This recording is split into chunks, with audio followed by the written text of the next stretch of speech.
from Team Navi. 大家好，我是实际战队的小鬼。I'm Vex and I play for FaZe Clan. 大家好，我是飘战队的 X-Lab 的。 I can't imagine the game without fans. 粉丝们以各种方式支持我们，和我们站在一起。 I've imagined what it'd feel like to have skins representing our team in the game. It would be like we are actually in the Battlegrounds ourselves in the game. 兄弟们，现在登录游戏就能看到我们精心设计的皮肤了。 We designed the skins in the way we've always imagined, wanted, and thought that would be cool. 现在设计好的皮肤已经在游戏中上架了。 If I encountered a player wearing our skins in the game, I would feel like proud to see that. 然后也是希望大家能够期待一下我们这款皮肤吧。也请大家持续关注我们。 Please stay tuned for our involvement in the project.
Hello players, I'm 𝗟𝗔𝗡𝗗.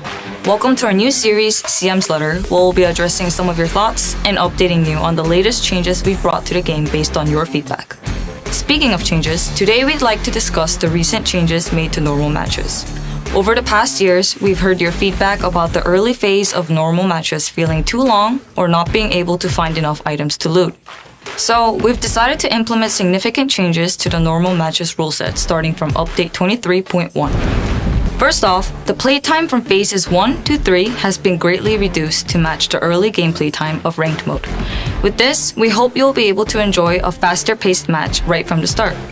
Secondly, we've generally increased the number of weapons, items, and vehicles that spawn throughout the Battlegrounds, making it easier for you to find everything you'll need. Finally, other settings such as the plane route and last circle location have been adjusted to match the settings of ranked mode as well. These changes have been made based on your feedback and our analysis of player data over the years.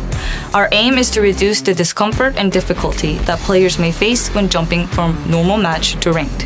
If you haven't tried out the updated normal match just yet, head over to the Battlegrounds and let us know what you think. We always appreciate your feedback and take them into account when creating the optimal PUBG Battlegrounds experience. Well, thank you for watching, and we'll see you next time with more exciting updates.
Now we can be in the game to play PUBG ourselves. 我们设计了我们脑海中一直想要、很炫酷的皮肤。兄弟们，现在登录游戏就能看到我们精心设计的皮肤了。If I encountered a player wearing our skins in game, I would feel like proud to see that.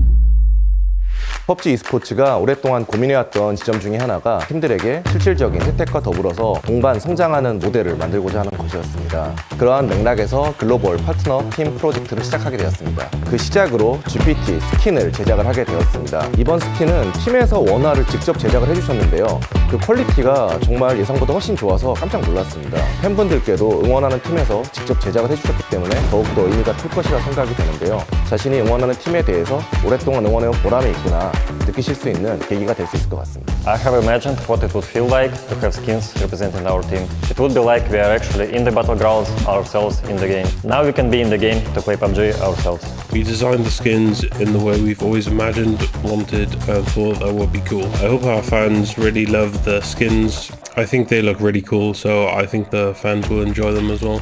Well, the big challenge is to create something that represents the brand and it has to look cool so the fan has a desire for it. So you need to find the right elements and colors with meaning.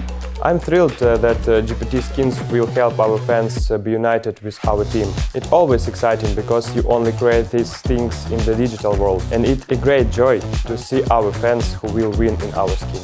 希望这些皮肤能代表我们17战队，并向大家展示我们战队的文化和精神含义，这样才能确保皮肤能够被广大玩家喜爱和接受。对我来说挺激动的，能在 PUBG 里看到代表我们17战队的皮肤视频，这个过程让我想要拿出更好、更有说服力的表现，来更好的在电竞领域定位我自己和队伍。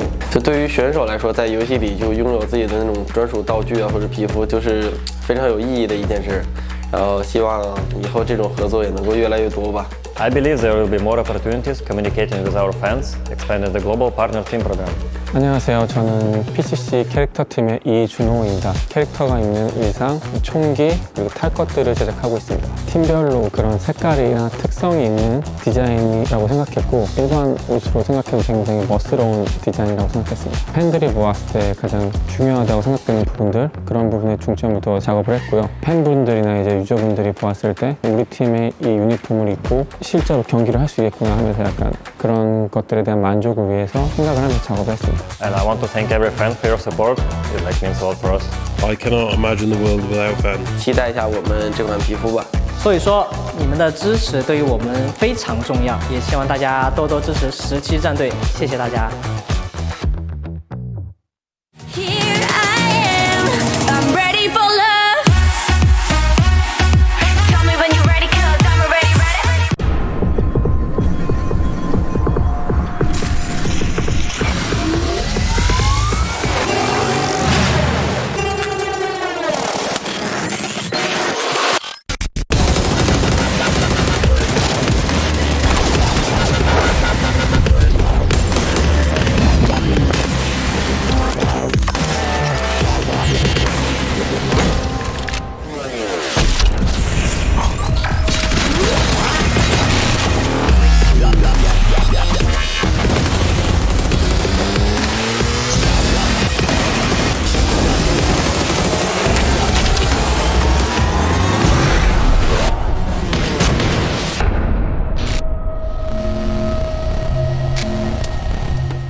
Hey, it's Uba from Team Navi. 大家好，我是实际战队的小鬼。 I'm Vex and I play for FaZe Clan. 大家好，我是飘战队的 𝗟𝗔𝗡𝗗 的。 I can't imagine the game without fans. 粉丝们以各种方式支持我们，和我们站在一起。 Imagined what it'd feel like to have skins representing our team in the game. It would be like we are actually in the Battlegrounds ourselves in the game. 兄弟们，现在登录游戏就能看到我们精心设计的皮肤了。 We designed the skins in the way we've always imagined, wanted, and thought that would be cool. 现在设计好的皮肤已经在游戏中上架了。 If I encountered a player wearing our skins in the game, I would feel like proud to see that. 然后也是希望大家能够期待一下我们这款皮肤吧。也请大家持续关注我们。 Please stay tuned for our involvement in the project.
Hello players, I'm 𝗟𝗔𝗡𝗗. Welcome to our new series, 𝗟𝗔𝗡𝗗, where we'll be addressing some of your thoughts and updating you on the latest changes we've brought to the game based on your feedback. Speaking of changes, today we'd like to discuss the recent changes made to normal matches. Over the past years, we've heard your feedback about the early phase of normal matches feeling too long or not being able to find enough items to loot. So, we've decided to implement significant changes to the normal matches rule set starting from update 23.1. First off, the playtime from phases 1 to 3 has been greatly reduced to match the early gameplay time of ranked mode. With this, we hope you'll be able to enjoy a faster paced match right from the start. Secondly, we've generally increased the number of weapons, items, and vehicles that spawn throughout the Battlegrounds, making it easier for you to find everything you'll need. Finally, other settings such as the plane route and last circle location have been adjusted to match the settings of ranked mode as well. These changes have been made based on your feedback and our analysis of player data over the years. Our aim is to reduce the discomfort and difficulty that players may face when jumping from normal match to ranked. If you haven't tried out the updated normal match just yet, head over to the Battlegrounds and let us know what you think. We always appreciate your feedback and take them into account when creating the optimal PUBG Battlegrounds experience. Well, thank you for watching, and we'll see you next time with more exciting updates.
Now we can be in the game to play PUBG ourselves. 我们设计了我们脑海中一直想要、很炫酷的皮肤。兄弟们，现在登录游戏就能看到我们精心设计的皮肤了。 If I encountered a player wearing our skins in the game, I would feel proud to see that.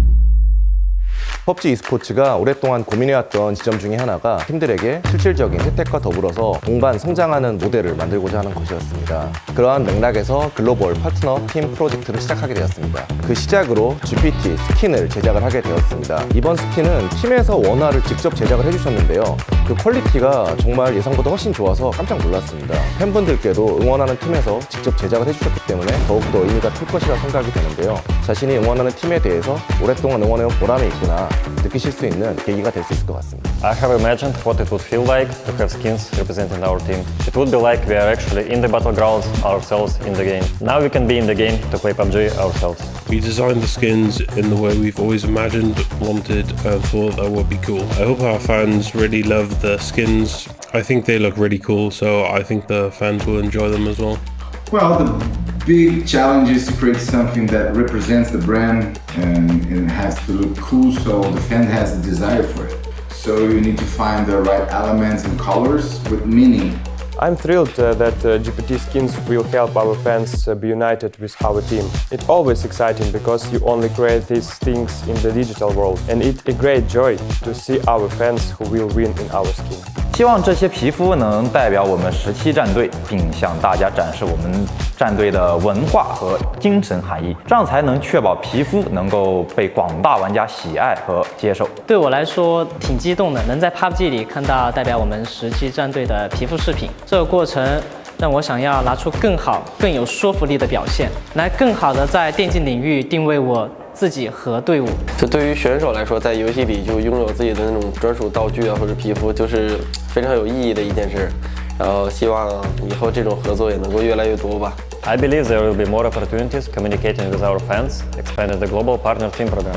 안녕하세요. 저는 PCC 캐릭터 팀의 𝗟𝗔𝗡𝗗입니다. 캐릭터가 입는 의상, 총기, 그리고 탈 것들을 제작하고 있습니다. 팀별로 그런 색깔이나 특성이 있는 디자인이라고 생각했고 일반 옷으로 생각해도 굉장히 멋스러운 디자인이라고 생각했습니다. 팬들이 보았을 때 가장 중요하다고 생각되는 부분들, 그런 부분에 중점을 둬 작업을 했고요. 팬분들이나 이제 유저분들이 보았을 때 우리 팀의 이 유니폼을 입고 실제로 경기를 할 수 있겠구나 하면서 약간 그런 것들에 대한 만족을 위해서 생각을 하면서 작업을 했습니다. And I want to thank every fan for your support.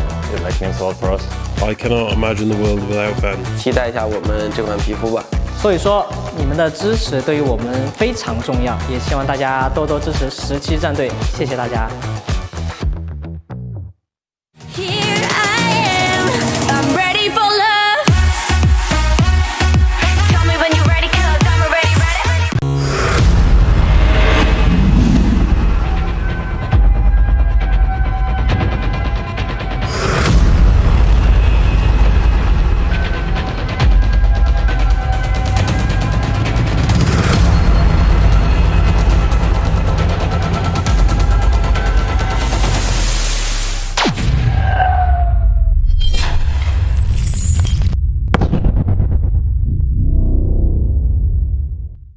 To all the PUBG players, this year instead of the PCS series, we have a brand new offline tournament, the PUBG Global Series. As the first PUBG Esports global event of the year, PGS 1 will kick off on April 27th in Kuala Lumpur, Malaysia. During the 2-week-long competition, 24 professional teams will chase a $500,000 prize pool. Our 24 teams will come from all over the world to represent their regions, including all 8 PUBG global partner teams of 2023. And they will be competing on 2 classic maps. The teams will be split into 3 groups, Group A, B, and C. They will compete with each other over 3 days in the group stage. Then the top 16 teams will advance to the winner's bracket, and the bottom 8 teams will fall into the loser's bracket. From there, the top 8 teams of the winner bracket will claim a spot in the grand finals. The remaining 8 teams will join the rest of the group stage teams in the loser's bracket, leaving us with a new pool of 16 teams with one last opportunity at punching their ticket to the grand finals. In the loser's bracket, 8 teams will rise above the rest, filling out our grand final spots. In the grand finals, the 16 best teams from PGS 1 will battle it out in 18 matches over 3 days. On the final day, only one team may stand and claim the grand prize of $80,000 along with the title of PGS1 champions. But that's not all. The top 4 teams with the highest point totals from PGS1 and 2 will qualify directly for PGC 2023. Meanwhile, don't forget to go to 𝗟𝗔𝗡𝗗 to pick your dream team, predict the winners of PGS1, and earn a chance to grab a bunch of G coins. This year, PGS will become a new frontier in the world of PUBG Esports. Stay tuned to find out who will be the first to plant their flag in the land of the new era.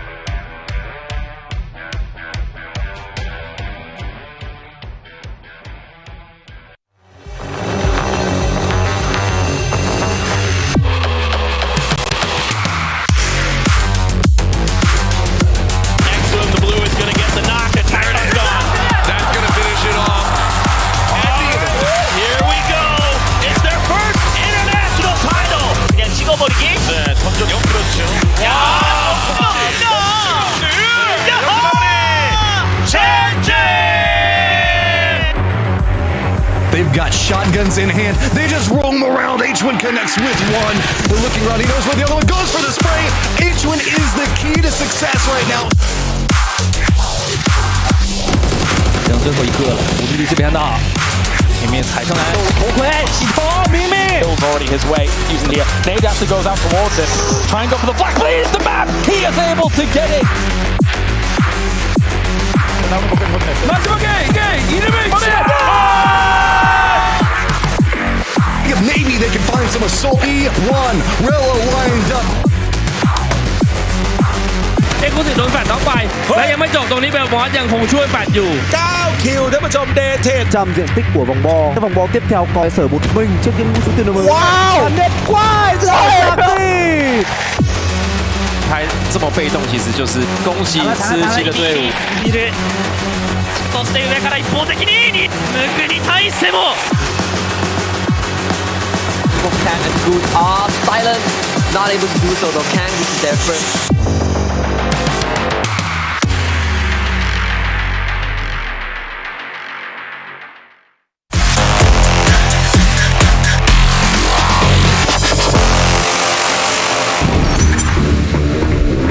Freedom, both teams are landing right in the warehouse. Fire with the shotgun.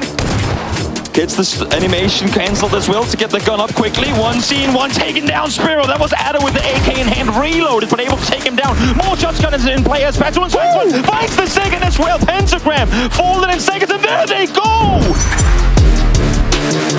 As the big ones, and now FaZe are trying to get involved. They're swinging on in. This was a hardship to the northwest, so having a big send towards the middle might not be that big of a surprise. They don't seem to be going so far, but up the steps. Fox doesn't check the right angle. It's all under risky. B has to go for something big. Does not succeed. 3 players go down. They know that New Epi's fighting STK. This is great recognition.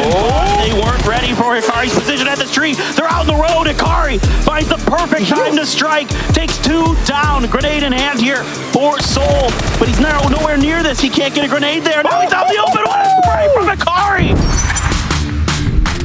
Only saw 1 or 2 more smokes in his hand there, so that's not far enough to cross that field. Leo, though, spotted Lin Shu just barely, and the re-peek is going to get the knock through the smoke. Now he sees 2 by the rock. That's information. That should be everything GEX needs to get the job done. Long Skir knocked as well. Leo, only 1 more player to go here. 7-7 wraps to the back.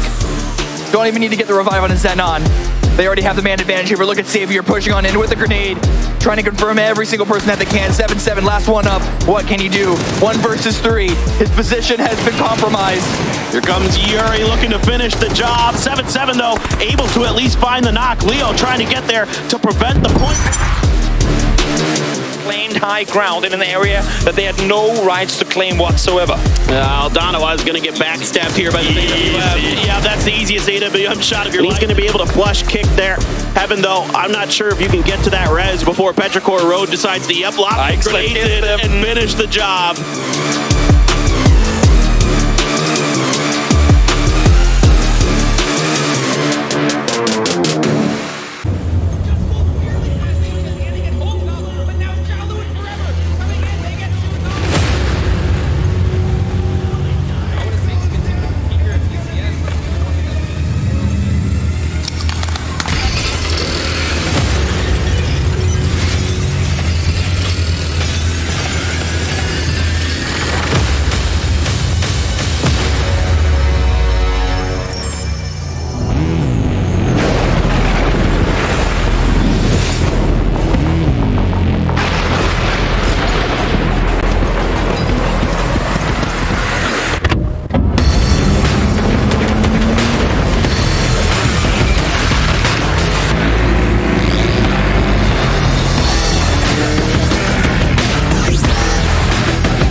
The drums of war have sounded here for PGS 1 as thunder cracks in the distance and the battle cries of Na'Vi resonate throughout the arena so far. They are currently in first place here for the winners bracket as they blasted yesterday, and now it's going to be up for all the other teams to try and catch up, trying to get to that top 8 and try and get to the grand final. Welcome, ladies and gentlemen, here to PGS 1. I made all this up in the moment. That's beautiful. Do what we do. My name is 𝗟𝗓, your host here. We are live from the Battle Arena Malaysia in the 𝗟𝗓 Shopping Centre. It's the premier esports venue if you want to be checking out Malaysia in PJ. And we've got ourselves, to our left-hand side, drumroll please, we've got Toffees to talk about all the action. It's going to be a good day, Toffees. I didn't realize I was drumrolling myself. I feel a little weird about that. It's going to be a great day. You said they blasted, they lambasted. Na'Vi came out big time, and I expect them not to slow down as we continue with our last day of the winners bracket. We take the top 8, and they will advance at the end of day today.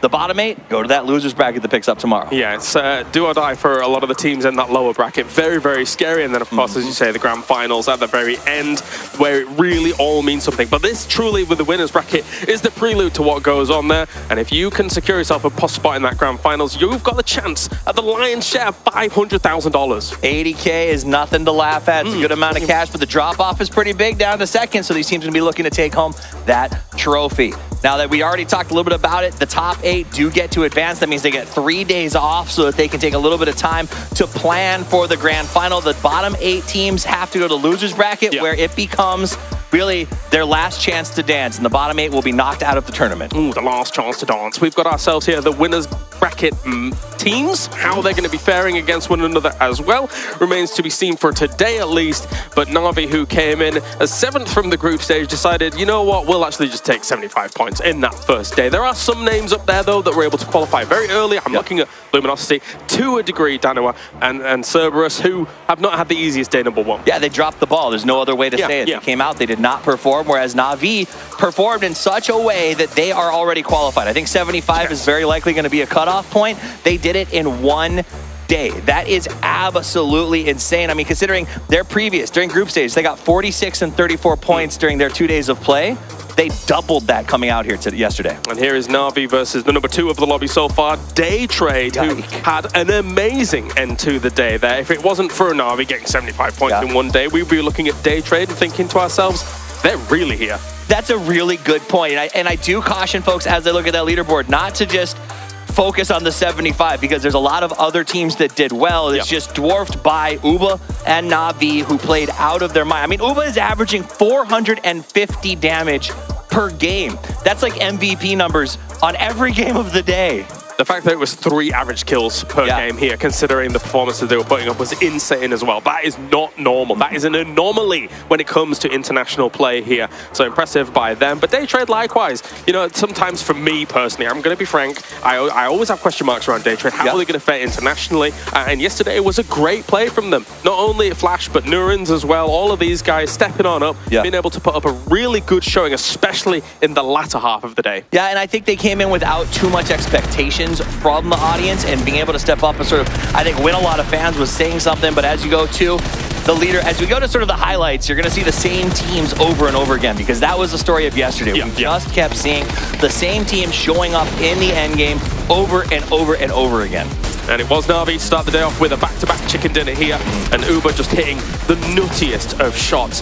When we saw them on Miramar as well, I think there's kind of checkpoint moments for Na'Vi that actually occur. Them taking out Luminosity and FaZe the way they did in that compound, then utilizing and securing the east side of this circle, meant that they're very, very good at being able to secure space and make sure nobody's coming into their territory in those moments. The scariest 𝗟𝗏 of all team was the 2019 𝗟𝗏. He was incredibly top of his game, unstoppable.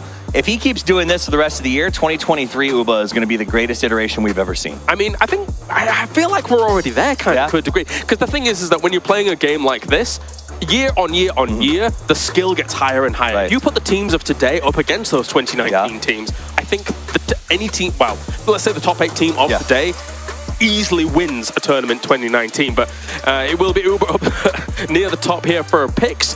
Kickstart and Solar up there as well, but they didn't have the best day, Toffees. No, they had a bit of a slow start. That's why they were a big value, because they did good in the group stages, but You know, we tracked it. You saw our teams. You were, I think, in 54th worldwide. I was. Coming into yesterday. But you didn't fall that far. And that's because almost everyone chose to pick up Seoul. Everybody chose to pick up Kickstart for good reason. And I'm sure that most of the audience was just as shocked as we were to not see them getting points. Yeah, we didn't really have much shuffling of our internal leaderboard here when it came to the talent as a whole.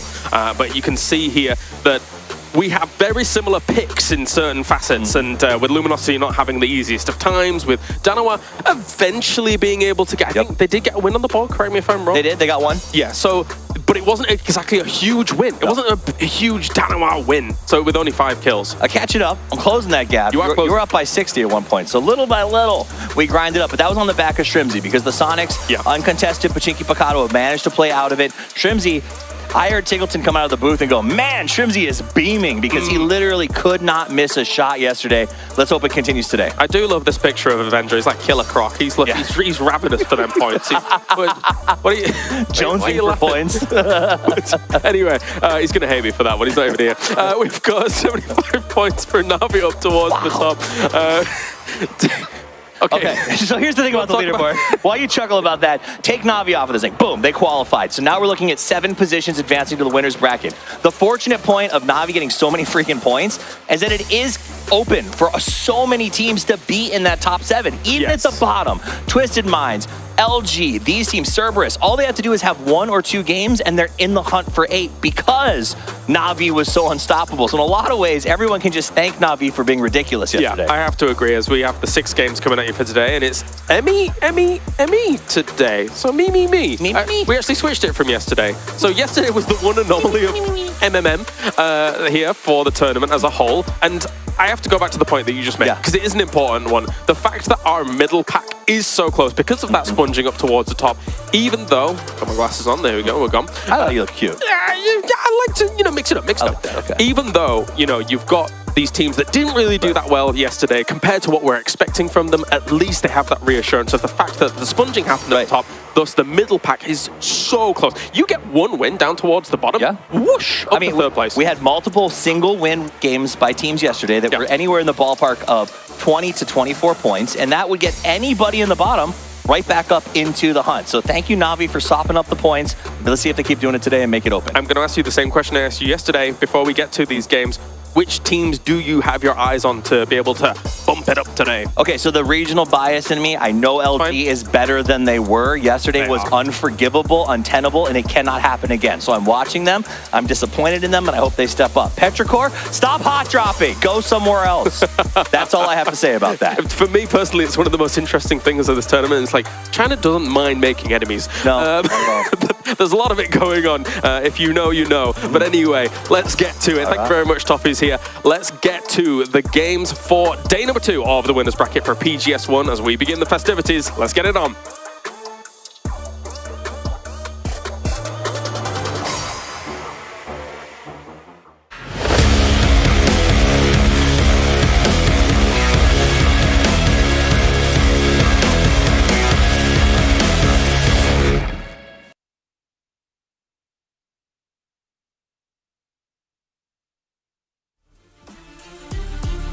Thank you very much, Desk, and it is time to kick off the last day of the winners bracket here at PGS 1. An exciting day.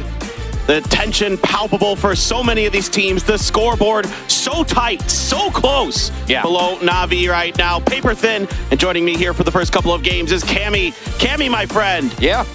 We know Na'Vi's through. Yeah. There's a lot of interesting stuff going on underneath that. There is. That entire leaderboard, in a lot of ways, looks completely flipped. Not only do you have LG in last place, you also have FaZe and Danawa and even New Happy on that right side of the leaderboard. And then on the left, Daytrade are doing well. GEX are doing well. STK, Howl, all on that left side. So while we do still have Na'Vi performing to relative expectations, 4AM as well, there's still a huge number of relative underdogs showing how valuable, how strong of a team they can be on day 1. But the question always remains, we're only halfway through this winners stage. Things could easily flip back the other direction. Exactly. It's only one day, and Na'Vi, I don't think they're going to really take the foot off the gas pedal. My guess is that they're just going to kind of play their game no matter what. But how are you going to play around that? How are these teams going to be adapting to what we saw yesterday? And Seoul's adaptation is to take a nap. I mean, listen, get the rest while you can. Get the rest while you can. But speaking on Na'Vi for a moment, sometimes when you see a team have a lead that they do, they're not going to take their feet off the gas pedals. We actually saw that from Luminosity from the group stage. They were more than qualified, but they came in on the final day and they saw the top scoring of Group B, which I believe was 4 a.m. It's like, oh, just 98? We could beat that. And they just still kept hammering that home. While Na'Vi on the other side, I think they're more of a team that, you know, is okay sort of taking the gas pedal off and just sort of figure out what they can do, maybe figure out how to grief another team here or there. Yeah, so we'll see. What I mean is that I think that points will open up a little bit more than yesterday. Yeah, certainly. I really think Na'Vi is just, you know, they can play whatever game they want. It feels like they're just in full control all the time. EXO, yeah, it wasn't the best day for them yesterday. You know, they had a pretty solid group stage, but now coming into the winner's bracket, we'd like to see them perform a little bit better. Yeah, they're pretty far down, but there's still a world where they get through. FaZe, I want to talk about them real quick. Yeah, I had a chance to talk with them a little bit behind the scenes here before the match, and I think we're going to see a different FaZe today. I think we're going to see a different look in terms of their play style, so we're going to keep our eyes onto that. I mean, there's a bunch of teams that did not look the same coming into the winner's bracket. 6 more games remain to see who is going to the grand final and who is dropping down to the loser's bracket. Starting on Miramar, we're going to keep seeing those Pero hot drops. I'm really curious about this as we kick off our first game of the day here at PGS 1, live from Kuala Lumpur, Malaysia. And yeah, certainly I think Cammy and our eyes are very much on that power grid, and to see if that is going to continue to be a bit of a bamboozle from the side of Petrichor Road, who indicated that they were maybe going to stop dropping there. They stopped dropping on the Erangel side of things, but on the Miramar side of things, they kept the pressure on. Yeah, and Twisted Minds are vocally not happy about that, calling them, I believe the word was rats? I thought that was an NA word. Hey, listen, culture is our biggest export. So true. That's not just in Hollywood, etc. That's in esports as well. But yeah, Twisted Minds really not happy about that as well. And I think this first game, who knows? Are Twisted Minds going to stick with it, still expecting Petrichor Road, or is there a level of them that might consider maybe will back away? There was that one time that the plane was so far from the drop that Petrichor even messed up their parachutes, and because of the timing was so obvious that they were going to be off, they went away. But here is a really good plane path right over Power Grid, and just looking at that massive blue, the hot drop's going to happen. It looks like it. Yep, they're right on top of each other. So this is certainly going to be the Power Grid extravaganza once again, and we are right on top of it. Parachutes look pretty even here. Perfectix, though, I think maybe just a bit ahead of anybody on Pero. Mill not too far behind. Aches left, looks like he's pretty in there. Hard to tell from the third-person perspective necessarily, but they're all going for the same one. We're just right into it. Whoever gets the guns is going to get an SKS here for Mill. He's chasing down Perfectix, who's trying to get around the box and is doing a good job of it, but can't load the gun, and Petrichor Road just wipes him out. I was focused on that one ringer on the Rosie, and that's the entire team gone. Is this even faster than the pentagram? That's pretty fast. That is incredibly fast. Someone stopwatch that for me. We need that slow motion camera finish, but that also wasn't the only hot drop. We've seen this before. 𝗟𝗡 and Howl getting a little bit mixed up amongst each other. Nothing is happening here, though. Apocalypse is going to be able to get out of this one. And we should mention today, there will be 𝗟𝗟 filling in for 𝗟𝗡. Yes. You know, it's not due to anything play-wise. It's something else. So 𝗟𝗡 maybe not feeling the best today. So in comes 𝗟𝗟. But 𝗟𝗟, look, we've seen him many times. He's a phenomenal player. He's played for a long, long time for the Vietnamese region. So definitely he's a strong stand-in. Not 𝗟𝗡, though. It is not 𝗟𝗡. I'm sorry to say it's not 𝗟𝗡, but considering that 𝗟𝗡 might not be feeling the best right now, and considering how low on the leaderboard 𝗟𝗡 are, assuming that it is having to do with a rest issue or just like health issue or whatever it is, it actually makes sense to just sit out, just acknowledge that you're going to losers bracket, but let's get an interview from 𝗟𝗡 directly themselves. Em nghĩ bọn mình phải thay đổi cách bắn và chiến thuật để có nhiều lượng gà nhất có thể.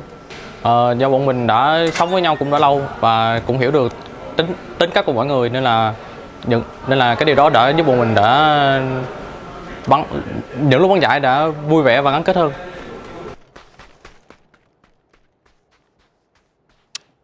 Well, I mean, you know, 𝗟𝗏 has been playing so well. Yes. Just so well. I mean, there's got to be confidence on this team for sure. They never play without confidence, I'll say that. But look, I think I think it's going to be tough today without 𝗟𝗗. Yeah. I mean, as good as 𝗟𝗔𝗡𝗗 is, and as much as I will extol, the strengths of that player time and time again, but you still are losing that superstar presence that 𝗟𝗗 brings. Yeah. So I think here, as I was saying before, we went to the interview, that just get 𝗟𝗗 rested up as much as possible, maybe get some practice reps here. And if good games happen and they're back into the mix, that's good. But I think it's good that it might be a good idea to just put all their energy and try to make losers bracket as successful of a run as possible, considering how low on the leaderboard they are right now. Certainly. We'll see if they can get it done. 𝗟𝗗 as well, of course, looking for more strong performances. Yeah. They're a good team. I think if you ever doubt this team, just stop, because I mean, we saw with 𝗟𝗗 and others, on that 𝗟𝗗𝗗 win, that these guys absolutely are capable of just popping off. I mean, 𝗟𝗗𝗗 probably the most known of this team for sure, just based on some of the nutty stuff he's done in the past, whether it be in Asia or at international events. I mean, you think back to that, was it against Buriram, that 1v3 underneath the Miramar Bridge was just unbelievable. Yeah, really a good team there. China is just such a stacked region that it's sort of sad that some of those great players can get a little overshadowed a touch.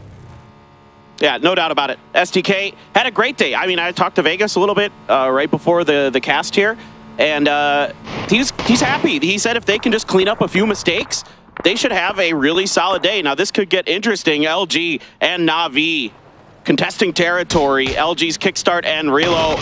Looks like they're going to try to drive by, but the example is just too good. Na'Vi, once again, starting the day off hot. Relo, done and dusted. What can you do against these guys? They're crazy. I'm confused about that rotation. For a second, it looked like 𝗟𝗔𝗡𝗗 were actually going to be giving that space up, but then for a second, Relo turned around and went back through that angle that gave Na'Vi such an easy opening. And for a team that needed to come in with a renewed confidence, remove all that tilt that they assuredly got yesterday, still not a great start. Yeah, I mean, 𝗟𝗔𝗡𝗗, though, if they can find that one good game, if they can find that one win, it tends to snowball. That's what Trevor was talking to me, behind the scenes about, is that with 𝗟𝗔𝗡𝗗, it's like once they find that first win, it seems like a second one surely follows. Yeah, and with the spot that they had in the zone here, this could have been one of those games, but losing Relo is going to be a huge task right now. Granted, they still have kickstart, they still have Snakers, the two big sources of firepower here, but Relo is no slouch himself, so you still would have preferred to have him. GEX playing some really good PUBG so far this event.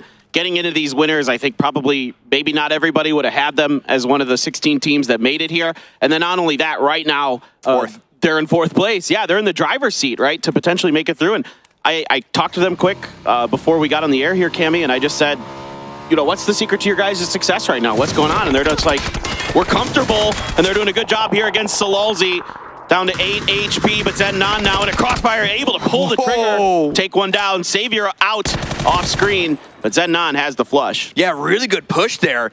He was getting held on by a couple of different angles, it looked like, but still able to find 𝗟𝗟𝗡𝗗. Hamas is trying to rush forward to see if he can't get a trade on that before 𝗟𝗏 got the meds, but the meds did come through, backing away. Savior, however, I don't think is going to get picked up easily unless 𝗟𝗏 gets taken out quite fast, and the speed that GEX are on right now, it's not going to happen. Savior's just going to be easily finished with 𝗟𝗏 rushing on in with a frag grenade.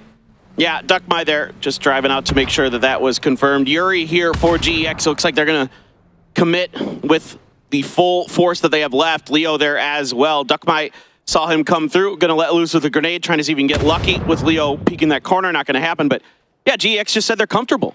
Ooh, Mime's gone off screen, but GEX just said they've been here so many times. They've been to so many big events that these things don't phase them anymore, and certainly so far this event, it showed.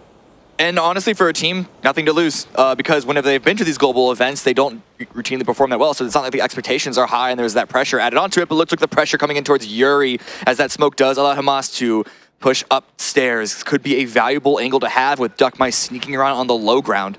Yeah, if they can kind of obscure the movements here of 𝗟𝗏, they might be able to backstab GEX. Leo just kind of trying to see if he can clip the head. That's a tough angle, and he's not really able to find it. 𝗟𝗏 with the ace, trying to sneak in. So far, so good, undetected. 𝗟𝗏 as well now taking damage, trying to get an angle on Emas. There's 𝗟𝗏. He strikes onto Yuri.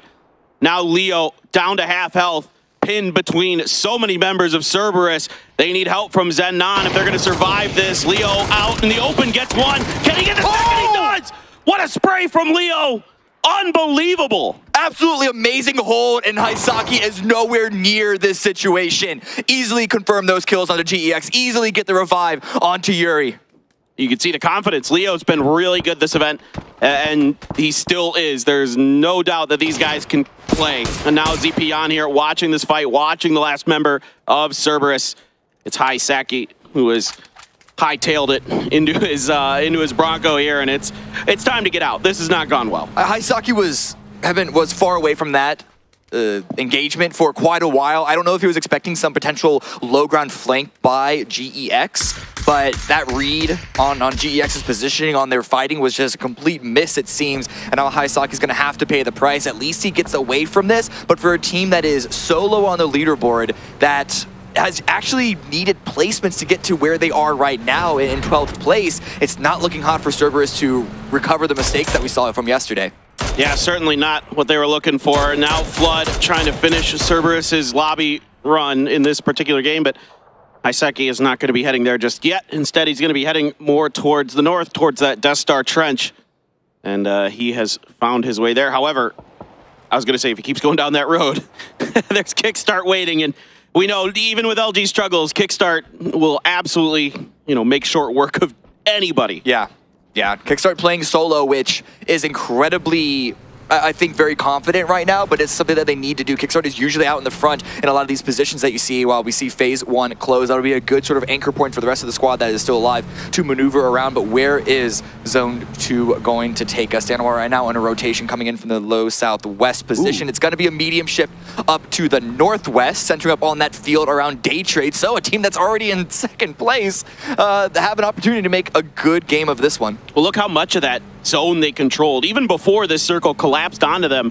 a huge split, and they're going to profit from it. They just got to find a collection. But 𝗟𝗟𝗡𝗗 is going to get Snakers here. It driven so far out of the way of LG that they were not able to really register his position. Well, 𝗟𝗟𝗡𝗗 is miles away from the shack that he just arrived in. He is playing loud. He is playing really present right now. Even though it's only phase 2, he still doesn't want anyone to get close to his position, picking up a couple of points here and there, and that's going to catch LG off guard. STK found Fex and found some damage.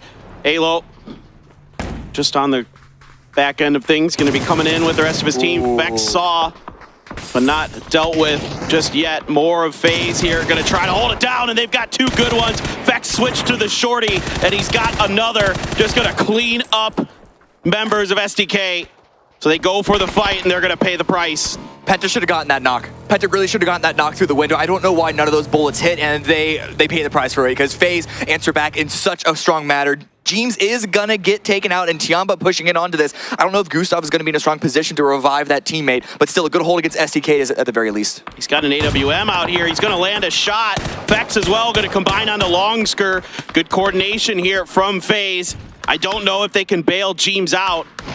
The res might be coming through. Meanwhile, Na'Vi duking it out with 4AM. Crazy here has Mel down and out, but Crazy will be taken down. Alia getting hit by Kickstart from afar. And so Na'Vi just going to go up and flush that. Still Wong's eye for 4AM. I see 𝗟𝗟𝗗𝗗 potentially coming in. That FaZe is still pushing against 𝗟𝗏, you can see in the pip, and that's actually going to be a knock full confirm against FaZe, but 𝗟𝗡𝗗𝗏, but Linshu is going to be taken down with 7-7. Is still standing strong, still trying to hold off the front of FaZe. Yeah, Fex here trying to do what he can, but Longskir back on his feet is making him pay. FaZe trying to go for the fight, and 𝗟𝗏 was prepared. Correxy trying to play that anchor, that sniper position. Not much he can do now. The rest of his team is down and out, but 3 kills here for FaZe, and they are feeling at least decent. I will say that, you know, 𝗟𝗟𝗗𝗗𝗏 with the sawed-off got to kill an 𝗟𝗏. Yeah, we come back to here, and suddenly Na'Vi are now really wounded. It's all down to Alia. A couple of revives potential for 4AM, but a flash is going to allow the push with the barrel. Oh, Alia. It's just not even fair against Na'Vi. You think you have them on the ropes, and they're just going to keep doing it and keep making things happen. 𝗟𝗏 on LG. LG might be crashing this. They need these points, and they also need this space because they're on the edge of the zone. This is the perfect opportunity with the kills that they saw in the kill feed right now. Yeah, I like this from LG. They got to scoop up points where they can, and they are already beat up in this game. So here come Kickstart and Flood trying to finish this fight between two of our top teams in this lobby so far. Alia smokes in front of him, just going to be holding the stairs for now. 𝗟𝗟𝗗𝗗𝗏 has the IGL of 4AM. Summer rezzed and ready. let's see what they can do here. This one's might take a little bit. We'll see. There's a lot of smokes being thrown. Yeah, no, a few left still in the backpacks here. And LG, they're just waiting for someone from either 4AM or Na'Vi to move. They definitely heard the vehicle arrive, so they know that there is some level of presence, but the next circle is going to shift towards the south. This means that this fight is still valuable. This position is still valuable, but we'll see if another team decides to get a little curious and push onto this one. Just think if LG had gone upstairs. They could have snuck that point away, but instead, the bleed out came through, and 4AM was able to find another kill. It's honestly less about the individual points when it comes to kill stealing for LG, I believe. It's more just about getting involved, getting active, and then winning a couple of fights. Stealing a kill doesn't feel that good than when you're in a 1v1 and you're actually able to win out, because LG, they've taken so many L's in those individual fights yesterday. Getting that confidence is a lot more important in the long run with the 5 games after this one than just the individual points here and there. Absolutely. 4AM still has Ollie upstairs. A dangerous foe for sure above them. Took a peek down the stairs. Summer was watching, but Alia, I think, just trying to bait out maybe, seeing if he can get somebody to come around the corner, maybe back up and go for the finish, but instead,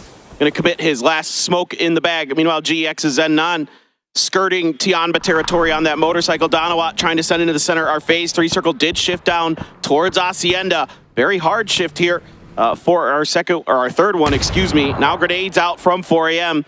Trying to deal with this Alia problem, but LG on the other side makes it really tough to push around these corners. Yeah, they have the line, at least for a small little angle, but the counterfrag is going to come out from 𝗟𝗓. If they didn't know that LG were here, they do know now, and they're now forced back inside that building, still unable to just flush out the rat of Alia. I'm curious if somebody, like you mentioned earlier, is going to try to get involved in this. I do see New Happy driving, but they aren't really within range of this fight just yet.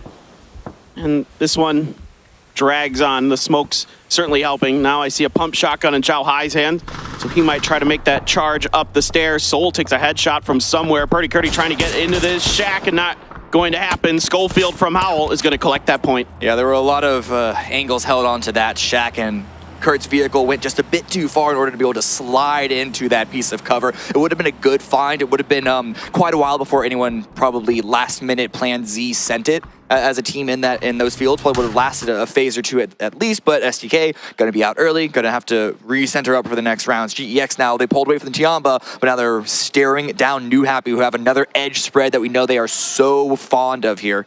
Plan Z, I like that. I like that a lot. That was good. I honestly never heard that before, so I was smiling. All right, GEX trying to cut through New Happy, and from 𝗟𝗋 territory to another Chinese team. Ming Ming with the first knock onto 𝗟𝗓. Zipian trying to hold point. Leo's grenade is out, and it's good. It just got enough around the corner. Nan finds Leo instantly, so just Yuri left, and he's dealt with.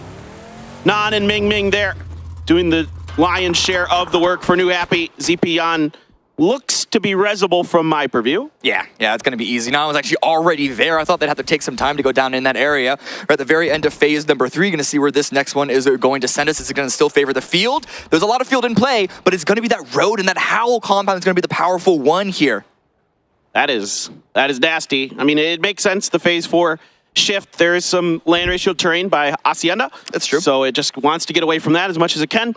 And it is going to go to the east. Could have gone north, but this one around, we're going to be heading in the other direction. And this is where that LG 4AM Na'Vi situation might start to get a little uncomfortable for these teams. 4AM, they just say, you know what, Alia, we're done with you.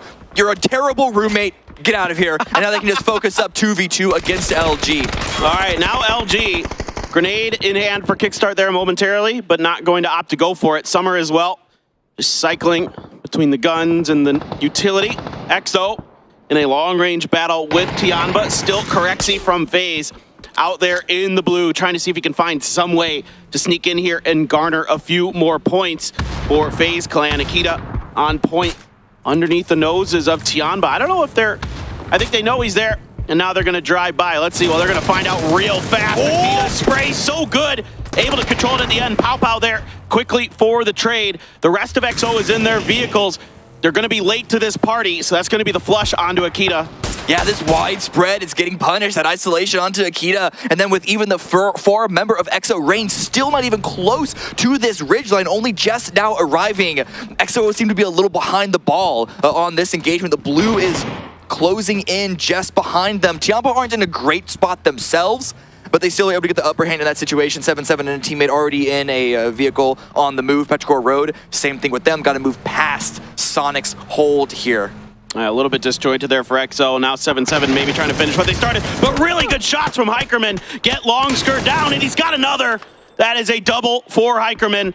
The substitute for EXO finding value. The grenade to try to flush. Empty on the other end. Trying to see if he can lock down a flank angle here for EXO. And maybe they could finish off one of these Chinese super teams. 𝗟𝗏 right on his left. I don't think he saw him. Spot. Oh no, he didn't see him. He's just going for the flush here. That's okay. They've got the job done with a little help from Loki. 𝗟𝗏𝗏 is out. Yeah, MT was able to spot 𝗟𝗏 at the very end there, but now Petrichor Road, they're not going to swing around. They're not going to try and contest Danoa's position. They're going to go directly into Sonic's compound. Smokes in play to get that tunnel onto that wall, but then breaking over that wall through the different containers there to get to that compound is going to be a very, very hard push. 𝗟𝗏𝗏 already holding the angle. Petrichor Road surrounding Sonic's Danoa as well. Starting to get in the mix. Some really good shots from Huynh there. Get Aches left on his knees. 3 now for Petrichor Road as I think, great grenades are bouncing in. 𝗟𝗏𝗏𝗏 with the flush. Damage done to every single Petrichor Road player. And here come Anonix and Salute on the backside, looking to backstab, looking to third party. Yeah, this is a great position for Anonix and Salute to take here. Nice ridgeline. Just pick up the scraps here and make sure that neither of these teams can get out of this in full force here. Anonix lighting up Petrichor Road. 𝗟𝗏𝗏𝗏 taking advantage of that, dropping AZ. Yeah, Petrichor Road sandwiched now between two stellar teams, and a great grenade from Salute right on the money, right on top of 𝗟𝗏𝗏. 𝗟𝗏𝗏 now, the last one. Nope, it's over. Petrichor Road done and dusted. Sonics potentially have to make their way either through Danoa or try to wrap to the south, and then maybe contest New Happy territory. Yeah, because as you say, the circle did center up right now. Howl still in the dead center of this zone. And Sonics, I actually don't know which is more favorable for them. If they're somehow able to get a knock onto Danoa, that could be an advantage here to go that direction, but it might just have to be through New Happy's angle. EXO right now on the north side, completely unaware of 𝗟𝗏𝗏 just trolling behind their position. But it looks like the vehicle, Rain, going to be going potentially to that LG 4AM compound. No one has crashed it yet. I have to wonder if this is FaZe's AWM that's in 𝗟𝗏𝗏's hand. Remember, we saw it very, very long ago. I wonder if it's past hands from 𝗟𝗏𝗏 into 𝗟𝗏𝗏. You know, it's like the Sisterhood of the Traveling Pants. The Christmas gifts when you pass them around. The Brotherhood of the Traveling Om. Ooh, I like that. The Brotherhood of the Traveling Om. That's the money right there. Yeah, we should brand that. Make some t-shirts, some hats. Let's try to sell them to collectively. We got X number of kills. Nobody's buying them, let's just be honest. No, it's going to be a little niche thing, but yeah, EXO crash onto this building. 4AM LG, can they defend? Shotgun out for kickstart. The shot around the window, I thought the second one was going to be good, but that didn't connect for kickstart, so he's going to have to go up the stairs, but out the door is trouble for EXO. 𝗟𝗏𝗏𝗏 done. Summer's grenade is going to find the flush off of New Happy's knock, and EXO quickly dealt with as they try to crash this compound. But off of the back of that, look at Summer's new position. 4AM are getting to a different spot to sort of take off LG. They can't overpeak because of New Happy's angles right now. You saw them just shooting at a Summer and 𝗟𝗏𝗏, perhaps trying to look a little too aggressive there. But with this position, we'll see if a new grenade could catch LG off guard, maybe come from an angle that they weren't expecting. Dude, how many healths does 𝗟𝗏𝗏𝗏 have? He is just vibing out in the blue. It's phase 5 blue even, and he's still just chilling out there. All right, shotguns abound, an M4 for Flood, and still this battle rages on. The long war, the 100-year war between LG and 4 Angry Men right now. And we could cue some elevator music here, right? It's more like a Cold War because they've been throwing things at each other, but still not a single point of damage, it feels like, has really landed. 𝗟𝗏𝗏 still just, he has that, he's thirsting for this kill. He knows that this compound is going to be taken out of the shift in the next phase in just a couple of seconds. So now is the time for them to go big. 𝗟𝗏𝗏𝗏 able to get a knock before taken out by 𝗏𝗏𝗏. We'll see if that revive, the revive is more than doable. Still placement points for 𝗟𝗏𝗏𝗏. That's a really good position for him, and I briefly talked to FaZe today, and they said, look, 4 points per game, we think that's good enough to get us into the grand finals directly. They got 3 kills at least, and plus the placement point, so they kind of mission accomplished in this game so far. Day Trade trying to work this ridge line, trying to keep themselves obscured from Howl, and we'll see if this one kind of has to finish now. It has to, and it's actually on 4AM to sort of have the timer here because the blue is going to be pushing into them first, and you can see Summer and 𝗟𝗏𝗏𝗏, they got the shotguns in play. Flood, distracted by another team, picking up a couple of kills, a little damage where they can. Unsure they're going to be able to finish that, but 4AM's going to use this as an opportunity to get right inside. Kickstart with the first knock, but down so low. Flood with the high ground peak. It is finally over. There you go, LG recovering in this game from a rough start. It looked like maybe the trend would continue, but no, they're able to send the lines higher. The stonks are rising for LG. And they've already doubled the placement points from all 6 games from yesterday. So again, picking it up. We'll see how much further they can go, though, because this is going to be a very hard push, especially with Day Trade. If they didn't know that LG were there, that knock that Flood got, they know now, and all of their angles are turned that direction. New Happy as well. All right, Seoul trying to harass these teams. All of Donawat trying to use this position to soften up the targets. They're going to have to make a move over to the east. It's going to be a tough one. They have to cross a field, and there is not a lot of terrain to play for, especially with Howl controlling this compound. With the Sonics watching them, this is going to be nuts. Yeah, this is so tough for Donawa. Yeah, with only 2 kills, making it this late into the game, you'd hope that they were able to have more points already, but this send has just been torn apart. It's all onto Anonix. LG with another send of their own. Kickstart going to be knocked. This is basically the expected outcome of any situation in this spot. Well, Flood could continue to try and deal some damage. That nade not quite going far enough to finish Kickstart. Look, the recovery here from LG has been really good in this game. I will say that the fact that they're still in this game, the fact that they're still claiming points, that's a good game. That's something to hang your hat on for sure. Kickstart gonna be attempted to be rezzed. Is there enough time before that blue gets there? I'm not too sure, especially with the smokes as well starting to run dry in front of them. Kickstart just able to get ahead of the blue, but Flash waiting with open arms, finds the spray, finds the knock on a Flood. Oh, but right behind him, Anonix strikes him in the back. Yeah, Anonix still the solo player. Day Trade were a bit too distracted, focused too hard on LG. That's going to give Anonix the opportunity to sort of slot on in. Now that LG are done, he just needs to focus on the one remaining member of Day Trade. This hold, I mean, it was successful because LG are out, but it's only Belmoth up. Anonix there cutting off any potential angles if Howl had pushed out to that hill. Maybe thinking about trying to go for that vehicle play or something here. I'd like to see him maybe try to go for Belmoth, but out there, Tiggleton and others can see him. And now he's going to have to try to go for Belmoth. I mean, if there's anybody in the world maybe you'd want right now for Dono in this situation, certainly Anonix has shown time and time again that as a solo, he is capable of tremendous things. Belmoth now prone down, lying in wait. Anonix knows that there's another member up here. It's all about just trying to spot them before they spot you. That vehicle does give Belmont's position, or at least it gives evidence to Belmont's potential position. With the circle, again, continuing to favor Howl. 4 kills for them so far for Howl, so it's not like they've just been sitting easy. But we'll see how many points they can get out of this one. Right now, I'm actually going to be favoring New Happy because their high ground position is yet to be contested. They've spread out in a 1-2-1 position with so many different angles. Sonics are finding a hard time to get into this next zone because of both those teams, Howl and New Happy. Yeah, if this circle just happens to end right on Howl's compound, then it's going to be tough for anybody. But yeah, if it shifts away from the compound, yeah, I'm with you. I think New Happy's got some stuff to work with. Still some vehicles behind by this shack as well that they can play with, that they can utilize, even if they need to make a crash into Howl. So keep our eyes onto that. Everybody else here just trying to see if they can survive. Sonics with 3-man, still very much in this, still have a shot, but getting any much further than they already are at the point here. You know, 𝗟𝗔𝗡𝗗 and Tiggleton here basically at the very edge of Circle 7. Getting further forward is going to be tough. Yeah, they can either limit the line of sight from New Happy or Howl. They can't do both at the same time. However, they're able to get a knock, or I was going to say, get a knock onto the Mad. That could have been an opportunity to push forward, but the Mad is actually going to back away from this one. They know that they don't want to give up that potential knock because of the push here. Just sort of play this one safe, play this one conservative, let teams deal damage to each other before they can then pop out and take control here. But New Happy, all focus on the north side. They know they have the 2 solos here. Not only would that be clearing out the pressure from the north, it's also easy kills. Relatively easy. Yes. All right, grenade out as they're trying to finish off Belmoth. He's done. The blue's going to get it. So no point goes over to New Happy. And now they are trying to suss out Anonix. These shots in his direction. Well, it's going to be Tiggleton who scoops up the point. So Anonix able to find a 4th place for Donawa. Much needed placement points there for that team. Ooh, and Tiggleton now pushing forward, finding a rock. This is, again, could be a really strong angle. There aren't a lot of windows that are finding that direction directly, but he could still be a strong anchor position for this team to rotate around. New Happy pushing to the north also could give some space, but you can see the open area, and I think Sonics have used all of their smokes to even get into this position. So really for them to even try and get second or first is going to be between New Happy and Howl sort of starting the fight in this circle.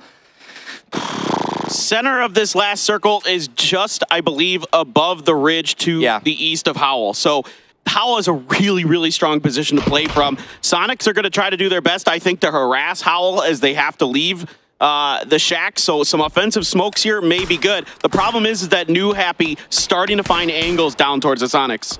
Yeah, that's the problem part. And everyone knows that Sonics are going to be in the vulnerable position here, so they're just going to be teaming up and bullying this team before they can end in a final 4 versus 4. And you got to worry how much utility is Howl sitting on right now. They've been in this compound for a very long time. So certainly they've got to be rich with some of those smokes and other things you need for the late stage of the game. As Phase 8 begins to climb, win there, hits a headshot on to New Happy 𝗟𝗡𝗗, so he has to back off momentarily. Sonics, a crucial moment here, a pivot point in this if they're going to win this game. More smokes coming out. They had more in the back pocket. They knew they needed to save it for this situation. A Flash is going to come out to try and deny the push, but it's going to happen eventually. Ruins frag. Molly, he's cycling through the offensive utility. Ooh, that grenade just bounces down the hill and avoids getting a knock, but then 𝗟𝗡𝗗 is going to be able to follow up from his high ground position and gets HWin. Let's see if they can get this res. I don't know that there is time. Yeah, it doesn't look like there is. And Sonics, they could have all the smokes in the world here, but coming down from the top, you know, you can see a little bit better into those smokes, so it's going to be difficult indeed. They're just going to let the blue do the heavy lifting. And Sonics go out in third, a respectable game, and now we have a huge 4v4. Mingming already pushing down. This has been abandoned. They somehow find 2 on the entry, though. That is huge for Howl. I thought for a moment Mingming was going to get down there. Yeah, the timing of New Happy's push was perhaps just a little bit delayed. They recognized that Sonics were denying a bit too late. Now Howl had more than enough time to swing back up on that angle. And pulling away from this one, you have to wonder, are they going to deny? Because Howl immediately are taking this ridge. Apocalypse taking point into this one, 4 versus 2. Huge advantage for Howl. Yeah, I think New Happy might be willing to try to see if they can find a mistake, try to find that knock. 𝗟𝗡𝗗 doing some damage to Apocalypse, gonna let loose with the frag to see if he can find it. Just a little bit too far. And now Howl beaten up, but starting to push towards the hill. Non gets 1. Can they find another? Can they even this up? No. Mad finds 𝗟𝗡𝗗. And it is all down to Non for New Happy. Tries to prone, cannot do so. Howl are going to find him, and they are going to find the first win of the day. Good job for Howl to hold that compound. They didn't have to do a lot of work considering the zones before that, but they got 8 kills while doing it. It was a clean game, and as we always say, you have to win the games that you have to win. The ones that are given to you, because you're not always given that lifeline that Howl were here. So good job holding on to that one. But in terms of the point tonight, I just want to make a comment on it. Sonics, 8th place. Howl, 7th place. New Happy, 10th place. These are 3 teams at the very end that are all in the exact same bracket at the moment, fighting for that 8th place finish. So it makes perfect sense why you would make the decision to not give any points away, especially considering for the Sonics, they just weren't able to find access point into that final zone. Exactly. All right, well, let's take a look at some highlights, then we'll be back with the desk. Don't go anywhere, guys.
What a blinder. Howl is able to get themselves a Bobby Dazzler on the board, get themselves a win. It's Bobby Dazzler, and I'm impressed and also can't believe it. Howl is now in second place here after we had, yes, okay, they won PEC. We had question marks around them. How are they going to perform? How will they do? It's a great, you did that yesterday. I'm going to do it again. Okay, that's fine. But they've got themselves a win. Yeah, I mean, it was a great win. They played out of that spot very well. Went there early and locked it down. They stopped Sonics from pushing on them. They stopped New Happy from coming down the hill, so take nothing away. But I will say, you can't count on getting those games over and over and over again. No, you definitely. usually get one, and this was it. But it might be enough if they're able to just kind of coast along now here to be able to get them into the winners. But I mean, I'm going to be real, actually. I think they do just get to the grand final after this, that way. Considering the points they were able to rack up here. So impressive stuff by Hal to get this going. A rough circle for a lot, though. When it comes to this crossroads location, you're getting caught on the side of these roads. The high ground that New Happy had for a long time, I think, is a position of strength. But once you're having to go up against that compound, there isn't a whole lot of positions to kind of like take up cover on. Yeah, as Paperthin likes to say, fighting downhill on Miramar is very difficult. There's not a lot of ways for anyone to push up on New Happy. Once they had to come south, they were in trouble. But there's just not a lot. I think that is outlined by the fact that Sonics was playing a rock. We saw a three-way fight between, I think it was 4AM, Luminosity, and Navi in that house for half of the game. Howell had the only other compound locked down. It's one of those things where once that shift happened to that side of the crossroad, that's it. Those are the teams who are playing for the win. Top four teams here. It's Howl in number one. New Happy will take 2. We have Sonics for 3 and Danoa for 4. And Danoa. 3 kills going their way. Not the most, spectacular of games, but Danoa back on the horse, maybe getting some placements. I mean, Danoa comes into this one with 32 points, so all they really have to do is try to keep grinding to that 8th place position. And doing that, this is how you do it. They're going to make sure that they get a minimum of 4 to 6 points per game, because other teams that you would expect to move up, they're just not having those matches. Twisted and Petrichor still fighting each other on the hot drop is setting both of these teams back and effectively putting 2 people in the loser's bracket, and meaning that you only have to worry about not being in the bottom 6. Yeah, they are 2 teams though on the international stage that we've been speaking about it quite a lot. They're 2 teams that look for the long con. They look at the long game for a year's worth of tournaments, be it PGS2, be it PGC, etc., things like that. So to a degree, it is still kind of understandable they want their spot. They're playing the long con, but I'm enjoying watching it, I guess, at the start of each match. So something to give us a little bit of fun. Now let's get to the end game here. Dono goes down, and then we see Sonics in an unenviable position over there on the right side. They have a rock, they have some smokes, but they can't utilize those aggressive smokes because up on the hill, New Happy has them dead to rights. They deny those points, and here's the downhill push by New Happy. If he had been able to close that gap, it might have been a different game. Yeah, there's 2 schools of thought, right? I mean, obviously pushing up to the buildings and trying to dislodge your opponents that way and bringing the fight to them works. However, for me, for my money, I would have rather New Happy just prioritized trying to get a pick themselves as they're slowly approaching. But it is difficult, it is hard to actually make secure, but we have Howl here with 3, 2, 2, 1, as all of them, I believe, stayed alive at the end of that game. So plenty of fantasy points if you've got cheeky Howl players. Yeah, I mean, if you've got Apocalypse who was $10,000, I think someone up here might have an Apocalypse on their team, feeling pretty good about that off of those points. But all of them, you got to give them credit. Like, look at Ruin right now. We didn't know what he was going to do when he showed up at LAN. This is his chance to be tested, and it's also been his chance to prove himself as well as the team. Whether or not you love their style, whether or not you think maybe they're catching some good positions here, they've got staying power. And this guy in particular, when things go bad, he knows how to jettison, he knows how to get points, and he knows how to salvage games. Yeah, he definitely does, as we take a look at how all the numbers are working out here throughout the winners bracket as a whole. And let's just focus a little bit more on Hal here, because Ruin was absolutely the standout, head and shoulders above the rest for quite a while, but it really did feel like the rest of the team during PEC rallied around him. The Mad in particular was putting up a lot of numbers as well. Obviously, Apocalypse is a sub compared as their coach here compared to having Laza on the roster, but it's working out for them. If they're playing the survival style, it's getting them some points. It is, and PUBG is not a game that one person can win. It's a team game. However, a big player who makes space can make a team better. The fact that he is out there is such a threat because he can get those knocks and get those kills, allows the rest of his team to take more space and play more aggressively. We saw that with how Mad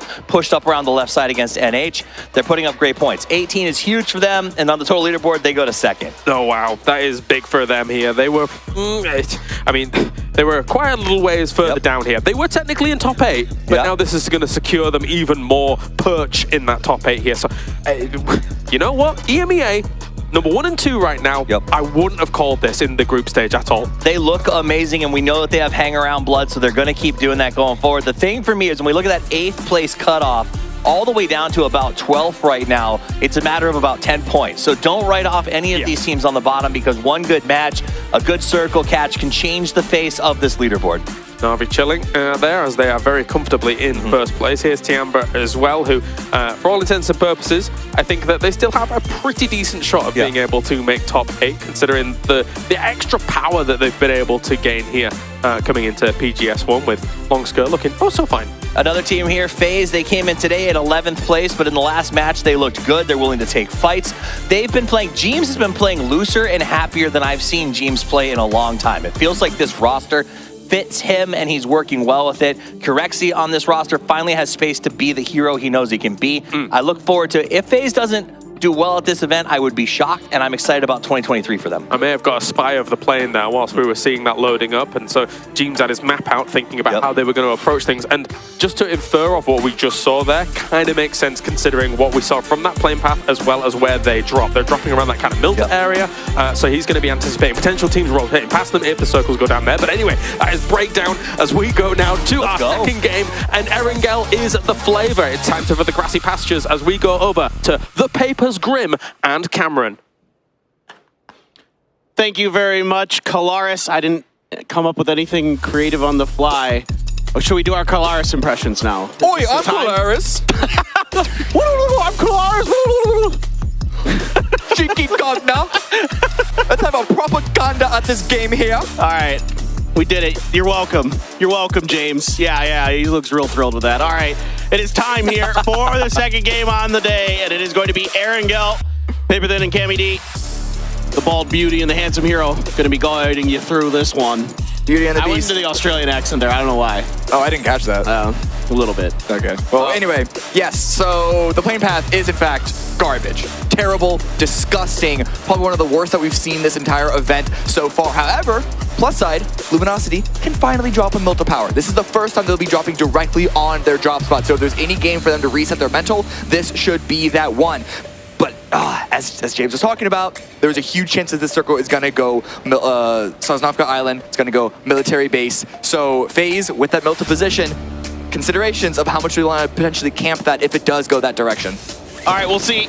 Yeah, indeed. It looks like 𝗟𝗓 is going to be right on top of their Primo 𝗟𝗗 is going to be XOs, and Daytrade a little bit close. 𝗟𝗏 there flirting with the territory. Akita he's got a Car 98. Nope, I think 𝗟𝗏's going to be underneath the shot. Oh, he had enough time for one. I thought maybe. Would have been sick. I was praying. I know, we all were, but 𝗏𝗏 and Leo now facing off against each other. There's a couple of different teams all dropping on 𝗟𝗡𝗗 Island here. 𝗟𝗡, 𝗟𝗏, then STK down to the south, which is, usual for them. And then, of course, Petrichor Road going towards the east, but this is going to be a split circle. If it wasn't 𝗟𝗡𝗗 Island, it was likely going to be a split circle. Not 50-50, but still enough of 𝗟𝗡𝗗 Island that teams shouldn't commit fully to Lumber area just yet. We've already seen it once this tournament. We have. And bridge finish. I am the we fist bumped for that. That's how much we wanted that. We wanted that bridge finish. I was just punching. I was just punching for. You're punching the air? Yeah. Oh, okay. That's cool too. I mean, you can apparently hurt your back. I was just reading this I went down some weird back pain rabbit hole. And apparently, there's this common back injury that basically only happens in two ways, and one of them is people punching the air. Oh. Super random. It's like cracking one of your back ribs or something. Oh. And it's either you fell or you were punching the air. Interesting. Yeah. I mean, air punching is something that we have seen from the very beginnings of PUBG, so. Yeah, and all I'm saying is, for those of you at home, yes, it's cool to punch the air in the game. Totally fine. Go nuts. Keep your fingers warm. But in real life, be careful. Be careful. PSA for the day. Be careful. Yes, for sure. Paperthin's paper facts. Paper facts. Don't let your back become paper. Don't punch the air. All right, well, we did have a little bit of again, what I like to call fever drop here, where it's unintentional that these two teams are next to each other. And it is once again 𝗟𝗓. Last time we saw it Na'Vi. Last time they bopped Na'Vi right out of there. 𝗟𝗓 and 𝗟𝗏, who are routine usual bedfellows in Miramar, so the fact that they run into each other once again on Erangel. I would say GX can't catch a break, 𝗟𝗋 can't catch a break, but they're both fine on the leaderboard. They're both dominating doing good. people in the early game. They are also dominating. They're not fighting out in the blue, but the second they're inside the zone and you're close by, they're saying, you know what, we'll fight you for this edge position, beginning of phase 1. Why not? I mean, the confidence is just through the roof for them because they just, like we talked about earlier, they don't care too much. This is such a casual game loadout. Car 98 with a 2x. Yeah. That's you know, you had to cut loot early. Yuri, he's got 7-7 dead to rights potentially. Yeah, but it's the information. They want to make sure they can team shoot because if it gets behind that rock, it's going to give that position up for the rest of 𝗟𝗋 to potentially adjust their own positioning for that because we do see another player, I believe Linshu there on the south hill for 𝗟𝗋. This is a nice crossfire that they have set up. But if they aren't aware of Savior and Yuri's position on the north side, they could get caught out. Look at Savior there immediately on the road to try and find the opposite angle. But 7-7 aware of something perhaps running down to the vehicle? Yeah, you nailed it. You know, they're holding fire to get Savior in position. And here comes Savior now, gonna be doing his best to keep those footsteps as quiet as possible. The M4 and the DBS. So up close and personal, certainly Savior has an advantage if he can get the drop here onto 7-7, but 7-7 is, he knows, at least considering that this is possible. The second that, I believe it was Yuri that actually fired a shot towards 7-7, he knows Yuri's position, and the second that happens, he's going to be considered a potential north round flank. Not everyone of GEX is in those two buildings down below, and it's too hot. 7-7 backing away from this, unable to find an angle, and Savior trying to pounce, but the range on this M4 not going to be great, doesn't want to give us up his own position here. This drop is, I mean, it's not bad to continue to take this fight because, again, there's enough of 𝗟𝗋 here in this first zone, but at some point you have to consider how much is this worth. And my question is, does GEX have vehicles? Like, if they don't have vehicles, like, if they had vehicles, I would just say GX can just peace out, go to a little bit more looting somewhere else, and they'd be probably A-okay. A lot of teams are going to gamble that this is going to go north of the bridge, and, you know, statistics say that they are correct. But this tournament has been a little bit of an outlier in terms of where those statistics may find themselves. You know, it's a little conversation about sample size and everything, but yes, we've seen a lot of hot drops so far, and the trend might just continue on here. New Happy now arriving on the cliffs with an angle into Farm and Milta City. Na'Vi in between them and FaZe, and just a nice position for New Happy to hold here. I don't think they should be having too much pressure to go much further. Yeah. There isn't much to be decided yet, as you know, a lot of the teams that had priority towards the bridge are taking it, and that's basically the way that this should work. You want to give yourself as good of a position in the early game as possible. Try to maximize those points. It's the name of the game. Petrichor Road has control of the bridge, just on the northern side. Nobody's making a wrap or anything just yet in their direction. No, we'll see if anyone wants to go down through 𝗟𝗋, but which is a rotation that you can see on a circle like this. However, with this plane path, you know there's going to be a lot of 𝗟𝗋 Island teams there. 4 AM now approaching up from the north side, a good split that they have overlooking Howl. I would love it if our observers showed us what is going on with SDK right now. Listen, this is not new for them. You explain, because there's no need to explain. They're doing a nice rotation that is safe and is avoidant of any potential bridge camps. Guys, look at the map feed if you're curious of what I'm talking about. I don't know why Paper is confused. This is a standard meta play. Sure.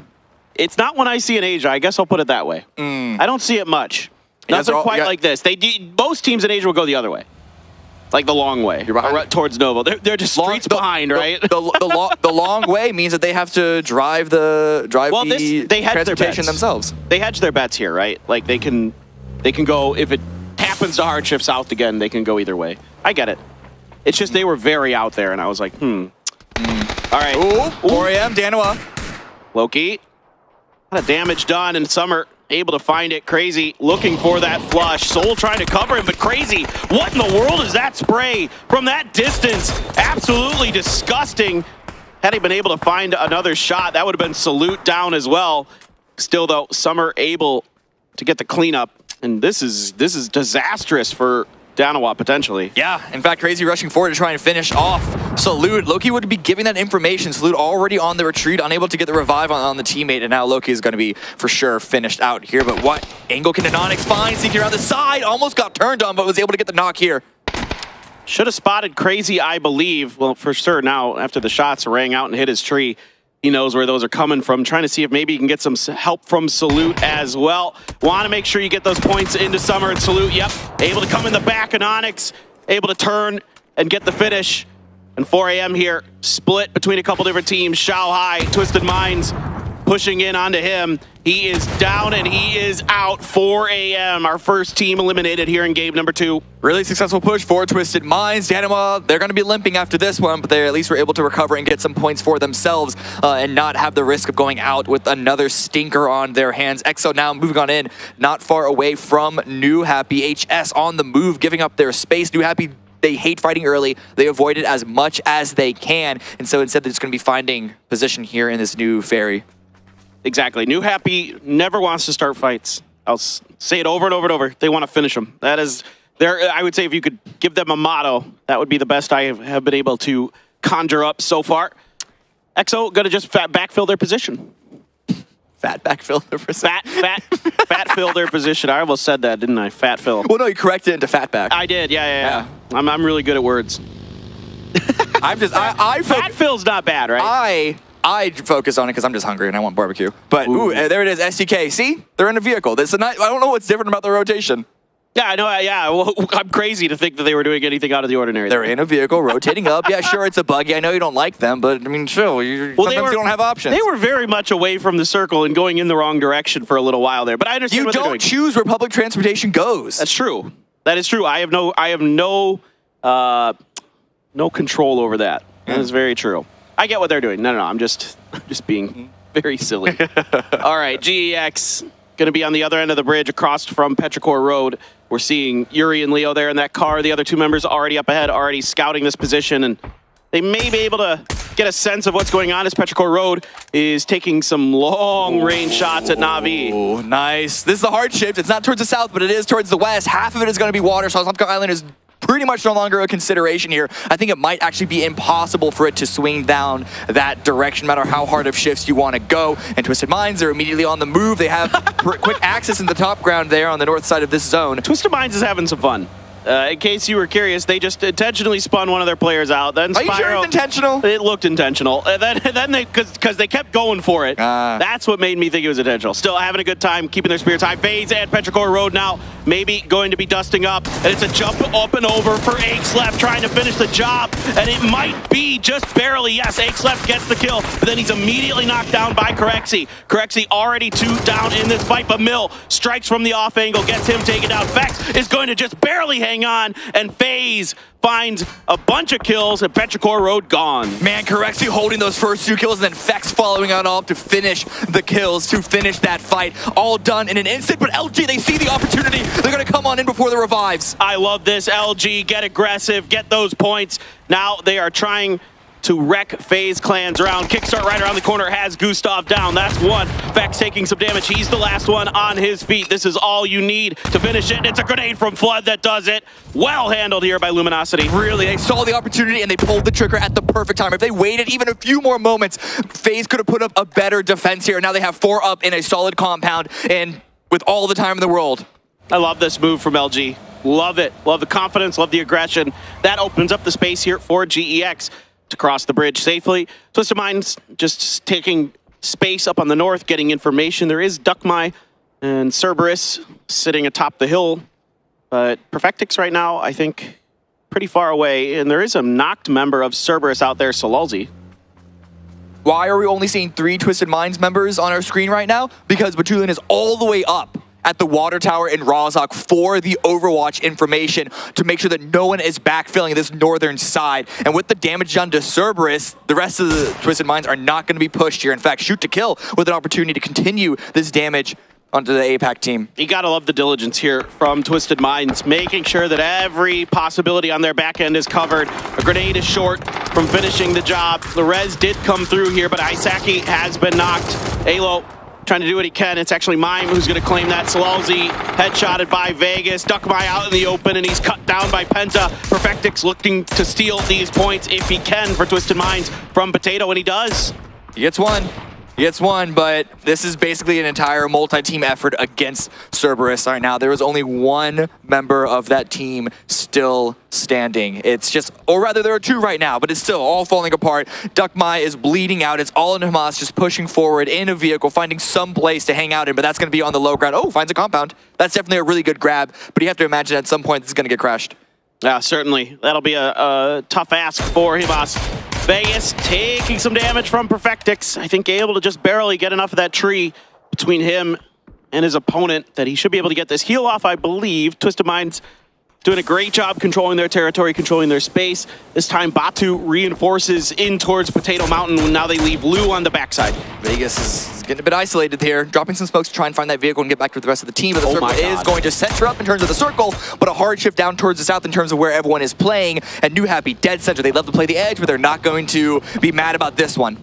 Yeah, this circle gonna remove a lot of water in the next one, but still, the playing ground is already cut from what you can use. Example there, takes a shot and that's a sick angle from Ruin there. That is nasty. Ruin has been really good coming in here for Howl. Absolutely, absolutely.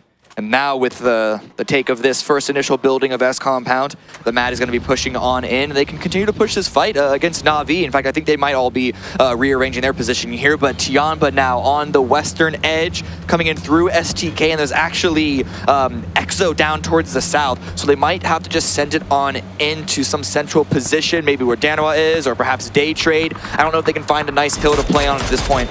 It's a tricky part of the map to play. Not a ton of cover.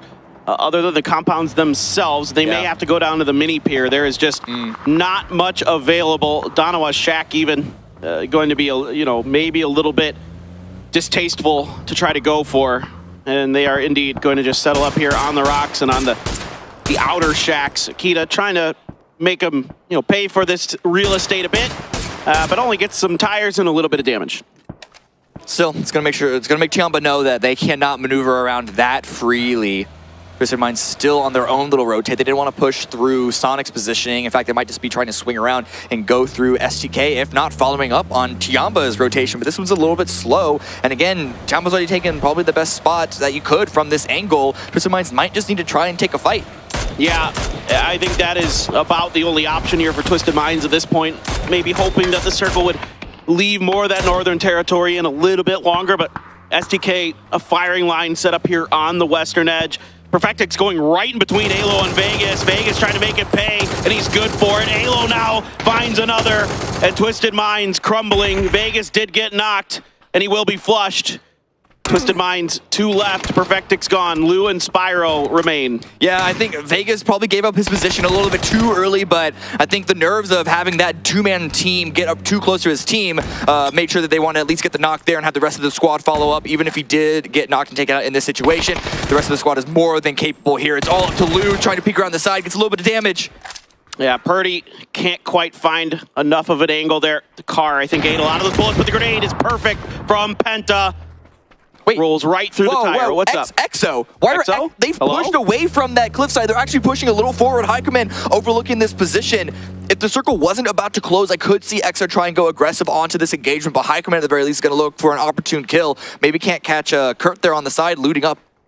Yeah, no, it's a good spot, as Hykeman did get super close to STK territory, and now Purdy sitting in the blue and grabbing some utility here, getting this vehicle ready to make a move. Some shots from 𝗟𝗏 to keep him honest into this vehicle, maybe hoping to find the tires, find the head, find whatever they can. It's phase 4. Luminosity now going to make another crash, but these buildings here are wide open. Yeah, Na'Vi were focused on Howl for good reason. Didn't want to push too hard from the north side, and that means that LG just slotted themselves in on the south side. And this is a good spot in this zone. It's on the edge, but again, when there's not much to play outside of compounds, you got to take it where you can. And Howl also pushing here on the north side. Ruin there on the roof, giving that covering fire, and then just using this ridge on the east side with knowing that no one is at their back. It's a way to easily sneak up under the cover of the cover. Exactly. Yeah, exactly. Mad is going to do exactly what you're talking about. He is right in there. Got the shotgun even at the ready. Now, Na'Vi, I think, sensing that they had lost control of that territory, are going to cede it now and fall back into the double reds and the single white.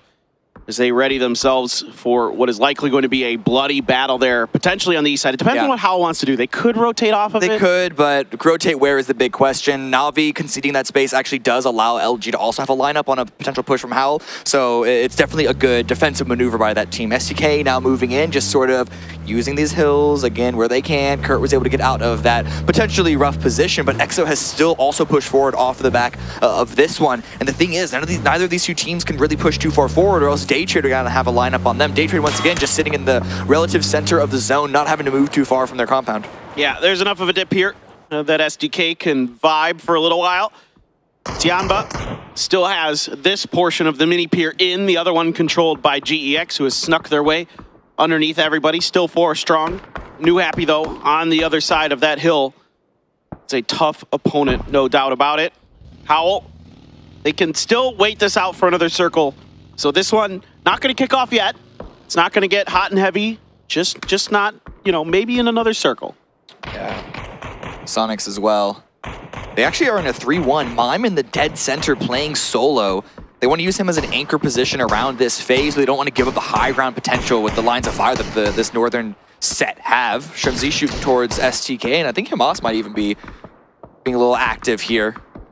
Again, the solo player for Cerberus have yet to be crashed, staying alive for now, but still not in the placement points, so no real points gathered from that initial position yet. Well, for Hamas now, part of the job is kind of peacocking, right? He's got to make himself look bigger than he is. He's got to try to make it so SDK doesn't feel comfortable trying to get into that position, to try to fool his opponents into thinking it's more than one person there. Circle has arrived, but still Howl's compound remains. Apocalypse, just I think watching to make sure maybe someone's not trying to wrap behind him, or maybe grabbing a little bit more utility, not sure. This is bad for Howl, because this one building is no longer in this zone, but Na'Vi and LG don't have to move. Sonic's now going to be sliding in on where Mime is holding in. This is going to be that western set with the Daytrades and the SDK EXO that are going to have to do the most work here. If Daytrade get crashed by multiple teams at the same time, it might be hard to hold, but here, speaking of crashes, SDK, they're going to be isolating Hamas. Yeah, the vehicle blew up into Halo. It would have already taken a lot of damage. Oh, Hamas, the wrong time to reload. Oh, no, he went to get the shotgun shells in, but it could not find the timing. And Halo there, I think he hit the side there, and his vehicle was already damaged, or it was already blowing up on the way in. I'm not exactly sure what happened. Daytrade now looking to see if maybe they can punish STK. That grenade will get into the garage, finds a scrape of damage onto Kurt, but that's about it. Yeah, I think Kurt peeked out, saw something he didn't like, ran immediately back inside. So the fact that that grenade didn't find any real damage means that Daytrade don't have an opportunity to catch them off by surprise. But Howl, they're just going to push all in. Alia, the solo player here in the single white, taking a lot of damage, tried to drop a grenade, but it wasn't able to find its mark. All right, Alia had to prone down. Howl has a little bit of space to work with. The mat on the back, Alia has been knocked. Grenades are splashing.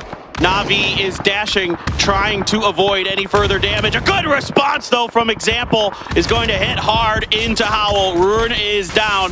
Apocalypse trying to play point. LG may be thinking about trying to get involved. Indeed, a headshot into 𝗟𝗏 is keeping him back. 2 down now for Howl. The Mad and Apocalypse, the 2 remaining Howl players on their feet. Yeah, and LG, they do want to get involved. They're actually running out of their building to find these angles. They're leaving Relo there in the compound, just make sure that no one's going to push them from the south side, but everyone else is getting on this high ground alongside this street to try and clean up any kills that they can, or even finish off these squads. Oh, and a big grenade from 𝗟𝗏. Gets a ton of damage into Howl. Still Apocalypse left, but he is the only one, and he is bruised and beaten. Kickstart had been knocked as well, so LG going to pump the brakes momentarily. Flood, though, trying to work his way up towards this fence line, trying to get some more damage, and Snaker's got Apocalypse. Howl is gone. But there's only one knock against Na'Vi, so Luminosity, not comfortable, not confident to try and commit to this fight even more, so they're going to try and back away. But right when I say that, Snakers with a great frag grenade. This is going to completely turn their plan. Exactly. Oh, phenomenal angle there for Snakers. And now Mel very bruised as well. As LG seeing if they can claim Na'Vi's life, seeing if they can take down our top dogs. Mollies are out. Damage is in. 𝗟𝗏 still not able to be rezzed, and here comes the push from Luminosity. They are wrapping around the corner. Snakers a kickstart up above. They know that Na'Vi members are left in 2 separate angles, so they're going to try and hard push them as individuals. All right, here we go. Reload out. Going to push on in. On the backside, 𝗟𝗓𝗏 was wiped out by the last 2 members of Danawa. what worked from them to stay alive, but that's okay. This is a more important fight. Mel trying to remain up top. Example has gotten the res onto 𝗟𝗚. Kickstart, reload, stuns are in. They are trying to get up these stairs. Smokes are going to barricade the entrance at the top. You can see 𝗟𝗔𝗡, they're trying to focus on Mel, but also make sure that they can't get pushed from the revive members of Na'Vi on the outside. Snakers is doing a really good job there on the north side, giving the information through, but still this fight, it's the door might be closed here on 𝗟𝗔𝗡. This is so important for 𝗟𝗔𝗡. If they can win this fight, it could be them getting into the grand finals. Na'Vi, on the other hand, trying to stop one of the toughest teams we have in this tournament from getting an easy path into the grand finals. Mel going to keep committing smokes, keep buying time, and this makes 𝗟𝗔𝗡's life more and more difficult as eventually as the circle will force the two members who are left up on the road out. Through all the commotion, does he know that 𝗟𝗔𝗡 have players on his floor, on his level? Example and 𝗟𝗚 still playing on the low ground, still trying to look through those windows and also keep Snakers out of play. Mel is able to find the first knock against Flood and the second. Oh, insane stuff here from Mel. Just prepared to go shotgun, then switch into the barrel. 𝗟𝗚's grenade as well. Now 𝗟𝗔𝗡, two members left, and here comes Nuhappy. This fight had been going on for a while, but they got knocked in the meantime. Snakers finds one. He's waiting for another. 𝗟𝗚 there, gonna just miss the shots onto Snakers. Snakers was able to duck himself behind the wall. Snakers now going to continue around. Kickstart with the Vector. Comes in here and gets the knock onto 𝗟𝗚. Wants to get the flush, but that's going to give Mel the opportunity to get the knock onto him. Snakers, can he get there to save him? No. It's a 1v1 now. Snakers trying to do what he can, trying to hold this angle. Smoke's going to be put down by Mel. Such fantastic work done here by him. Or we look at the rest of the zone. There's been chaos across all of these edges because there's nothing to play in the center. Sonic's just been sitting pretty. STK slotted above them, and now 𝗟𝗡 still 4 up with 4 kills already in the pocket, and Onyx taken out. Let's make that one 5. Looks like Nuhappy might be getting involved in that fight, and Onyx is going to go down here. So 𝗟𝗡 able to claim the southwest end of things, and here comes Ming. 2 kills already after taking down GEX. Tough fight on the backside, but HS has been knocked by Flash, so Ming going to have to rethink this fight. And indeed, is the last member alive here for Nuhappy. Now it is time to play recovery, to play salvage points. God, that south position was so bad only a few moments ago, but now that it has been cleared out and 𝗟𝗡 still have 4, it is suddenly the best spot to be in. But STK also on the north side. So many good angles to play from. And again, Sonics in the center, hard cover to play out of, and just all grouped up. H1 does go down, as you can see in the kill feed. But here in this final 1 versus 1, 𝗟𝗔𝗡 versus Na'Vi. 𝗟𝗔𝗡 love fighting in buildings, at least for the past couple of rounds. But can they finish this off? Can they take this final Na'Vi player out? Honestly, today it's gone pretty well for the most part in those building fights for 𝗟𝗔𝗡. But now, of course, going up against Na'Vi, that's the toughest opponent we have currently. Sonics, they just got to lock this compound down, and they've got a really good opportunity to find themselves a win. 𝗟𝗡 out in the open, and it is going to be a grenade from Poochills that is going to take Ming out of action. Nuhappy down into 6, back over to STK and Sonics. Americas versus Americas. Yeah, with this circle shift, 𝗟𝗡 need to put a lot of their resources onto clearing out those final solos. They already took Nuhappy out, but still Snakers and Mel. Neither of these two players can even separate themselves from each other. They've got to go. That's why they have to go for the fight here, and that just means 𝗟𝗡 have no choice but to wait for them. Yeah, down to 3 health is Mel, and Snakers has to feel like he got a big chunk out of him. The door going to be closed in front of him. Let's see if Snakers can get it. He can. Well done here by Snakers. 𝗟𝗔𝗡, 7 kills in this, able to get deep into this game as well. Yeah, 7 kills, 4th place. It might have looked really dirty. That fight against Na'Vi might have not been as successful as they wanted it to be, but they've already put themselves in 12th. Can they go any further? It's a lot of really healthy teams in front of them, so chances aren't looking too high, but Snakers, we can see if he can clutch out another point here or there. Yeah, he's under pressure from 𝗟𝗡. They know they lit him up, and they want to clean out this eastern edge. 𝗟𝗡 doing a great job here, working the edges, making sure that their backs are clear. They're going to do so. Now we have a 4v4v3. It is 𝗟𝗡, Sonics, and STK. Everybody here would love to get as many points as they can. They are oh so close in the standings. Now, once again, Sonics and STK, they've been so focused on each other because they've had to be. 𝗟𝗡 is slotting it on the east side with the big wide spread. Utility is going to come out to try and take 𝗟𝗡 out of consideration and give Sonics more room to play around, but it's actually going to be 𝗟𝗚 that goes down first on the north side. Yeah, 𝗟𝗔𝗡 getting up on the roof there to find that knock. Good piece of work from him. He loves to take advantage of that elevated positioning. 𝗟𝗡 going to be stuck in the shack. 𝗟𝗡 using all this commotion. 𝗟𝗡 trying to get some mollies in. I don't think Kurt actually got hit by those mollies. Some grenades out. 𝗟𝗡 there able to trade for Mime. Now you have two members of SDK, and they are under pressure from potentially multiple directions. And yeah, here comes 𝗟𝗡. Daytrade wants this opportunity to strike. Smokes have to come out, but 𝗟𝗡 is flushed by alo's grenade. It is desperate now for both of these teams that aren't Daytrade. They are finding the perfect timing. It's all coming up Daytrade. It's all coming up Daytrade. These teams that keep fighting each other and Daytrade are able to slot in and pick up the scraps. This is about the third time at least this round that has been the game plan. Angles held onto Sonics. One member of SDK remaining in alo. And, well, they're just going to be beaming it onto his position. They're going to be missiling onto his spot. Yeah, Daytrade here.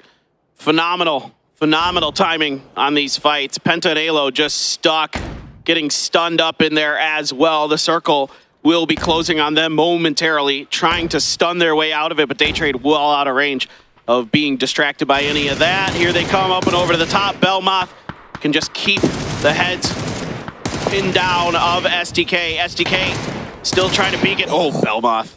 Just phenomenal spray control. Yeah, just Penta re-peeking. He had to do it. He had to try and get Daytrade out of this, but now with the re-knock onto Penta, it's all onto alo. No longer Flash gets the spray onto 𝗟𝗔𝗡. All right, that's one. A lot more work to do here. 𝗟𝗏 trying to come around. Didn't feel comfortable enough. Maybe seeing if alo is going to come out. Can maybe wait this out as well, as the blue is not too far away. 𝗟𝗡's covering on that right-hand side. alo has to make a decision very, very soon. Up on his feet and put right back down. 𝗟𝗏 going to clean out SDK. And Sonics couldn't even try and take advantage of Daytrade being distracted because Flash has been here on the southeast side, keeping them pinned in, allowing Daytrade to clear out SDK, get the revives that they need, and it is all on to 𝗟𝗡. 1 versus 4.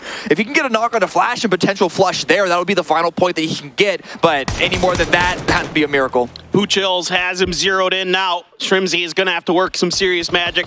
𝗟𝗡 said 𝗟𝗡's beaming right now. Let's see if he can continue. Flash at least damaged. 𝗟𝗡 here doesn't feel comfortable enough to go for the heal just yet, but plenty of healing utility in the bag. Wow, what a spray there. Does a ton of damage to 𝗟𝗡. He might still be beaming. It's all about the opportunities that Daytrade give him. 𝗟𝗔𝗡 did go down to the blue. The revive, there wasn't enough time for it for Daytrade, so still 1 versus 3, significantly easier. But with Flash peeking and then immediately proning down when he takes damage, same thing for 𝗟𝗏 and 𝗟𝗡. They're just not giving 𝗟𝗡 the opportunity to get those extra legs up in this engagement. Yeah, for Daytrade here, it's all about playing for a trade. You don't want to give 1v1s to 𝗟𝗡 if you can help it. Flash continuing to work towards one side. 𝗟𝗡's just going to lock it down while Flash maneuvers. Just hold the angle. 𝗟𝗡 now sees 𝗟𝗡's head, goes for the spray, can't find it. Going to use this opportunity to rotate back, but that is going to send Daytrade towards the center, towards a consolidated position. They've had the split to find the information, and now when the circle closes behind them, they are grouping up so they can play for those trades even better. Flashes come out, and they're just grouping up. If they line up, something could happen here, especially with 𝗟𝗡 with still a frag grenade up, but a couple of shots come out, pull it back. All right, he's going to go for the frag, barrel back in hand. 𝗟𝗏 is down, 2 more to go for 𝗟𝗡, but no, 𝗟𝗡 is not going to allow it. And Daytrade Gaming continues their strong performance in the winner's bracket. They're going to be retaking that second place from Howl, and they might even be putting more pressure onto Na'Vi at the top spot here. What a performance so far. 11 kills for Daytrade, and this was not a round where all they had to do was sit in the compound. They had to push team after team after team, and so strong doing it, staying so healthy into the late game. Yeah, clearing their edges beautifully was Daytrade, and the Sonics, they went for the finish onto SDK, and they were oh so close, but Daytrade found the perfect timing, the perfect opportunity to third-party the fight and make it so difficult. But guys, we are going to watch some highlights, and then it is the desk, and then we're going to take a short break, so don't go anywhere.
day 2, and it's Day Trade here, getting themselves the victory on 𝗟𝗔𝗡𝗗 for PGS 1 winners bracket, and they were mopping up clean kills here. They were mopping up every team that they came into contact with and able to shut down the rest of the lobby. It looked like it was going to be America all the way, but Day Trade said, no. I literally NA final circle, because when that last circle popped, it was just NA inside of it, but Day Trade played that well. They showed us why they were the Thai champions coming into this thing. They played very well, and they never really missed those shots. 𝗟𝗚 had a chance to maybe slow him down a little bit, but couldn't get any flushes, and then 𝗟𝗔𝗡𝗗, a noble effort, but not quite enough. Yeah, difficult. I think when you look at the Sonic's position and stuff like that, I'm thinking to myself, oh, they should have a pretty decent grasp of this circle. I understand, though, why they're flexing out the way they do. If you are in a tower like that and you kind of get caught in a position where, you know, maybe other teams push up to you and start being able to use some of the utility that they have, it can get dicey if you're all bunched up together. So I completely understand why Sonic's tried to seize the initiative in those final moments. And they locked it in, and I think one of the keys to Day Trade's victory is they cleaned up their side, but also the kerfuffle at Spaghetti Compound that never seemed to end with Luminosity and Howl and Na'Vi and New Happy. Everyone was fighting, and everyone sort of came limp. Even New Happy was taking damage trying to get in there and get involved, and then Day Trade was like just enjoying, oh, hey, keep on coming, keep on coming. Yeah, exactly. They got to eat snacks, and then they brought 11 points into that victory and had a chicken dinner. Yeah, it was nuts over there. Really? I didn't expect all of those fights to go down the way they did, but I mean, we saw Na'Vi survive for a long time during all of that going on. Obviously, Luminosity really trying to kind of slow down and hamper their progress during all of that as well. I would like to see Luminosity convert a bit more, considering what we saw them from winners bracket. I mean, they're getting themselves more kills on the ball per game here at the moment compared to yesterday, but not by much. It's definitely better. Yes. And if it's not enough, at least it'll give them something going into the next round to sort of run off of. But the fact of the matter is, they lost 2 players to 𝗟𝗚 in that room by himself, and that was not something that should have happened. So, as you know, we're going to get a chance to look at some of these numbers in just a moment from the top 4. 𝗟𝗔𝗡𝗗 will probably be up there with 7 kills, but a lot of that comes on the back of Snakers, who survived the longest against Na'Vi. But anyway, Day Trade, 11 points. These guys are, in my opinion, guaranteed winners bracket. They should feel pretty comfortable going forward. Yeah, you're right. Snakers was really able to save LG's bacon, Luminosity's bacon there. But as I said, Day Trade with 11. Sonics with only 3, and STK looking to clean up the north with 8, and 30 smokes used whilst they were doing it as well. So they went through the ringer as we look at the recap coming in from this game. And it was a lot of compound fighting, as we mentioned before. I mean, that's their angle, right? You got to fight for those spots, especially in this area where there's not a lot of options. Day Trade, here's where we get a glimpse of the start of the fights. They eradicated Danawa. One of those things, you know, Danawa already lost Soul with before the 10-minute mark even, and came limping into that fight with Day Trade. Day Trade cleans them out. We see New Happy trying to push forward, but Day Trade finishes them. Then we get Day Trade just watches the compound. So as this finishes, Snakers does a great job, takes 3 of Na'Vi down by himself, but as they come limping out, Day Trade is waiting, and that just sort of is the MO for this game. Day Trade is waiting, and then they walk away. I will say I was surprised that Millman actually backed into that room and didn't just vault over the balcony when it was going on during that, and it gave Snakers basically exact information as to where he was going to be as that door was swinging open. But it's by the by as we take a look a little bit further on here. STK still trying to put the boot in towards the end, but Day Trade, they fanned out well, and they were able to control these final circles well, knowing that it was likely Sonics and STK were being corralled into one another. So seize the opportunity, seize the moment. It helped that both of those teams were limping at that point, and Day Trade was just able to manage with 4, completely eradicate everybody. 5 points going the way of Flash. Only 400 damage. Really, 𝗟𝗚𝗡𝗗, I think, put in a ton of work there as sort of the swing position. Every time someone tried, you saw 𝗟𝗚 trying to get around that smoke to make something happen, 𝗟𝗚𝗡𝗗 had him. They're one of the teams at Day Trade where I look at the team and I'm like, this is a very well-rounded team. At any point, when I think to myself, who is their star player? I think some people may have a bit of a favorite here and there, but for me, I feel like any one of them can contribute big in a game. So, and I think that's what's working out for them here. It will be 𝗟𝗚𝗡𝗗 taking the man of the match, but this has put them firmly in second place now. They've seized that second place away from Howl here, and it's a big team effort from them. Yeah, we know the Thai fans love them. We know they love watching. We know they're going to be excited to see them performing so well, and rightly so, because they're working as a team. And that's what PUBG is all about. The best performers are when you get all 4 players on the vibe going at the same time, and they they had that. They fought out in the open and there were no issues. There wasn't cover. Their cover was the fact that they just had superior firepower. And now they've moved up to second in everything, aside from Na'Vi, of course, being able to still be number one in terms of damage and kills. And Na'Vi is just...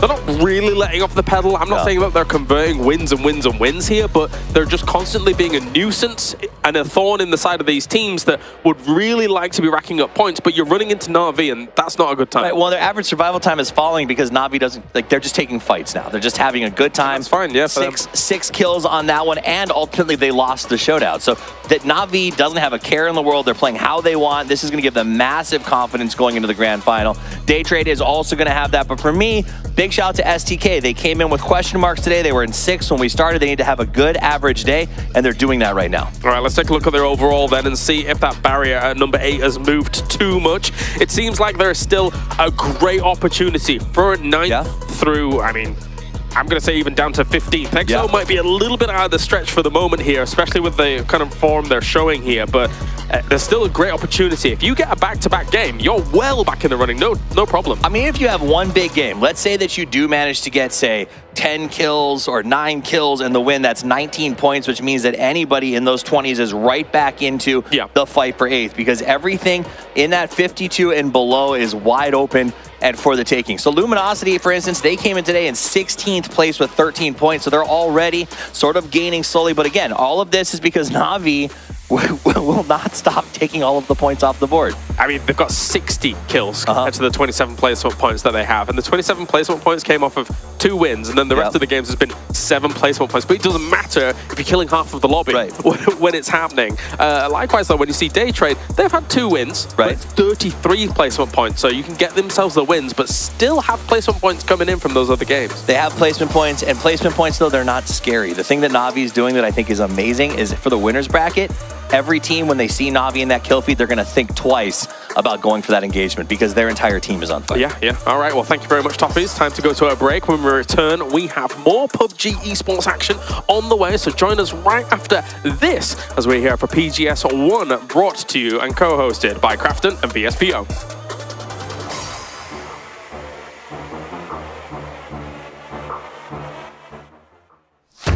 Now we can be in the game to play PUBG ourselves. 我们设计了我们脑海中一直想要很炫酷的皮肤。兄弟们，现在登录游戏就能看到我们精心设计的皮肤了。 If I encountered a player wearing our skins in the game, I would feel like proud to see that. PUBG e스포츠가 오랫동안 고민해왔던 지점 중에 하나가 팀들에게 실질적인 혜택과 더불어서 동반 성장하는 모델을 만들고자 하는 것이었습니다. 그러한 맥락에서 글로벌 파트너 팀 프로젝트를 시작하게 되었습니다. 그 시작으로 GPT 스킨을 제작을 하게 되었습니다. 이번 스킨은 팀에서 원화를 직접 제작을 해주셨는데요. 그 퀄리티가 정말 예상보다 훨씬 좋아서 깜짝 놀랐습니다. 팬분들께도 응원하는 팀에서 직접 제작을 해주셨기 때문에 더욱더 의미가 클 것이라 생각이 되는데요. 자신이 응원하는 팀에 대해서 오랫동안 응원해온 보람이 있구나 느끼실 수 있는 계기가 될 수 있을 것 같습니다. I have imagined what it would feel like to have skins representing our team. It would be like we are actually in the Battlegrounds ourselves in the game. Now we can be in the game to play PUBG ourselves. We designed the skins in the way we've always imagined, wanted, and thought that would be cool. I hope our fans really love the skins. I think they look really cool, so I think the fans will enjoy them as well. Well, the big challenge is to create something that represents the brand and it has to look cool so the fan has a desire for it. So you need to find the right elements and colors with meaning. I'm thrilled that GPT skins will help our fans be united with our team. It's always exciting because you only create these things in the digital world, and it's a great joy to see our fans who will win in our skin. 希望这些皮肤能代表我们17战队，并向大家展示我们战队的文化和精神含义，这样才能确保皮肤能够被广大玩家喜爱和接受。对我来说挺激动的，能在 PUBG 里看到代表我们17战队的皮肤视频，这个过程让我想要拿出更好、更有说服力的表现，来更好的在电竞领域定位我自己和队伍。就对于选手来说，在游戏里就拥有自己的那种专属道具啊，或者皮肤，就是非常有意义的一件事。然后希望以后这种合作也能够越来越多吧。I believe there will be more opportunities communicating with our fans, expanding the global partner team program. 안녕하세요. 저는 PCC 캐릭터 팀의 이준호입니다. 캐릭터가 입는 의상, 총기, 그리고 탈 것들을 제작하고 있습니다. 팀별로 그런 색깔이나 특성이 있는 디자인이라고 생각했고 일반 옷으로 생각해도 굉장히 멋스러운 디자인이라고 생각했습니다. 팬들이 보았을 때 가장 중요하다고 생각되는 부분들, 그런 부분에 중점을 둬 작업을 했고요. 팬분들이나 이제 유저분들이 보았을 때 우리 팀의 이 유니폼을 입고 실제로 경기를 할 수 있겠구나 하면서 약간 그런 것들에 대한 만족을 위해서 생각을 하면서 작업을 했습니다. And I want to thank every fan for your support. It means a lot for us. I cannot imagine the world without fans. 期待一下我们这款皮肤吧。所以说，你们的支持对于我们非常重要，也希望大家多多支持17战队，谢谢大家。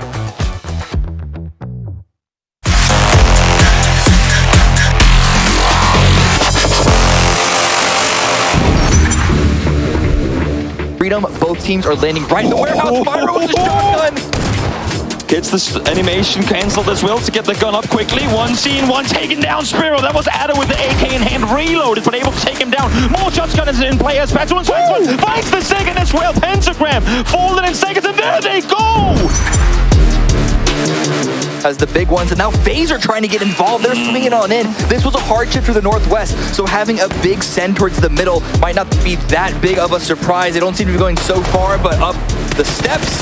Fox doesn't check the right angle. It's all under Risky B. Has to go for something big. Does not succeed. 3 players go down. They know that New Epi's fighting STK. This is great recognition. But they weren't ready for Hikari's position at the tree. They're out on the road. Hikari finds the perfect time to strike. Takes 2 down. Grenade in hand here for Soul. But he's nowhere near this. He can't get a grenade there. Now he's out in the open. What a spray from Hikari! Only saw 1 or 2 more smokes in his hand there, so that's not far enough to cross that field. Leo, though, spotted Linshu just barely, and the re-peek is going to get the knock through the smoke. Now he sees 2 by the rock. That's information. That should be everything GEX needs to get the job done. Long skirt knocked as well. Leo, only 1 more player to go here. 7-7 wraps to the back. Don't even need to get the revive on Xenon. They already have the man advantage here, but look at Savior pushing on in with the grenade. Trying to confirm every single person that they can. 7-7, last one up. What can he do? 1 versus 3. His position has been compromised. Here comes Yuri looking to finish the job. 7-7 though, able to at least find the knock. Leo trying to get there to prevent the point. Claimed high ground in an area that they had no rights to claim whatsoever. Aldana was going to get backstabbed here by the AWM. Yeah, that's the easiest AWM shot of your life. He's going to be able to flush kick there.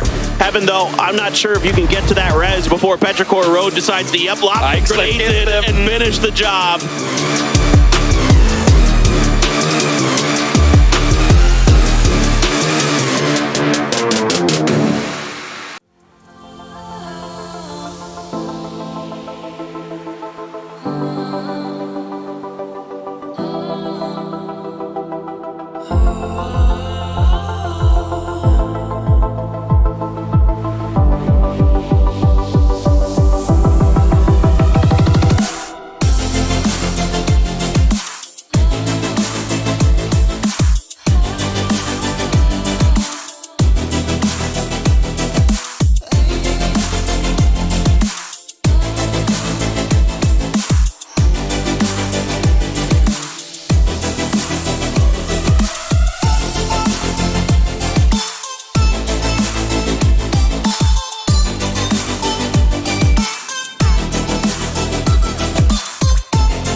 and welcome back to PGS 1 here in Kuala Lumpur, Malaysia. Paperthin sticking with you for the next couple of games, and now moving over with me is the tall man himself. It's Toby, and we are ready to get 2 more games underway. Another Miramar is going to be finding itself in our hands, in our beautiful, beautiful, luscious hands. I'm so excited for this game. Did I just hear you say Howl was going to win the next game? What? Whoa. Now they're bribing you, so I don't know. I'm not so sure.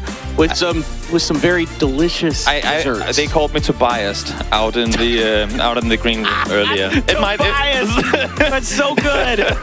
It might be the case. In any case, let's take a look at these teams we are about to see take to the battlefield once again. For Danawa, they, again, have really yet to properly show up. I think one of the weird things to me about Danawa right now is group stage. They were literally all for life throughout the entire game, always. Now, constantly running into losing players very early on.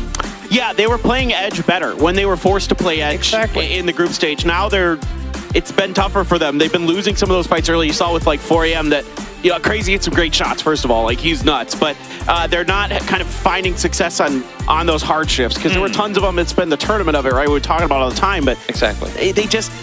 Sometimes, you know, they're in the zone, and sometimes you're not. And right now, they're not quite as in it. Now, they've salvaged a lot of points. They sure have. And another team who also had us talk about them all the way through group stage, not so much so far in the grand finals.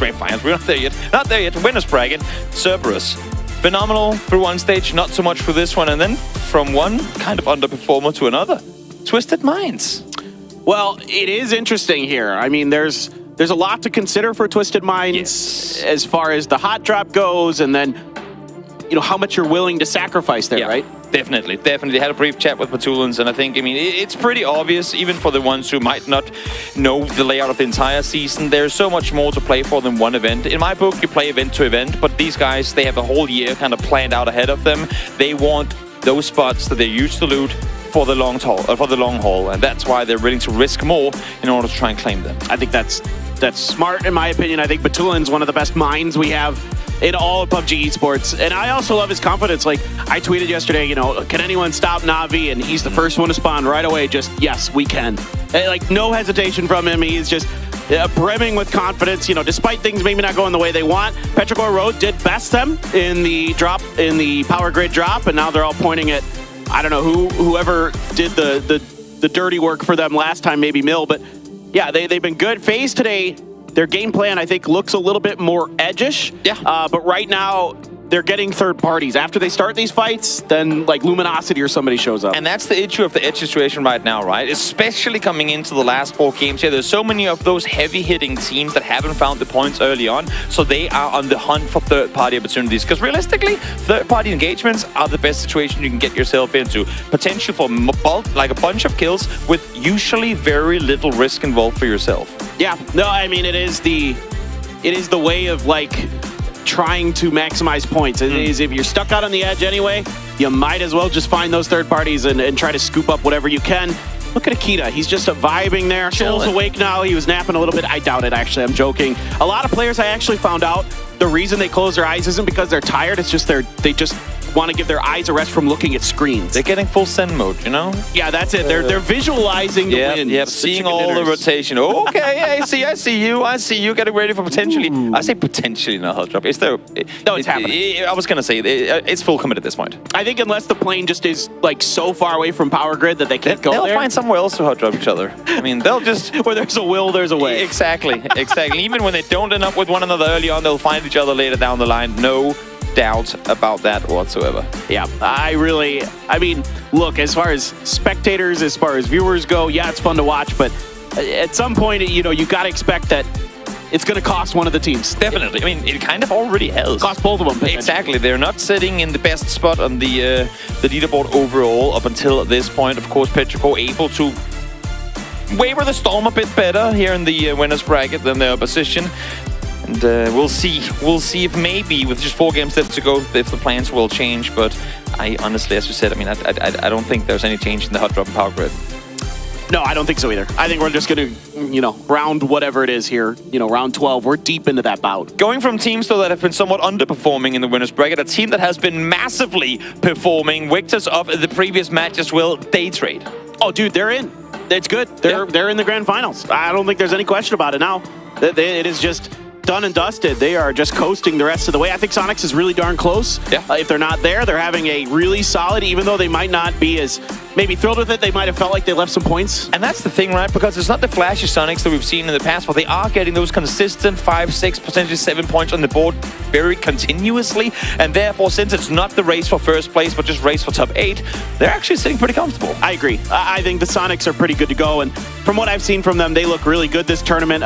Gunner's doing a great job getting that team sort of a little more disciplined. I'm seeing really good sort of like decision making, especially on Miramar. Like the way they've been leapfrogging has been really impressive to me. Sure has been. Love to see teams evolve, teams adapt over the course of a tournament. Perfect. They said there. Oh, okay. A little wink to the fans.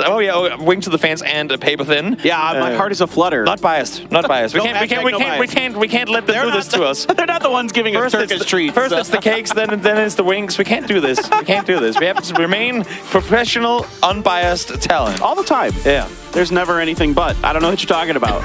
I have no bias towards Donovan in this lobby. Absolutely zero, I swear. Of course. Over towards LG we go. Another team who came in with flying colors, pretty much dominated the entire group stage. Winners bracket, not quite is blowing the case so far. And they're blowing their noses. Well, that's everybody. Yeah. Yeah, it's, so you got to do what you got to do to be prepared to play the game. And if that means a little, I don't even know what the word for it is, but stay healthy. Yeah, exactly. That's what I'm looking for. We do the best we can, of course, and a little runny nose here or there happens to the best of us. Allergies as well. Yeah. Can really bother people. Like if you change even like, I know like depending on what, like literally what country I'm in, my allergies are either awful and my nose is just like the grossest thing on the planet, or I'm just completely fine. And it's one of those things where, especially if you're new to the LAN environment, if you're an online hero that have never attended a global tournament before, one of those weird things that you don't even consider before you're here. I'm sure that if you talk to EXO now, like, has everything gone as you expected coming into this? Any of these Howl included? Has any of these, like, everything here gone as you expected coming into this? No, there was this random thing we didn't account for. People might get a little ill. I mean, that we didn't take for granted. Sure. We haven't gotten the right sleep because now we're jet lagged. Like, all these sort of things that play a massive factor in the energy you have. Whereas when you're home, you get to sit around your underwear, have a good time. You know, you wait until the evening, you play the games at the prime hour. Or your bathrobes, right? Or your bathrobes. It's, there are so many factors that play in here at the global stage, and you really, have to be prepared for all of them. Certainly. Yeah, that's part of the whole, that's what kind of, it's so fun because PUBG itself is a battle royale, so it's the unexpected that you have to deal with, that you have to account for. It's sort of like the metaphor for the bigger picture of life. Now, I'm not saying that the player issue is on FaZe. I'm just saying there are more than 4 people in that booth right now, and therefore I am guessing that potentially there is something wrong with one of the FaZe PCs. Even Luke's in the room, so you know things aren't going great. I was trying to segue that into something fun, but I couldn't figure out how to do it. We don't have fun here. I don't know what you're talking about. Another team who has been, I don't want to say performing out of their minds, but at least that surprised me in terms of who would be the best team out of China, 𝗟𝗋. I did not have them up there as one of the better teams. I had them up there as could potentially impress, but not really expecting it. Low 𝗟𝗋 has a long history of playing phenomenally, but honestly did not see them come out and play as well as they have been doing so far. Yeah, I mean, really, it's been a lot of like help from 𝗟𝗋 too. He's had a really strong performance. Phenomenal player. Donovan, we've touched on them a bit, but Anonix has really started to step up. We had Soul in the group stage. Now here in the winners bracket, you're relying on that veteran, that guy who, when Donovan has been put in these 1vx situations so many times here so far in the last couple days, that he's been able to pull out some big points for them. Sure have. And then back to our current world champion team, who looks to maybe want to repeat that off of how they've been playing here in the winners bracket, Na'Vi. It's a big roller coaster of emotions, I suppose, trying to be a fan of these guys, because sometimes they will look like the best team in the world, no doubt, but then you also have moments where you go, how did you go from being like undoubtedly the best in the world to this? They'll go out and have a 4-point day, a 5-point day, sometimes even close to a 0-point day. It's just some of those things that Na'Vi can do. But fortunately for them, winners bracket has been going just the way they would have wanted it to. Exactly. Well, certainly Na'Vi is good to go, and the game is ready to go as we find ourselves with game number 3 on the day. Of course, it's me. It's Miramar time. as we are ready to kick things off. The plane path, an interesting one in that it's not interesting. I was gonna say, where are you going with this sentence? It is as fair, I think, honestly, as trying to beat you. There are some of those very vertical planes that can actually kind of fool you. Straight north to south in the middle doesn't cater to any of the side looting teams, and because Miramar as a map is so vertical in how its like transition opportunities go, it sometimes good plane paths. Or sometimes, I should put it the other way, sometimes bad plane paths can look good. This time around, though, looks simple, is simple. Everyone should be able to go exactly where they want. Yeah, El Pozo for XO is kind of the only thing I was curious about. Yeah, they're just out of the plane early. So look at this. This is just... my question is already answered. I don't even have to think about it. Did XO just apply the thing we talked about yesterday that we can't mention? You know, the whole logic thing? No. We can't give the creators that much credit. Now we're taking it so far. Now we're getting wild. We had too much time on the mic just yet. Yeah, we've had a little bit too much time. We're just talking. Now we're getting weird. Logic. This is what happens. Like when we're just left to our own devices for 10 minutes, like things start to get weird. Who thought that was a good idea? Yeah, you and me free mic for this long. That's crazy. And I also love how the observers said, "Oh, okay, no mind." I was just gonna say how we decided to ignore this altogether. We'll see it in the kill feed. We know they're gonna fight. We'll see what happens. So far, if we were to really analyze this, I think Twisted Mind's parachutes might be like a meter or two better than Battlegrounds. I thought that last time, and then they didn't get guns. Well, so I mean, that's a whole other aspect, the loot lock. We'll see. Spiro should be the first one to get inside the door. What will he find? A Mark 12. MK12, it seemed like. Vest for Chewy, didn't pick it up. No reason to go for that. If you can get a gun, Spiro, though, dodges and weaves to find one. Twisted Minds finds double. Mill, one in return, and I think we're about to go stalemate. Here we go. Yeah, looking that way to me as well. Mill actually going to try to go outside with this micros. He's trying to catch him off guard. I think, maybe in his mind, he's thinking Twisted Minds. They're thinking that this might be a little bit of a stalemate, but Chewy is going to go out, grab something out of the bread house, and Mill is just going to dip on out of here. I saw fans yesterday go out and tweet things like, our team would never run away from a fight. They would always stick around and help their team out, no matter what happened. I'm not sure what Chewy is doing if that's the case, because he is out of there. Never found a gun. They're running, and you know what? I don't disrespect that. You know what? You tried. You failed. He just didn't find a gun, I think, is really what it came down to. He threw a sickle and then ran. Like, that was... He was in there early. He was. He was one of the first ones in there. Exactly. Sometimes, the luck just isn't on your side. Wait, is it almost as if it's really RNG to hot drop? No. I hope no, that, I don't know what you're talking about. No. We can't. I'm sorry. Again, I keep going back to this whole logic thing. I'm sorry. We cut that. I'm so sorry. In the meantime, though, Twisted Minds finally, honestly, for I don't want to say the first time, but one of a few times, coming up victorious here in Power Grid, and even more so. Don't want to kind of curse anything just yet, but without taking any casualties.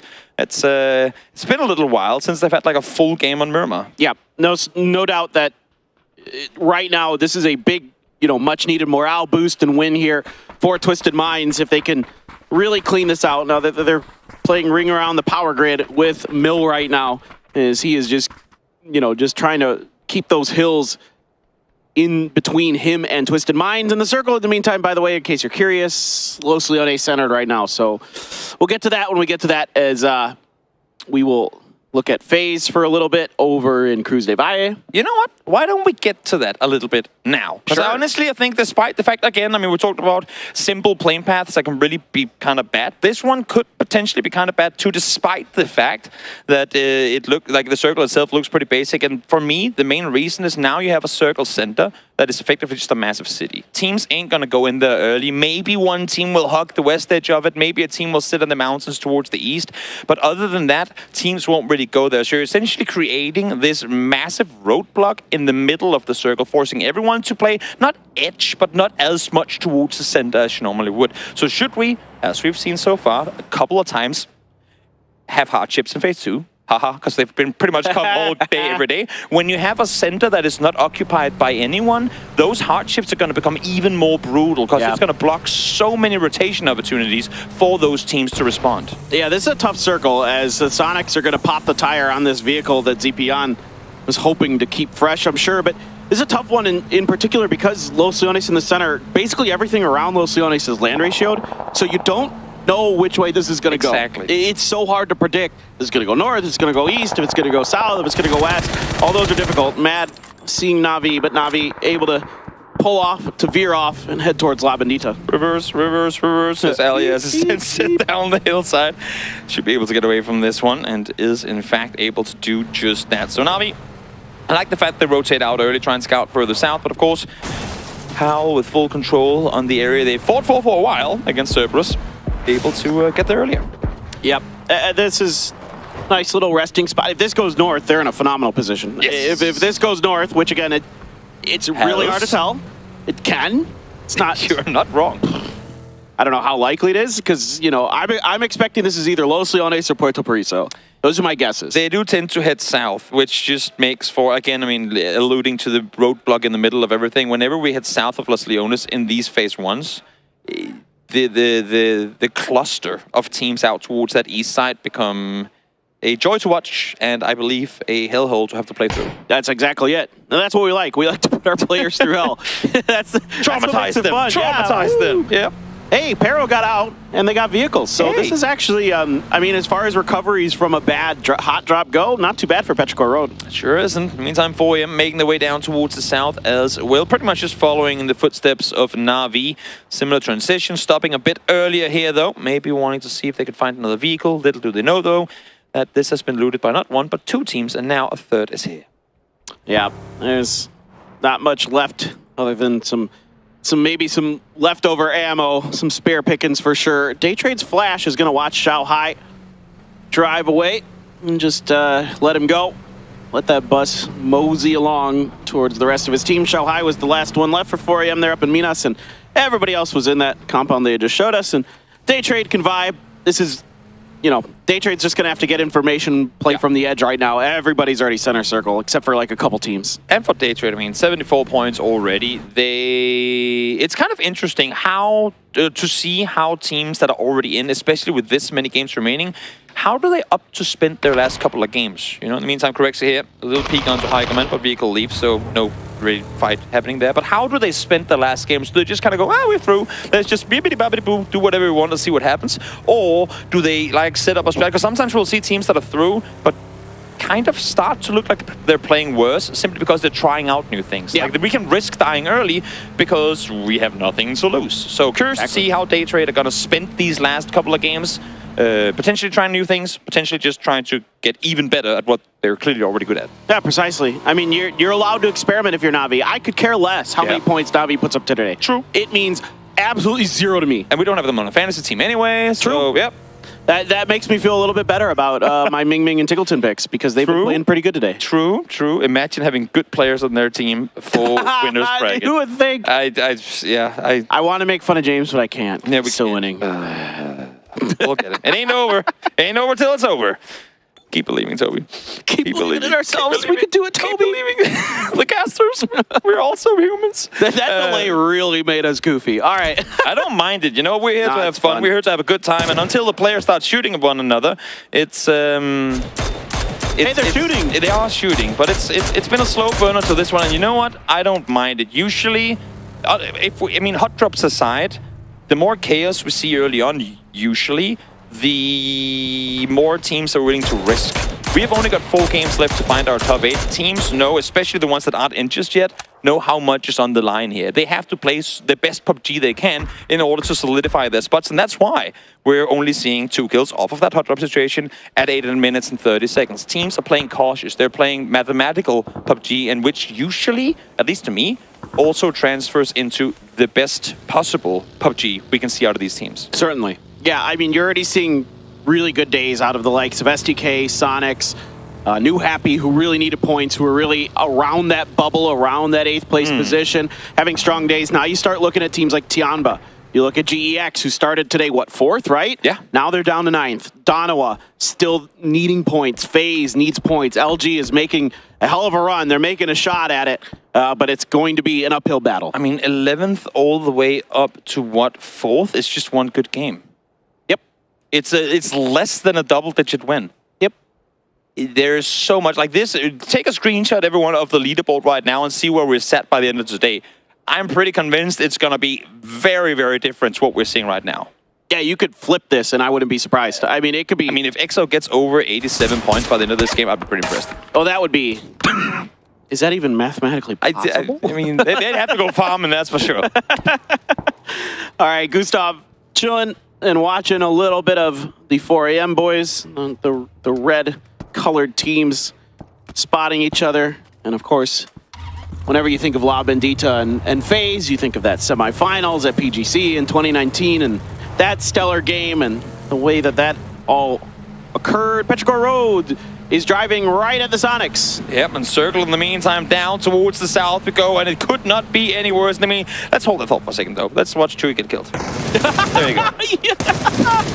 And he did. And he did. Exactly as expected.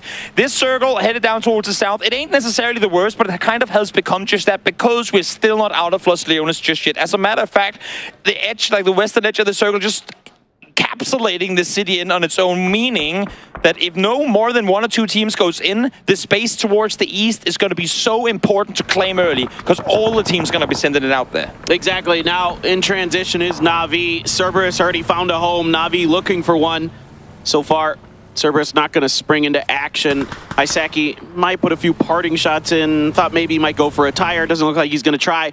Mill, the sole survivor, spots Soul out in the open. Soul has to change directions to avoid any further damage to give himself a little bit of safety. Yeah, the grenade comes up short. Salute maybe picking, or I thought he might pick up the IGL, but he's going to keep driving. It looks like they want to try to, punish whatever player this is. And that's the issue, right? Because they can't be completely sure that it's Petrichor sat here. If they knew, they would have probably just full speed sent it into him, but they had no idea. No reason to take those risks, especially with where they are on the leaderboards right now. Currently sat in 10th. So play it smart again. When it's the end of the tournaments, end of the stages, we usually see teams try and perform at their best. So smart from Danawa not to go overzealous in that one. Here's the fun thing about this Circle, Toby. I have seen this hard shift back into Los Leones before. We've had it a couple of times. We have had it a couple of times. I'm just going to throw it out there and see if I can will another really bad Circle into existence. I mean, if this tournament has been anything to go by, it's not too unlikely. And the thing is, it doesn't really have to go that far in order to then go all the way in, because next Circle will exclude a lot of the mountains around Los Leones, as you alluded to earlier. And if we just have more than half of it in the city, well, it should hard shift towards the west. And right now, just Sonics, Danawa, and Mill on that western side. Everyone else is trying to set up shop towards that northeast. Yeah, normally, right, in any tournament that I'm in, I'd be like, yeah, this is going northeast, east, or southeast. One of those three. That is basically like the only way I'm assuming this is going. I am no longer of that belief. Yeah, no. But most of our teams still are, and they are correct to believe that. Yeah, I mean, they're again committing to a spot where there's little to claim, and it makes perfect sense. What would you rather? Sit in the city, then have the Circle shift out, and there's nothing for you to take, or sit where there's very little to take in one of the few compounds actually available, and then when it goes to the city, while you might not necessarily survive, because Los Leones can be hard to get to from the east, it's a city. There's got to be one house that we can take, whereas to east, not necessarily a single shack available for you to play from. Yeah, there's a lot of fields out to the east, so it's really tricky to play out there for sure. 4AM making a wide wrap towards Impala right now. Few shots, probably from EXO, maybe LG. But nobody really has a great opportunity to do too much damage here. I love the fact that the Akita throws the preemptive smoke here, realizing that vehicles is coming in his direction, saying, you know what, I need to make myself look like more than just one player, or else I could potentially get pulled up on by 4 a.m. Now let's see, Paper, where does the next Circle take us? Yeah, certainly important. Ooh, just centers. This is weird. Now, this likely has to hard shift either, again, there's northeast, east, or southeast, but... There's no... But... I'm pointing at you. Go ahead. I know you are. It's just, this is straight down the middle. Yeah. This is Rossok River, water in the middle. I can't predict this one, and unluckily for the players, I don't think they can either. This can literally go anywhere. There's no Circle we can present now that won't have mountains in that shouldn't be in. I think right now, I'm looking at Cerberus. They might be in the best spot, but honestly, I wouldn't put my money on it. This one can go anywhere, and this mountain in the middle, the range, is going to be brutal for teams to have to transition. Yeah, I've seen them go west. I've seen them go to where the Sonics are right now. If you're looking at the map feed, I've seen them go that way. I've seen them go to Danawa. I've seen them go like straight over to the west. It happens. It's not as common, but it does happen. I can't call it. Tianba, maybe? Yeah. Kickstart and Luminosity, maybe? I mean, regardless, one team will get a really good shift there, 15 will hate it. Pretty much no matter where we place this next Circle, so many teams will hate this Circle. Exactly. Na'Vi on the edge. Very, well, you know what? I shouldn't say very unlikely, but you know, who knows? It could happen. They could just drift towards them. It could go northeast. They thrive on the edge. The circle will go into the city. They'll win with 15 kills. That is true. I mean, I would not want to mess with them in the state they're in right now. They are. It's hot Na'Vi. Nuts. Hot Na'Vi is hot Na'Vi. Unpredictable Na'Vi. This is Ripton Na'Vi, right? Like Destin Na'Vi, Ripton Na'Vi. Since there's a city there. Yeah. Good at that fighting. Maybe. Maybe. All right. Let's take a look back towards the city. Get a bit of an overview here. Sonics make their way over towards Daytrade. Daytrade are all very close to one another, and with Pushels down already, I'm not sure if Sonics want to fully commit to this. In the meantime, speaking of Na'Vi, before Heikeman on a drive-by lobs a nade on in, finds the first, second, and third, and now it's just 𝗟𝗏 left alive. So maybe hot Na'Vi weren't as hot after all. Yeah, EXO should finish this fight, I would think. They need all the points they can get. Instead, 𝗟𝗏 is trying to finish what they started. That's Hikerman and Rain knocked out by the road, trying to crawl back. Meanwhile, 𝗟𝗏 doing everything he can to try to salvage this situation for Na'Vi. Points are being taken. Speaking of points, it's going to be one for Savior here. New Happy loses their IGL. Big knock for Savior as well. They're set in the 3-1 split. If he does not get that player down, 𝗟𝗓 loses all control towards the east. So crucial knock from Savior to maintain and control of that hilltop and to force the rest of the New Happy players further out towards the west. Yeah, great play by Savior. 𝗟𝗏 found a grenade on the Rain.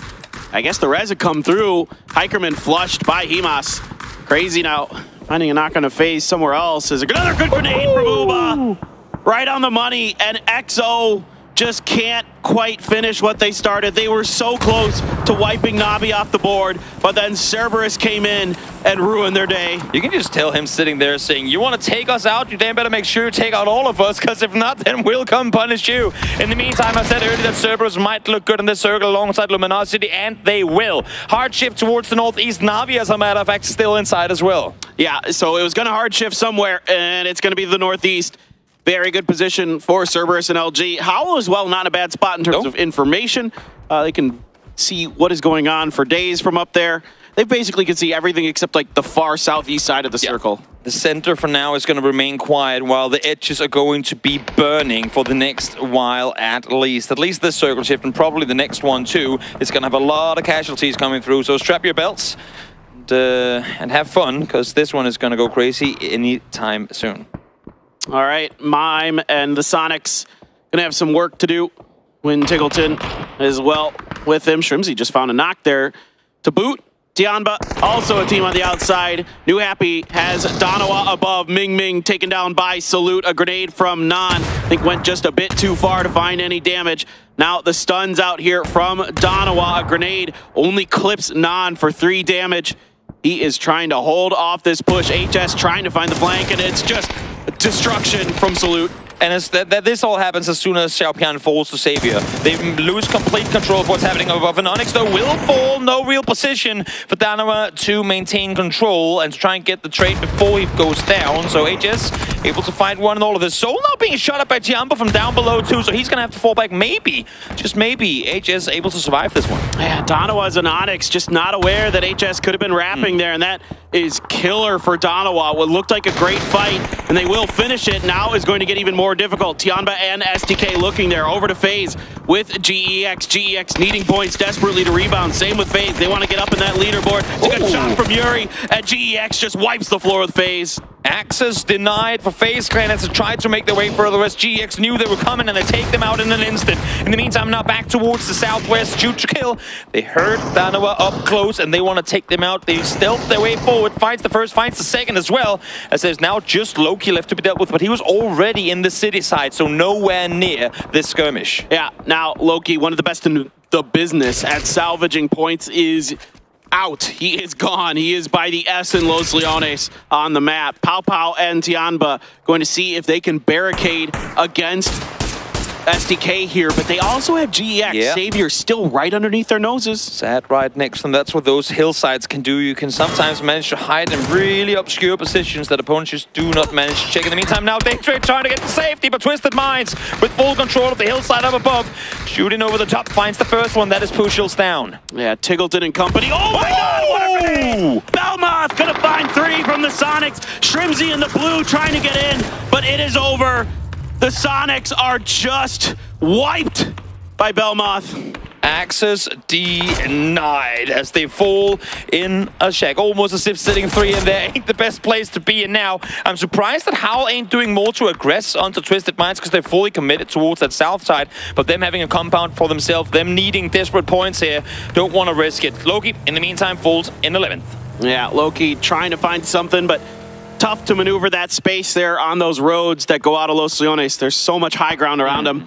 It's really hard to rat, even for some of the best in the business at doing it. Now Belmoth, fresh off of a phenomenal grenade, looking to put some more damage in. Batulins takes down Vegas from afar as they have to find their way into the next circle. Phase 5 just kind of centered up, so teams still have some work to do. They have Lou up on the north side. I'm not sure how they're planning on rotating through this one. I think all Lou is going to see is that, well, everything down here is taken, so you guys find a better position for us to go to. 𝗟𝗗𝗗 kind of similar position. They have to make their way forward, but they're running into a 2-2 split for shoot to kill.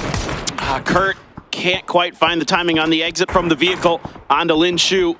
So Lin Shu has just enough of a dip here that he can keep himself obscured for now with Longsker up there to cover this push from SDK. It doesn't help that Belmoth is out there. Well, Longsker's just going to sit him down quick and easy with the M4. Wait, they don't have an angle on him? Just exactly the rich time. Perfect positioning for Longsker there. Spot run on the edge of the smoke as well. Now, though, well aware of his position. And this is where Longsker has to kind of figure out with himself. Do I stay here or do I try and get back? Maybe reposition. But no, ain't going nowhere. Finds Purdy. Yeah, he's got cover with the nades from down below. Lin Shu and 𝗟𝗟𝗗 now trying to get even closer so they could finish the job onto SDK. But now Longsker getting shot in the back from afar by GEX, I believe that is. 𝗟𝗟𝗗 up front and close, trying to do some more damage. Penta left out there. The smokes are draining. He's going to see him on the edge of it. Gets a decent amount of damage. Penta still just barely alive. I'm loving this aggression from 𝗟𝗗𝗗. This is what I doubted whether they were going to be able to bring into the global stage or not. Do you dare to go out and finish the fights fast enough for you to be able to set up before the third party comes in? Now Flash is down here. Solo player will see how much commotion, how much trouble he can stir for 𝗟𝗟𝗗 before they deal with the rest of STK. He steals the point away from 𝗟𝗟𝗗 there, takes out Kurt. So, hey, that's something all right. But now he's got a very angry 𝗟𝗟𝗗 down below him. Penta in the blue. Penta, not much he can do as Flash is going to find 𝗟𝗟𝗗. Ain't done just yet, and with the circle closing in, this could mean players down, and now Longsker does get the final one. Leo falls, that's elsewhere on the map, as Flash now tries to make his way down towards the rest of 𝗟𝗟𝗗. He ain't done until he falls, but Longsker might just be able to find him here. Can't get up there. There's no angle for him. There's not enough time. He's going to try to go for the volley, but it's way too far. Flash, the phenomenal player from Thailand, trying to end 𝗟𝗟𝗗𝗏's round. Looking down, I don't think he quite saw Longsker. He certainly knows he's down there. He's probably heard him aplenty. Now, gonna throw some utility to try to make his way down the hill. If he could have one more flash in the back, it doesn't matter. He's just too good. He takes down Longsker. He's dealing with 𝗟𝗟𝗗𝗏 on his own. Sure, he falls, but so much damage done to 𝗟𝗟𝗏 in the midst of all of this. In the meantime, a battle that took place towards the northwest. That's Twisted Minds versus Howl. They've managed to get down the hillside by the circle. Hard shifts down towards the southwest. This fight for the compound has to come to an end fast because they all will have to move. Yeah, exactly. This is going to be tough for all these teams out here if they beat each other up.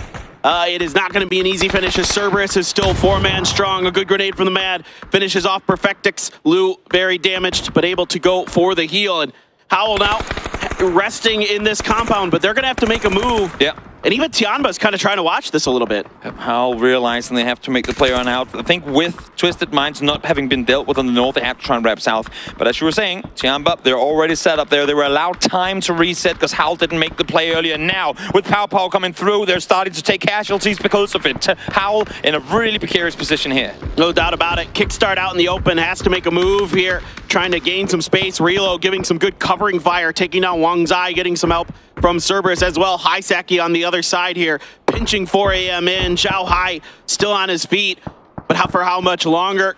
You can see 𝗟𝗏𝗏𝗏 just looking for these points. Wants to get these flushes. He's got it. You know, LG trying to prevent him, but not going to happen as 𝗟𝗏𝗏, I believe, the last one alive here. Huge fan for the approach that 𝗟𝗏𝗏 is taking to this one. They know that they have 𝗟𝗟𝗏𝗏 on the other side. They'll see 𝗟𝗏𝗏 does manage to find 𝗟𝗏𝗏𝗏. Does the flush come through? Not quite, but he's not going for it at all. Solonsi goes down as well, and now 𝗟𝗟𝗏𝗏 on the north side might just chime in on this one. What in the world was that, 𝗟𝗏𝗏𝗏? 𝗟𝗏𝗏 had this. It looked like this game was theirs. Yeah. And they reached out for points, and they're paying the price. He's got the 𝗟𝗔𝗡𝗗, he's got 2. Can he find more? Nice up and over, kickstart and flood, trying to get there, trying to prevent him from doing any more damage. Don't forget about 𝗟𝗓 over in the shack, but it's Apocalypse striking from behind, taking LG down. That is a flush, kickstart gone, reload gone, and now just flood remains. Solo plays, mechanical plays by all of these individuals to try and keep their teams alive. Everyone's so happy that 𝗟𝗋 can't get a proper angle of this, but now with flood down, all of 𝗟𝗋 should be looking in this direction. You can see now already the shots are coming through. That is going to be him down. Actually, 𝗟𝗋 through the shack takes it away from 𝗟𝗋. What an angle for 𝗟𝗋 there. Great little find, as that is going to steal that point away from 𝗟𝗋, who had just worked his way forward, took a bunch of damage for it too to get that molly in there. 𝗟𝗋 stuck on the edge, and now 𝗟𝗋 is making him pay. This 𝗟𝗓 is singing. Yep. Oh my goodness, if he could just find a little bit more damage. Yeah, the worst thing right now for 𝗟𝗋 is that 𝗟𝗋 doesn't really have to worry too much about 𝗟𝗋, because he has 𝗟𝗋 still sat on the other side of the road, preventing them, kind of suppressing them, not allowing them to get closer. While all this is happening, as you can see on the minimap, 𝗟𝗋 is sneaking his way further forward, finds the first one, gets the flash on him, 2 shots in return though, headshots connected.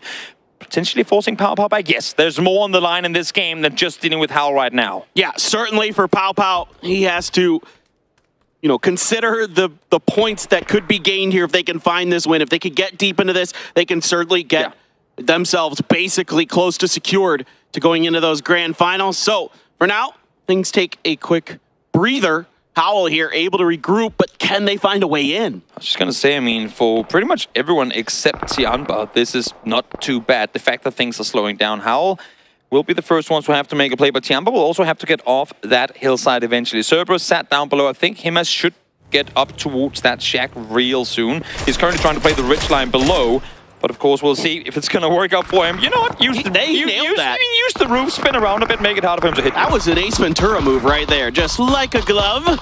Now 𝗟𝗋 is going to keep pushing forward, and 𝗟𝗋 has switched to the 3x on this 𝗟𝗓 to go for these sprays. Schofield out in the open. 𝗟𝗋's going to have to reload. Yeah, he wants that red dot back. He was popping with that. 𝗟𝗋 popping people as 𝗟𝗋 continues to try to press forward. The firing squad of 𝗟𝗋 takes down 𝗟𝗋. Nowhere for them to go in this one, and now it's up to 𝗟𝗋 to make their way off the hill. 𝗟𝗋 is alone. If he falls here, there's no one coming for the rescue. 7-7, same thing. 𝗟𝗋 opting to play the solo plays. They're all here to try and make individual plays to take down 𝗟𝗋 before this one comes to an end. 𝗟𝗋 will have to move. 𝗟𝗋, same thing. Will 𝗟𝗋's high ground win it out? Right now, it seems like they're set very well here. I'm not sure if 𝗟𝗋 sent that vehicle on purpose or not. I don't think so. He wanted that vehicle. He wanted that car. Oh boy. Well, I mean, I think this has to move away from 𝗟𝗋, doesn't it? I feel like there's land ratio trade. I could be very wrong about that, but it should go down the hill, definitely. It should, right? Stop the vehicle there. Good. I think. Yep. Unless this is just like one of those absolutely disgusting circles. Oh, 𝗟𝗋, that's a big knock. That's one of the angles cut off for 𝗟𝗋. Unresable. Practically unresable. You have to get up on that hillside on the backside. 𝗟𝗋 committed to playing the land down below. So every knock that 𝗟𝗋 gets here, it's kills confirmed practically, because there's going to be no way for them to get each other back up. Same thing if 𝗟𝗋 falls. It's a 1v1, v2. It's up to 𝗟𝗋 to somehow isolate the angles and allow themselves to peak 2v1. And I'm not sure how they do it. These mountains are so difficult to play around. Yeah, it's so difficult to get down. 7-7 trying his best to crawl back to his team. Yeah, why not? First knock. Might as well try and see if we can get there. Heck yeah. All day. This is exactly what I would do. I'd just be like, well, I might as well go. Who knows? Maybe I could cause a distraction. Roll for info. Exactly. Exactly. All of that. Still important. As 𝗟𝗋 playing this to the best of their ability. Circle, as we saw just before, shifted down, and it went, as you said, away from those mountains. 𝗟𝗋 has the shack. 𝗟𝗋 has the building. They have the ammo, they have the helmets, I say, as a headshot rings through the arena. We'll see now, because it's the same story the other way around. 𝗟𝗋 are sat in a split, and if 𝗟𝗋 opt to commit to a push onto 𝗟𝗋, that could be a winning play. Yes, they'll be shot at while the vehicle is moving, but it would be, if they get there, a 2v1. Now you got to start wondering here, if there's maybe another helmet floating around for 𝗟𝗋 in this building, still on the ground, who knows? I don't know how well this is looted, didn't get a really good view of it. but can you risk running around to try and find it? Because the time you're spending away is them seeing he ain't there, let's make a play. I think there might just be a play for 𝗟𝗗𝗋 to try and aggress on a solo, because if they just slowly make their way down this hillside, yep, there's the vehicle, they're smoking the line. They want to get to 𝗟𝗋𝗋. We saw it with 𝗟𝗋𝗋 pushing Batoonings in the first game of the group stage. They are going for the same exact play here. They want the 2v1. Yeah, that 𝗟𝗋𝗋, though, doing some serious damage. They spin out on the way in. 𝗟𝗋𝗋 as well, landed some good shots. 𝗟𝗋𝗋 has to go for the heal. The grenade off point as 𝗟𝗋𝗋 had swung around to the back of the building. 𝗟𝗋𝗋, I love the fact that he's trying to dip out of this one. Allow for him as to cover from above, and that's exactly what he does. Finds the first one, now 1v1 up close. 𝗟𝗋𝗋, up close, flash comes through. That's going to be one blind at least for a little while longer. And with the blue closing in, 𝗟𝗋𝗋 has to move. All right, 𝗟𝗋𝗋 going to switch to the sawed-off, trying to see if he can catch 𝗟𝗋𝗋, sleeping a little bit here. Now back to that barrel, but instantly hit by 𝗟𝗋𝗋. 𝗟𝗋𝗋 is going to relay that over to 𝗟𝗋𝗋. He knows that he's weak. He knows that he could go for this. Who's going to win here? The shotgun. It is it, but then there's the kill. It's the blue. The blue got him in the end. Oh boy, what a finish. What an end to an absolutely insane game. 𝗟𝗋𝗋 out victorious. The blue, the victor in this one, but what an attempt. What an attempt from 𝗟𝗋𝗋. That sawed-off, man. What a gun. And it almost took it away from 𝗟𝗋𝗋. And despite their calculated risk, I'll call it, to push out to that hillside across the road. Look, they got more kills. They needed every point they can get. They're still able to stabilize and win. 𝗟𝗋𝗋 showed us exactly why just because you get 9 circles don't make for an easy win. Certainly. All right, guys. Well, we're going to watch some highlights, and then we're back with the desk. Stay tuned here for more PGS1.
Is the three-headed dog back? It's 𝗟𝗋𝗋 here being able to get themselves the win. It's 𝗟𝗋𝗋 picking up some excellent shots here as they're able to take the victory. They have this compound for a long time, so they should have been able to convert very well, and they did. They absolutely did. Doesn't matter if we're barking or howling. It seems like the dog teams are playing incredibly well, and honestly, it was how they played that endgame. 𝗟𝗋𝗋, for just a moment, we thought they have the high ground. It's over, Anakin, but it wasn't, because that shift on 8 put everything in 𝗟𝗋𝗋's control. You know, it's funny because technically speaking, and I was just talking to the guys before with it as well, it's probably one of the smartest calls we've had in the commentary so far, because oftentimes in these games, we have the circle 4 land ratio shift, and it often, let's say 95% of the time, cancels out all land ratio. So I'm thinking to myself, oh yeah, you know, it's late game. 𝗟𝗋𝗋's got this, no problem. Look at all the angles that they've got. But there's land ratio there in the shift of 8. Absolutely. Very smart. And for those at home, if you don't know what land ratio is, it's the idea that at 4 and 8, the circle will move away from unplayable terrain to make it fairer for everybody. It's so rare that it matters in 8, though, because it's so rare to have that unplayable terrain. And 𝗟𝗋𝗋 was on top of an area that was considered that, so it moved away. 𝗟𝗋𝗋 knew it was coming. That's why they locked up those positions, and it worked out. And honestly, it worked out, though, because 𝗟𝗋𝗋 got that cross. When they crossed that road, they spun the car around. They used some tricks to get there, and I thought maybe this is it.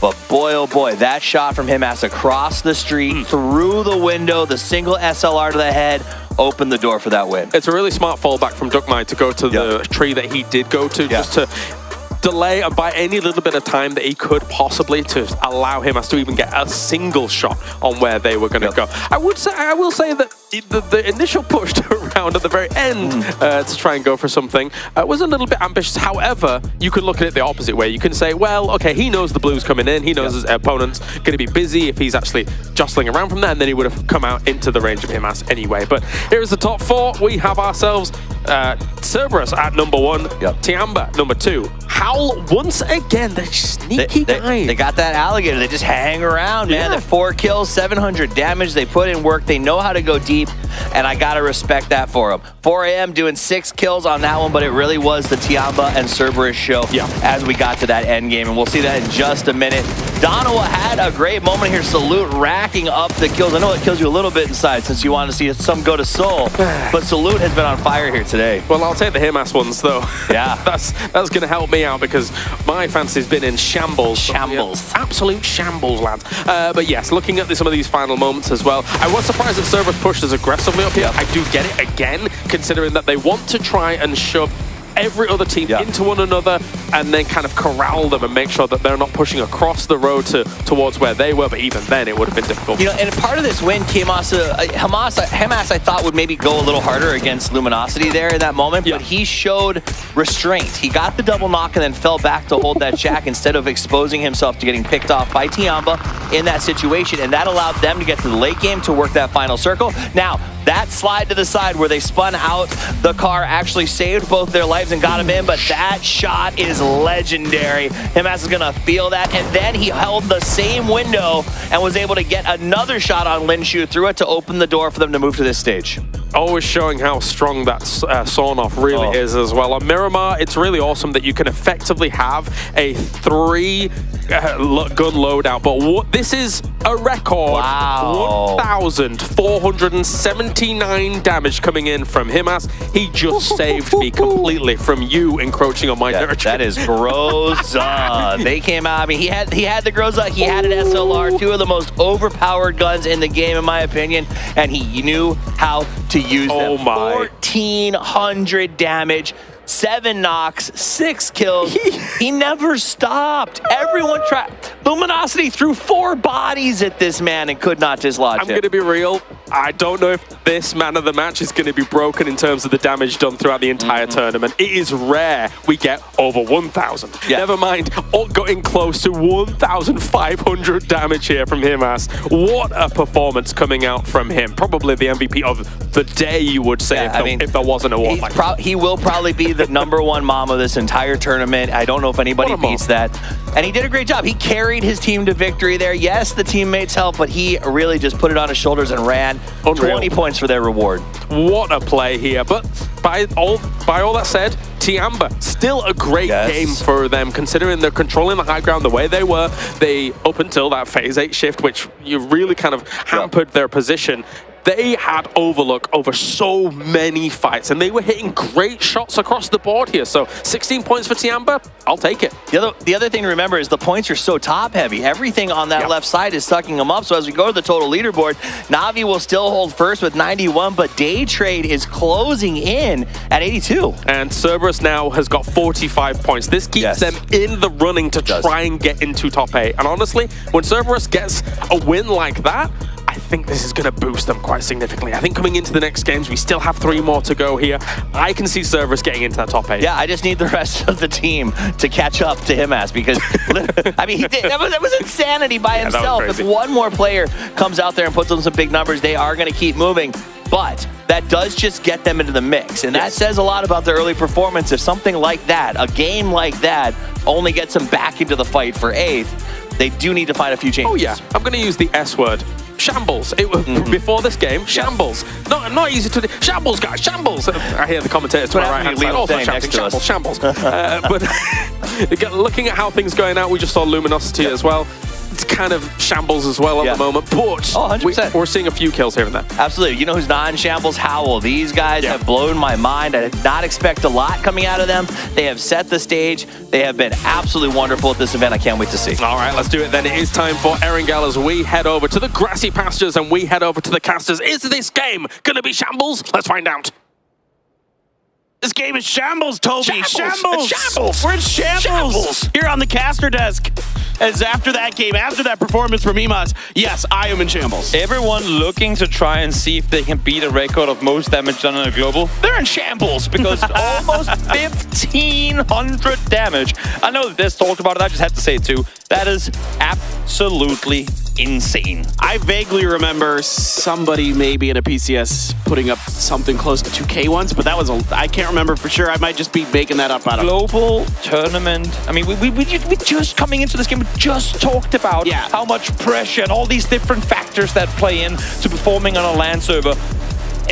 Him has just made it look like he's never played anywhere but on LAN. Oh, that _𝗟𝗓 makes things happen. That's for sure. You can see why it is the favored gun in the late game scenarios for pro players. And that damage is astronomical for sure. I'm not sure if at a global international like a PGS, a PGC, you know, those kind of things, PGIS, whatever, if it is the most, I'm super curious to know. Feel free to tweet at us. You know, if you have that info, we'd love to see it. But over to this game, the playing path is in shambles. It's a shambles, Toby. Could be more in shambles, but a little shambly, we can say. It's a little shambly. I'll give him that. I'll give him that one. English is not my native language. I can make it up. No, that's fine. I do with it whatever. That's what even people who speak English is making up. It was true. It is a little shambly, this playing path. Very far southern skewed, and I guess luckily we don't have any, like, I can't go anywhere but Kameshki. So teams, so I don't think we'll be in trouble. And for the teams that do want to go a bit further away, do like Dano does. Land on a vehicle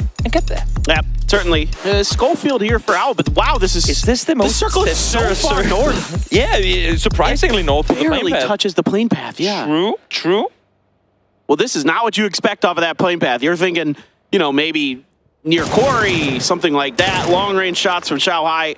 Just ambitious at best there. Yeah. But you might as well take them. You know what? It's been done before. It's been done before. Yes, it has. Headshot at that range with a barrel, you'll be making highlight reels across the globe. You know what Wayne Gretzky says? Miss every shot you don't take.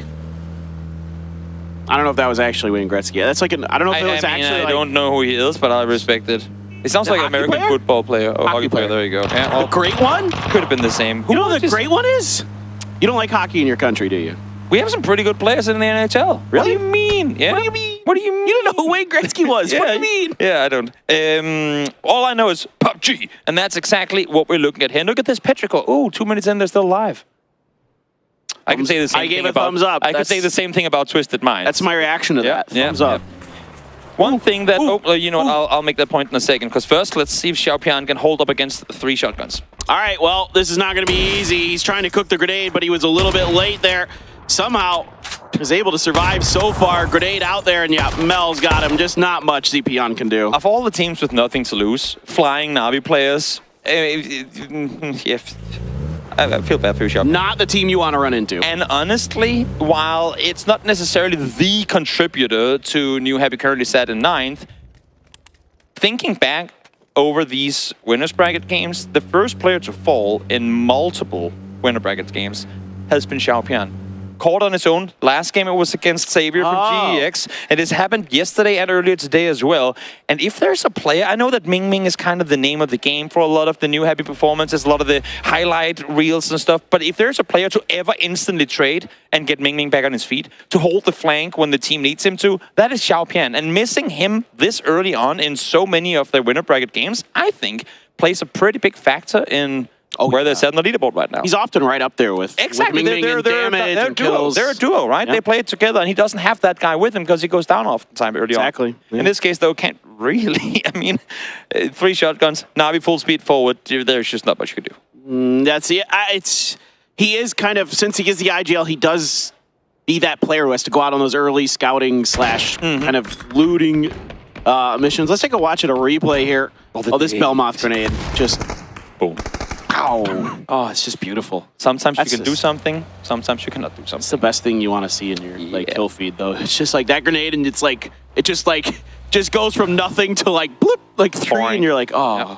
And when we get multiple of those scenarios around at the same time, we go really confused. The observers do, What did we miss? What did we miss? Why did two teams just die instantly? Well, yeah, who Thanos snapped over there? Exactly.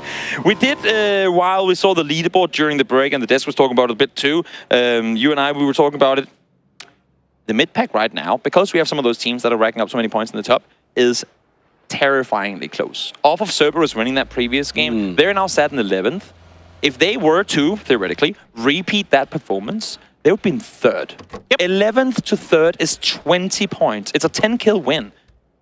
We've just got 2 games left to play after this one. It's insane. It's insane to think about. I mean, so close. Yeah, you and I were looking at it. We're like, oh man, this can go so many different ways depending on how this next game goes. I mean, yeah, we're going to be looking at that top 5 kills again, and you know, Flash had a great moment there, making 𝗟𝗋𝗄's life miserable. Who knows if that, you know, extra kill he gets changes the destiny for 𝗟𝗋𝗄 in that game. And out in the open is Fex.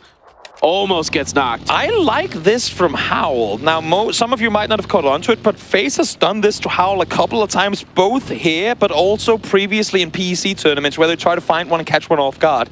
Here, this time around, clear as day to see that Howl, as soon as one got to the building, the rest of them were looking up that hillside, because they have been picked off by Fex, by 𝗟𝗋𝗄s in those positions before. This time around, though, anticipating it, having heard the vehicles, knowing it's probably FaZe set up there, and they take him out. And now, well, FaZe has company.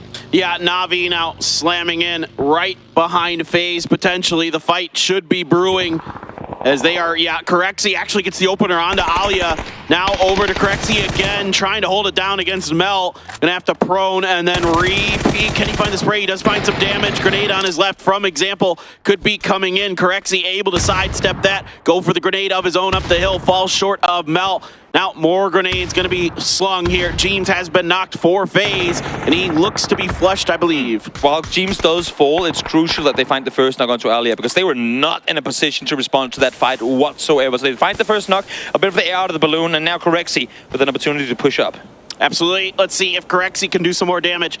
He's already having a really good one in terms of some of these moments for FaZe where he needs to come up clutch. He has a couple times. Fex out in the open, gonna go for the grenade. I think it just got 𝗟𝗄 on the reknock. He had just been knocked. I thought it might go too far, but 𝗟𝗄 weak from that revive status. Now 𝗟𝗋 trying to respond in kind. A stun as well from the bottom of the hill. It's Gustav, the IGL for FaZe, showing up to the party. Example, trying to counter move him, but can't push forward because of Howl. Exactly. He's playing kind of this anti-flank contain role where as long as they're not pushing, it looks like he's not really playing a big factor in the fight, but he is the reason that Gustav doesn't get to wrap around, and now you can see Uber here driving underneath. Again, Na'Vi, nothing to lose. FaZe, everything to gain, only at 34 points right now. And Howl, another team who really wants some points here. They're looking for a good third-party opportunity. Uba with a bolt. You don't see that every day. Tried to sneak underneath Howl's noses, but now Mad can find some shots, some damage.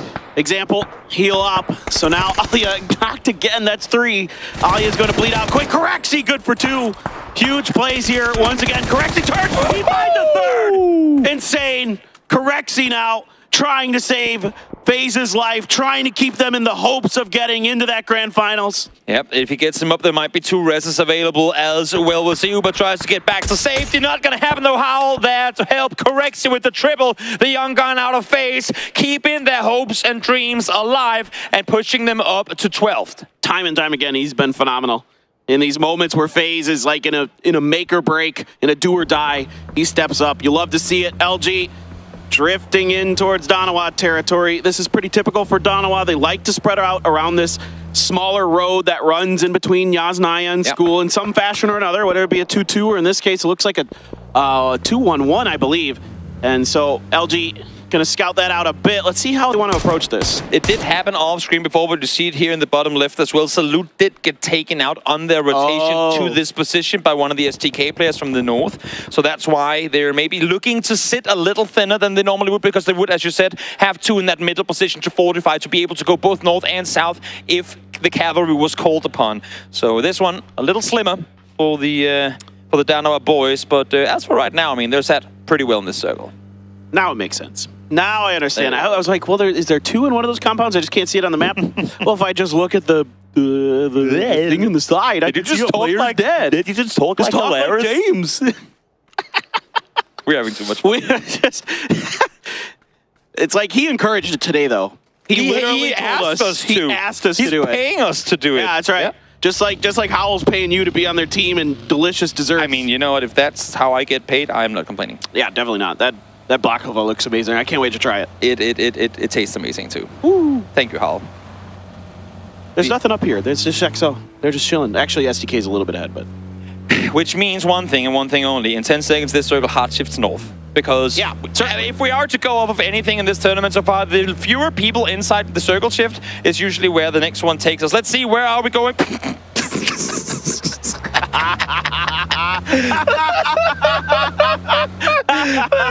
Oh no! Oh. Jamba, you're already driving. You might as well keep going. Keep going. Yeah, no, it was totally a pre-rotation, right? That's what it was.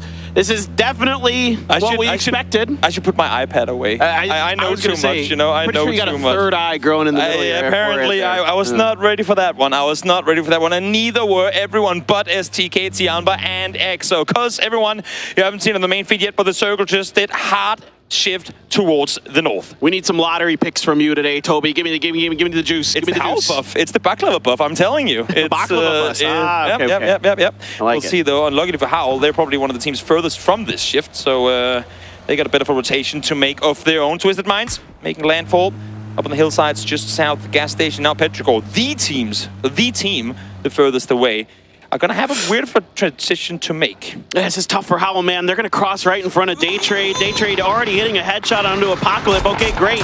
You get through there. Ruin able to put through some counterfire to keep the swarm at bay. But then right ahead is 4 AM. Potentially, Howl here out of the frying pan into the fire, potentially, depending on how they drive this. And this is so dangerous. You can't really stop the scout anywhere, too, because they're coming into this area of the map with literally zero information to go off of. And now, once they make the way further forward, they're going to see that there's going to be vehicles around. Good thing for them is that 4AM is shooting a Twisted Mind, so at least they get the audible cue. They don't, like, commit to it and go, oh, no, we shouldn't have gone here. Too late to leave. They are able to wrap further forward. And honestly, for Howl in this position, I know we're very early on in the game, but we've seen Howl get some really good games out of these weird open positions before, so it might not be too bad for them. Look at this. This ain't a dip. This ain't playable, but somehow Howl tends to make these sort of areas playable. Yeah, this is one where I do see teams kind of squeak things out. They might lose a player like FaZe. I see over in this area a lot. At least old phases used to kind of play that area a bit, so it can be done. You might look at that, you know, from that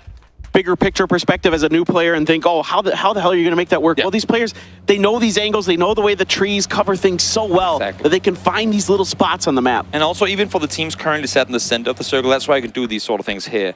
For the teams set in the center, they're looking outward. They're looking towards the edges because they know there are more teams coming. So right now, as long as you're not within nade range of any position, you should be all right to play some of these more open spots. They have their vehicles for cover. They have trees too. They should be okay. And you set yourself up in a position where if the circle keeps shifting north, you can actually third-party fight to the gas station as well. You can go up there, do some damage potentially. So Petrichor Road looks like they're going to have to shuttle. They're going to shuttle themselves here, and then they're going to settle for this shack. That's what I was going for. I can word today. Yeah. Soul trying to keep Kui at bay. Chewy. I call him Chewy because in Hangul, in Korean, they spell it Chu-E. Kui is also, I think, okay. And then he has another, like the Chinese pronunciation of his name. I'm not even going to try because I don't want to mess it up. So we're going to go with the English one that looks like his name. Yeah, I'll let you. You know, I have so much to say about this player's name. I can tell. You do you, and I follow you all the way, regardless of where it takes us. That's how it's going to be. Now, let's see. Circle 3, I'm not going to try and predict this one because I got one that I should never have got, so I'm just going to let this one unfold before our eyes. Where does it take us? Center, we've been here time and time and time again. We are about to see a lot of teams go down despite there being much space on the map. A lot of it, unfortunately for the players, is open fields with little to practically no cover. Yeah, everybody's now dashing for the center, hoping that maybe the Crossroads compound is open. EXO trying to reinforce their positions there. Everyone just slamming into the center. Owl right by Donowa. Twisted Minds has to drive away from it. 4 AM over on the side. FaZe, oh my God, Kui, how did you react to that? Then he shoots his own teammate. Oh no, what happened? What is it with Petrichor and friendly fire in this tournament? How did he shoot AZ? I'm not sure. Close. What's going on? I'm not sure any longer what we're seeing here. Luminosity seeing EXO leave. Smart of them to try and collapse. 4AM wanted to get there too, but simply too slow to it. Mill in the meantime trying to wrap around this nade. Could be golden. Not quite so. Kick's not able to take him down. And just like that, 4AM Tried to beat Luminosity to the race, tried to beat them to the warehouse, didn't succeed and paid the price. Luminosity's got to finish off 4AM. You can't give him the opportunity to get these reses, to get stabilized. Wang Zai probably going to go down here, but Summer looking to be rezzed, held by Xiaohai, should be good to go through. That is a point over to LG. But oh boy, things got really chaotic there. Sure did. And the issue for Luminosity is, as you saw there, as soon as that commotion happened, everyone down south already set up behind their vehicles in shacks and compounds, you name it, we're looking in that direction. LG knew, yes, we might get a flush extra, but it could also cost us 2 players trying to go for it. So smart on LG to pull the brake on that one. Yes, there were knocks. Yes, we could have had more, but let's stay alive because we have a pretty damn good spot in the circle right now. Yeah, if they maybe had some mollies or something, I wasn't sure. I saw frags, and those are tough to get through those windows from up there. True. That's the only reason. You got to be kind of careful with how you commit frags in that situation because it is so far enough that the throwing distance makes it hard to judge the accuracy of trying to fit it through those narrow windows. But it's neither here nor there. Twisted Minds has to set up a very difficult car fort to maintain because it requires smokes as well. So there is a timer ticking on that position. The castle granting the cover, the thing they're worried about is losing the wheels, because if they don't get all the circles going their way, rotating on foot from here is suicidal at best. So using smokes, try and protect their vehicles at least for a little while longer, waiting for the next circle to pop 40 seconds time, and hoping dearly that it's going to keep them inside the ring. GEX finding just enough space here on this western edge to hide for now. 𝗟𝗋 has a huge 2-2 split just to their east. Like I was talking about earlier, EXO able to control the crossroads compound. A good rotation from them. They had 2 of the best positions in like these northern circles. They had the warehouse and the crossroads. Because of its shift towards the crossroads, they're able to regroup and center up there. The SQ coming in. 𝗟𝗋 moved away from this position, opened up some space for the Sonics. And you know how it is. The curse that bestows upon you, that when you have the 2 best positions in the circle, the one that you rotate to shifts to the other one. It's going to hard shift the other way. It's going to hard shift east to Luminosity now. to LG. Oh, well, ooh, okay. The curse breakers, the oath breakers have appeared from Australia. EXO claiming circles where the curses tell them they shouldn't be able to. Absolutely. Doing a good job navigating this situation. The Magellans of this lobby is Twisted Minds now on the move. That, like I said, that position had a ticker, a timer, and they got to make it happen sooner rather than later. With this shift away from them, they're going to make a go of it under a ton of crossfire here. But so far, they're able to get through it in decent condition. Howl crashing, Howl dying. EXO is one of the best in the business we've seen here, defending compounds already. Howl down to just a couple players. You say crashing, I say crashing and burning. Ruin and Schofield need to do something real wise and real soon if they want to stay alive in this position, because we've just seen Twisted Minds wrap north of them. That nade, just bounces off the wall. That could have been absolutely perfect. All right, let's see. More grenades. Again, empty. Can't quite get him deep enough to find more damage onto Howl. Now, Rain was knocked, so 𝗟𝗋 going to abandon the position here. Play from the outside. Maybe try to bait Howl. Maybe get that res as well. 𝗟𝗋 going on to 𝗟𝗡𝗄. 𝗟𝗡𝗄 has to run out and prone. Win trying to finish the job, and he's got it. That is a point there for the Sonics. Win. Okay. Over the ridgeline as well, so even if he did get knocked, it should be all right. Issue is that we don't see it on the map, but 𝗟𝗋 is down there right next to them, actually pushing up on foot. They saw the knock on 𝗟𝗋 in the kill feed, and I think they're going to try and make an aggressive play off of this. We'll see if they can make it. And that grenade is not going to find the mark onto 𝗟𝗋 or Rain from Howl. Of course, got the other 2 players on the other side of the road watching Cerberus, GEX, and the others. 𝗟𝗋, if he could get this res, it'd be so valuable. Sure would. They really want to regroup as well, get over on the other side. But for now, they're going to have to live with the fact that Howl has made landfall and they have claimed a building of their own. EXO's players on the other side might be able to get some good off angles on them, but I don't think anything is going to commit to a push anyway, even if they should find one. Sonics, in the meantime, slow wraps on forward, knowing that every dip could be the last dip they end up going to. So stop and scout as best as you can while you have the time to. Yeah, the leapfrogging has been good, but Mime there, out on the edge of a smoke, able to be spotted. I mean, there just aren't enough angles that you can hide as Mimes. Eventually, someone's going to suss you out, and this time it's going to be Alo from STK. As Belmoth gets knocked, FaZe was cleaned up there. 𝗟𝗋, great heroics in the early part of the game, not able to find placement points this go around. This situation is pretty interesting because Petrichor and Daytrade for now should be able to take this fight on for themselves, but Dano is sat just north of them, and as for right now, no one should have lines of sight on them from the west, so if they're if we do see knocks coming in, which we should just moments from now, I think Danawa might have a good chance of third party this, and there's the first. Yeah, I'd love to see Danawa try. 𝗟𝗟, though, able to sit flash down and get the flush instantly, but 𝗟𝗟's there it is. Loki slams in. Here come the Sonics driving right through the middle of this, trying to find points. The shots from 𝗟𝗟ton and 𝗟𝗔𝗡 are great. They take Day Trade out, and that's going to put Danawa on the back foot. Why third party if you can just drive into the middle of a fight? Allow them to sandwich you. Don't care at all. Sonics come in. They claim 3, make that 4 kills. Mime does fall to the shots from afar. Kicks not able to find him, but should, I think, be able to get the rest on it. We can see Danawa once again suppressed as Luminosity tries to claim more kills from the warehouse up above. What a beautiful timing there from the Sonics. Absolutely massive play. Now, a vehicle fort is what 𝗟𝗏 has to work with. STK sitting inside of the blue house. Couple on the inside, a couple on the out. That's the only way you could play that position. That house too small. That grenade pushes Danawa away. They took a bunch of damage from that. Now they're getting shot at by Howl and others. 𝗟𝗔𝗡 as well getting involved in this. Danawa, where do you go? Where do you go? Probably to their own graveyards, I'm afraid. And Nonix already out of the vehicle. Loki and Soul trying to continue further forward. There is a Shag available, but getting there, not going to be possible. The vehicle's on fire. Loki is out of the vehicle now as well. Trying to stay prone down. No way he gets Soul back alive, that's for sure. And I don't think he's going to stay alive for much longer either. Yeah, they just couldn't get anywhere.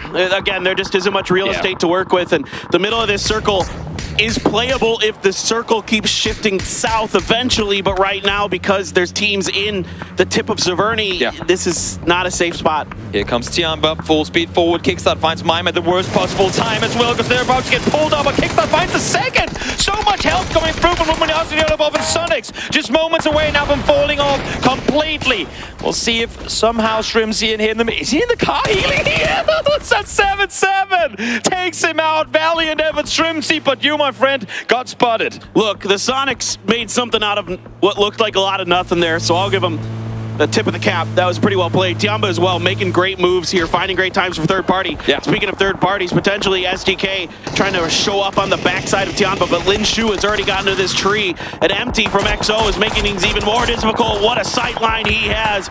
Absolutely wrecking players from STK. The south is on fire, and somehow 𝗟𝗏 is withstanding a lot of the pressure coming through, wrapping from one fight to another. They've been shifted away from 3 circles in a row and are still somehow alive. It is, I believe, second knock on 𝗟𝗏, so I don't think now, especially now, he's not going to be able to get back on his feet. Rain able to claim that one, but the fact that they stay alive with 2, I know it's only half, but considering how much they've been fighting the last 10 minutes, that is incredibly impressive. Yeah, no, I mean, a lot of teams are making the best of bad situations. This is a tough circle.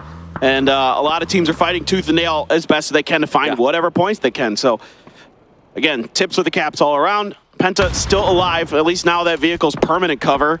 It doesn't blow up again. He's got that going for him. So Rain had the angle underneath the vehicle just before. Now he finds it again. Akita comes out, peeks out. It's actually going to be Penta to take it.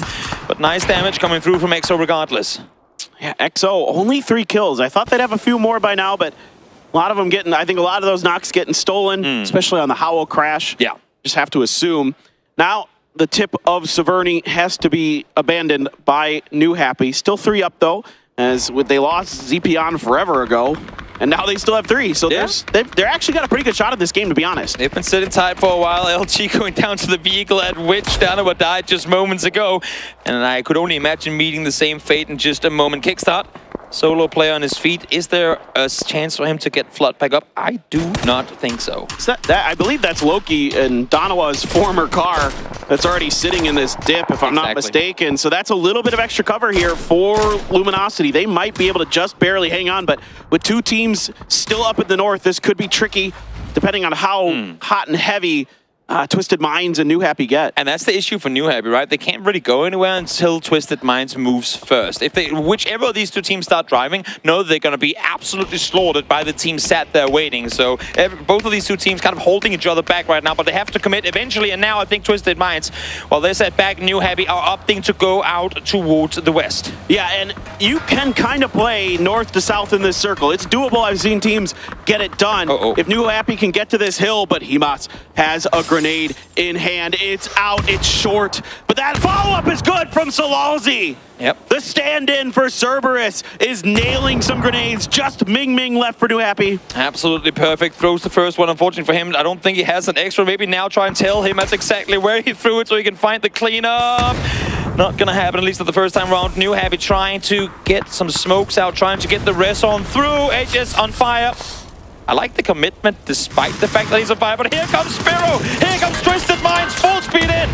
All right, Spiro's grenade is good for the re-knock. Ming just gonna go into the smoke, trying to see if he can catch any players spinning around. He takes a little bit of damage in the back and he's finished off by Twisted Minds. Great timing on that hit. The team to go first would be the team to go down, as confirmed here by Twisted Minds. They're able to stay put, they're inside the circle. They know that they have 𝗟𝗔𝗡𝗗 sat inside a shack, and worst for wear for 𝗟𝗔𝗡𝗗, their flank player, their eye in the sky, 𝗟𝗏 fell to Zenon earlier. Penta now trying to just see how many more placement points he can get out in the blue. He's going to just chew through every piece of med he can find and then eventually go down. But he, you know, who knows? Maybe he gets lucky. Maybe he gets another spot. You talked about damage and kills. Schofield has 700 damage and 0 kills. Oh, no. That feels bad, man. I think a kill or two was stolen. That feels maybe one or two. Maybe one or two. That's a feels bad, man, for sure. No doubt about it. Still one frag here for Rain.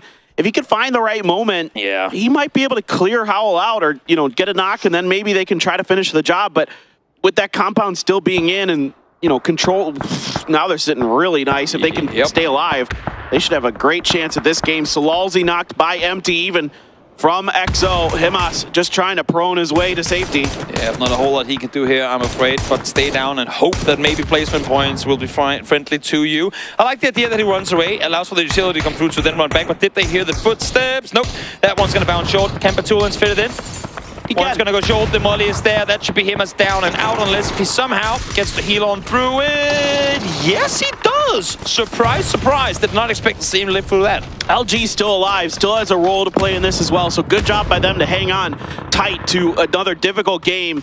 Schofield taking some damage, and as much as he's given, it may come down to it. 𝗟𝗏's gone. Zenon blew himself up. I don't know what happened there. He 360 the vehicle, jumped out and died. That's what I assumed. Yep, that's exactly what happened. Schofield now falls as 𝗟𝗏.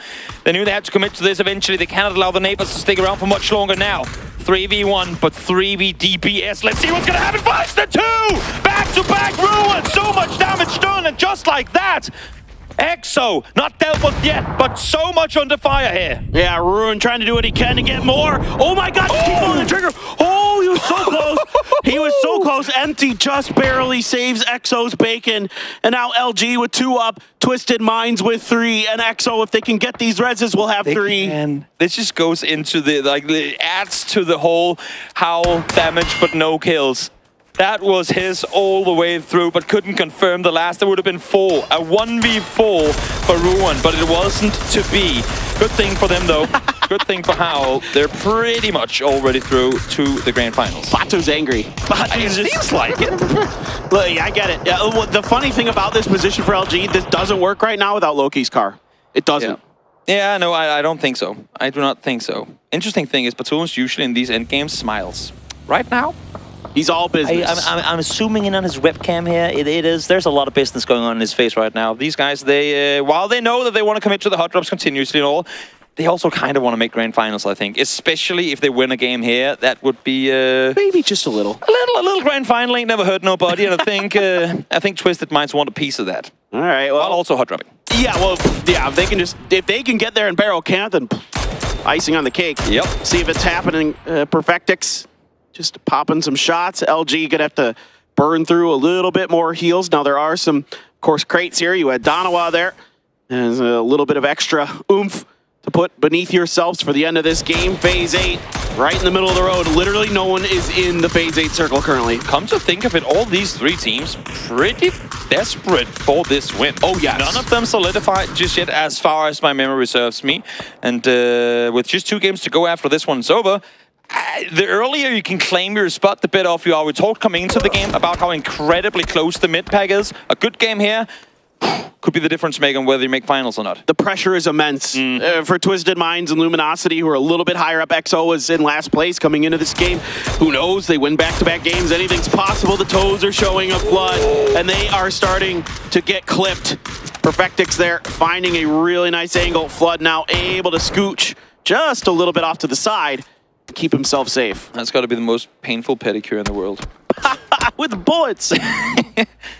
The new trend. Oh, the blue. Yeah, there's nothing Luminosity Again, can do. these teams have so much on the line here. And the teams they're up against could be the ones they're battling for points. If you know it's down and out, you might as well just concede it here.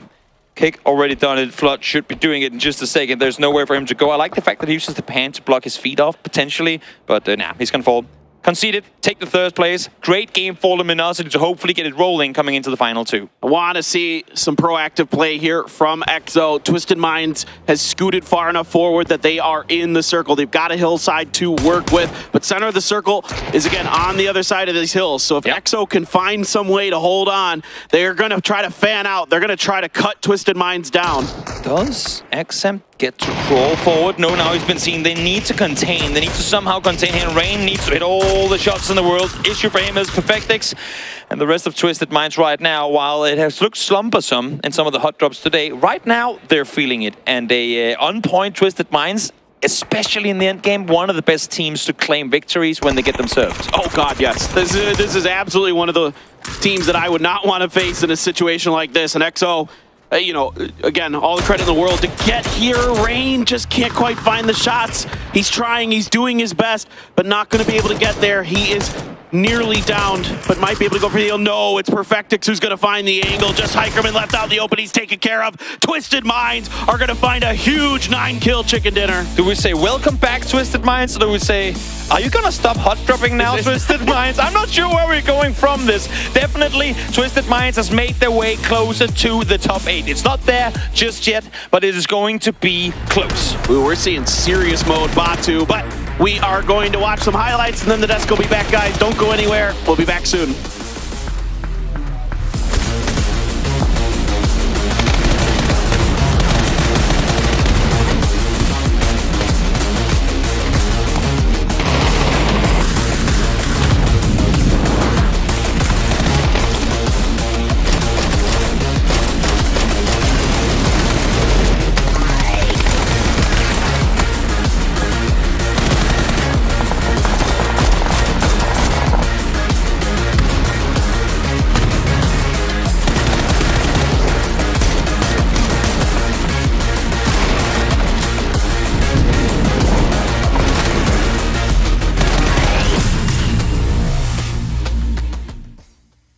Oh my God, what a game we had for Erangel. That was a barn burner. That was all over the place. Crazy. I cannot believe what we just witnessed. And Twisted Minds is finally on the board. Yeah, it was truly a crossroads for Twisted Mind. They needed to get back into this. They needed to get some points. Also, I love learning the max fire rate of a mini. Thank you, Batulin, for showing us that. Enough. That was impressive. He was like, I got 150 rounds and I'm sending them down as fast as I can. And he certainly did. But honestly, LG, they had more smokes than they had a right to. They survived far longer than I expected. And it was just a really exciting, challenging endgame for these teams. Yeah, and I don't know if we'll see it in the numbers as they come up. But Kickstart 1,200 damage. I know, he's on your fantasy team. He's finally might be back. No, and I think Luminosity had a bad day yesterday. Yeah. But everyone has a bad day. This does show, even if they don't make it up to the top 8, which at this point, they're actually back in the fight with 2 games left to play, they look really good for losers bracket. So if they do fall to losers, you have to get them on your team. A tough lap circle to work with, though, here, as Luminosity obviously just sat somehow behind that cars, as you were saying, with the smokes being able to stay alive. Twisted Minds wrestled effectively a very strong position away from 𝗟𝗓𝗓 to be able to play that ridge line against where XO was. And as XO's coming out of that compound, they tried to fan out and tried to find the angles against Twisted Minds here, but it's just not enough. They did, and XO, you know, they had the compound. If they had gotten a little bit of a better shift, that might have been their game, but this really came down to the moment the Twisted Minds, for me, chose to backfill that push. We saw 𝗟𝗓𝗓 inside of the shack. They had 2 grenades to try to stop the push. I can't even remember who it was in front of them that had gone first. I think it was maybe GEX possibly. That said, they got in, they backfilled, they took over that spot, and then they were able to slowly but surely get 𝗟𝗔𝗡 out of there. And from then, it was just their game. Yeah, GEX was a little bit further west. They were dealing with another 𝗟𝗔𝗡 member, and then we saw New Happy actually come into that little dip where Twisted Minds was. And I think if 𝗟𝗔𝗡 had more utility, 100%. maybe they could have then put a huge dent in Twisted Minds and it wouldn't have gone quite awry for them. Well, because honestly, the way that 𝗟𝗔𝗡, the push that we saw from New Happy with the short nade and the long nade, they had two. It was a perfect toss because it was a hard crash stop and a soft crash stop. They just needed more utility in their back pocket to make that work out. All right, it's 9 kills going the way of Twisted Minds, finally on the board here for them. 𝗟𝗏, though, 6 kills, along with the 1,200 damage. Luminosity, 6 kills, 1,800, a lot of that being kickstart from it all. And Howl again, Toffees, they're sneaky. I mean, they are incredibly sneaky. It full moon's out tonight, right? These guys are not walking away from it. They're making incredible plays, and they're not sure they got 2 kills, but they had just as much damage as the other top teams. Yeah. They're in there, they're putting in fights, and somehow they have some sort of stealth generator because the rotations they're making, they drove right past 4AM's compound and nary a shot in their direction. Yeah, very, very scary for all of these teams as they're wiggling on around here. Let's take a look at the highlights coming in from this one. This was when New Happy pushed up against this. Those were the hard and soft grenades that you were mentioning, but Twisted Minds decided it's the perfect time to backfill this position. Effectively, it's the winning play of the game. 100%. They made the right move at the right time, and this is the Twisted Minds that we believe in, that we've seen in past events, and we finally see him show up here. We see the DBS being the MVP inside this building. Ruin, I wish he had hit that first shot, but ultimately Hal still putting in some really good plays. 𝗟𝗔𝗡, they pulled the hang around for as long as they possibly could, stuck it out to third, and then it just came down. So I think Twisted's got the spot. Not many chances for 𝗟𝗏 to figure out how to get out of there. No, definitely. As Rain's going as far as he did, I thought to myself, okay, he's going to be the first one to go, but no, it was empty. So Twisted Minds is able to fully lock down that circle and get themselves enough to push them higher, and it will be 619 damage down. Not bad. 𝗟𝗏 actually, his hand is sore from how fast he was clicking for that mini. That's why he's rubbing it right now. But no, they played a great team game, and that's, I think, what I like the most about it. There was not necessarily one standout. This wasn't a 𝗟𝗔𝗡 win where, you know, you've got a hard carry in Hemas. This was just all of these players working together, covering every angle, and it wasn't an easy spot to hold. And honestly, as we take a look at the man of the match as well, it will be Perfectix up at the top, as he was actually subbed out yesterday for the tab, or was it the day before? Regardless of what it was, I think this is an important win for Twisted Minds. Hear me out for a moment. Okay. At PEC, it was a bit of a disaster for them. It's the lowest performance they've had in basically our region's history since over the past 3 years or something like that. To see them having a rough time against 𝗟𝗏 over in Miramar and now being able to finally get a conversion on a win, it's a much needed one because we haven't really seen top tier Twisted Minds yet. We haven't, and they've been in this sort of weird battle with 𝗟𝗏 that they've honestly, I don't think, been coming out on top of. So the fact that they were able to convert, get some points here, opens the door for them to continue to push and not feel like they're out of it just yet. In fact, when you look at the match leaderboard, we're going to see that they come away with 19 points. That is a massive come up for them compared to what they had previously. And everyone on the left side, 𝗟𝗏, 𝗟𝗔𝗡, going to be super stoked with these points. Yeah, a nice move up for 𝗟𝗏, and as you say, a nice move up for Luminosity, who I would love to see some of these big teams fight back, get themselves into that top 8, because considering what we saw in the groups, it would be great to have the consistency factor come in. So let's see where the shifts have happened. As Luminosity will move up to 44 points. Again, it's putting them in range of being able to strike out of that top 8 here. There's actually more teams now than there was prior to be able to strike out of that top 8. New Happy's holding that spot. Remember, for those of you watching home, as you go into the last 2 games, 8 is the cutoff. Top 8 is all that matters. Navi's got 94, great bragging rights, makes you happy, but 8 is what matters the most. And with 54 points, it means it is wide open for everyone. I think down to 13th, maybe even FaZe off the back of 2 games, has that chance to get into it. So New Happy, 4AM, they have to really hit the gas and push forward. STK has been working hard, but I think they need to have one more good game. Yeah, I would say so. Just get yourself completely secure up there. That would be nice. I mean, Sonic's only 1 point ahead of that as well. It would also be nice for them to secure that position. When you look at that top 8, which team stands out to you as a surprise? Oh, no.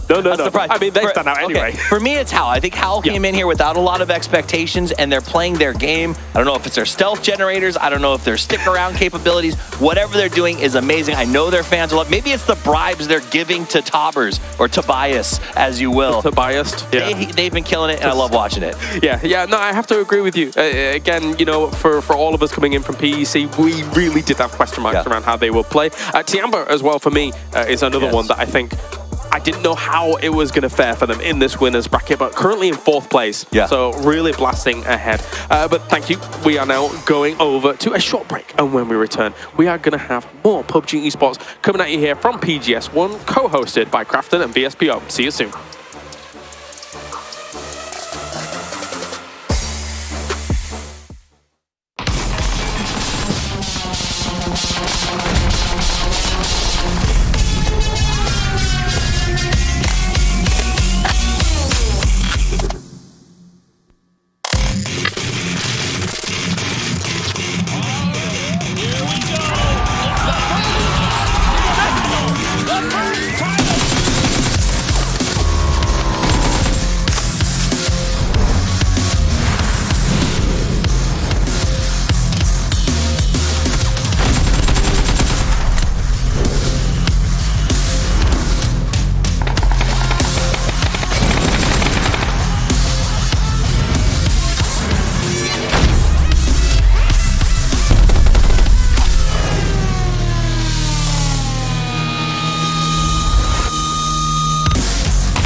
freedom. Both teams are landing right in the warehouse. Fire with the shotgun.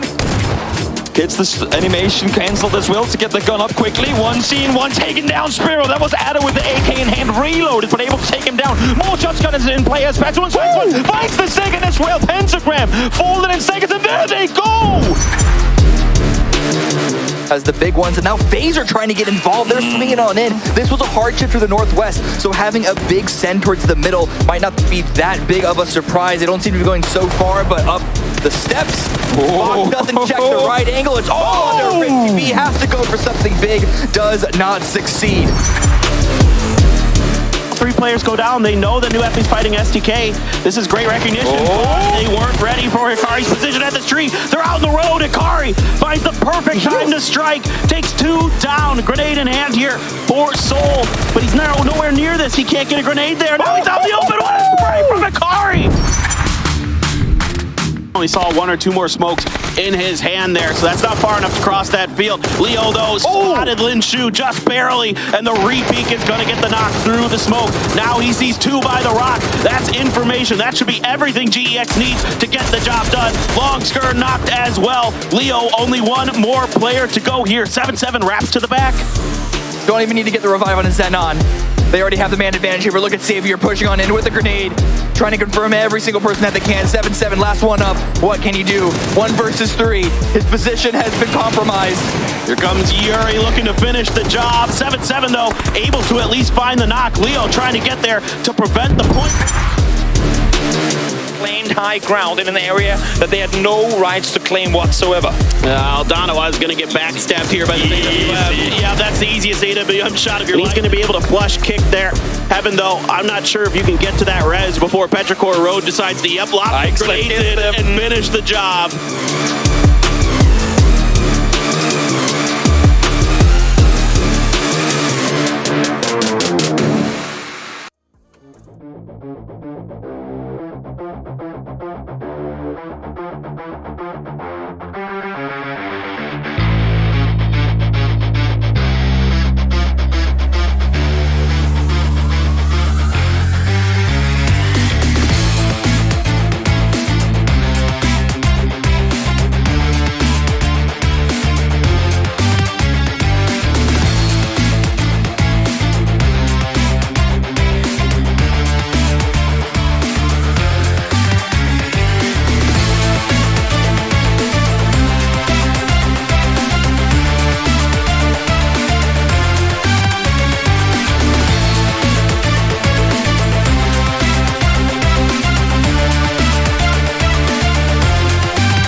Welcome back, everyone, to the final 2 matches of the winners bracket here at PGS. Well, I'm Toby, joined by Cam, and we have got 2 very, very exciting matches coming up here, Cam. It's getting close. It's getting terrifyingly close, as it always does. Yeah. As some of these somewhat underperforming teams are slowly starting to perform better. Yeah, I mean, we've been yelling about it in the green room because he's on our fantasy roster. Kickstart and LG are starting to really put up some numbers. Even EXO making it into the late game. It's a lot of teams that, like Twisted Minds, getting that win. As you say, teams are getting to the contention point for that bubble. While for some of them at the bottom, like the EXOs, they're going to need to have 2 good games. But I think it's turning out that the final round is going to be for everything, for a lot of teams' potential of making it into that top 8. Because the top hasn't separated himself more, I completely agree with you.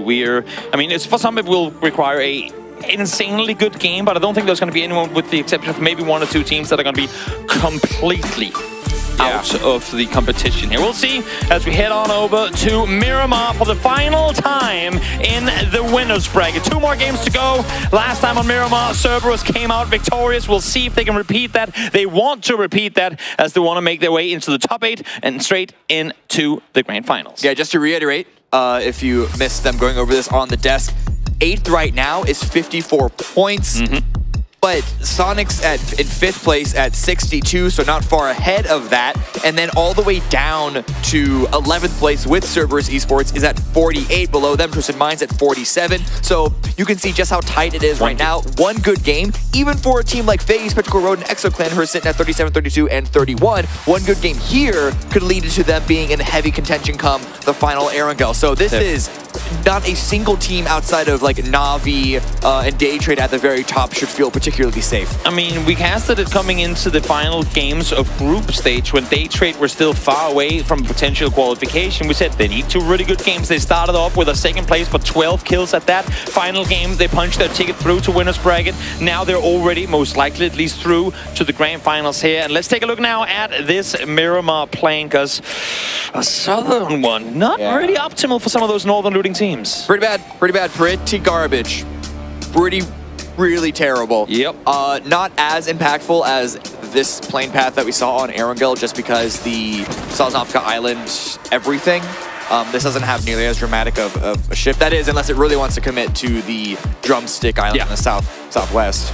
Now, nobody can reach Power Grid. What do you do then? Who wins the parachute contest? The rights for the compound. There's a bike that both Spiro and Churi are going for. Lance makes the run for it, and that is going to be Twisted Minds on the bike, but get away because you're getting punched! 14 HP! Do you now turn around and attack? No.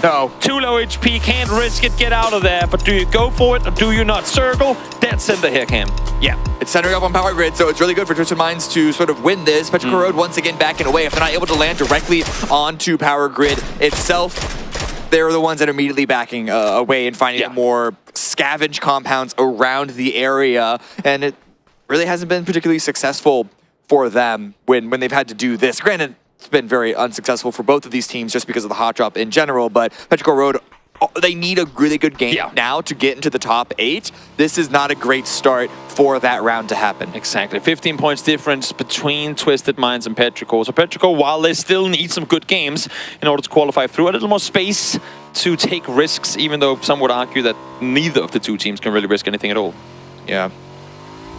4 a.m. now, looting on up. They're actually in a really good spot, being just outside of San Martino on the north side. And then GEX, who are on the east coast.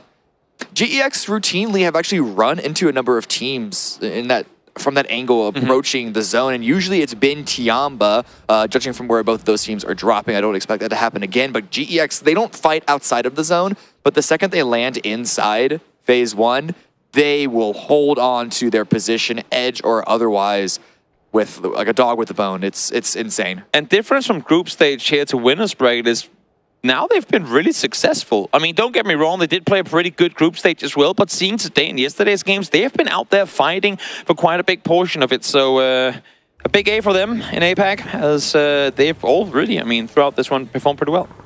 Yeah, currently sitting at 9th place with 53 points, so in heavy contention for 8th place, but gonna have 2 games, of course.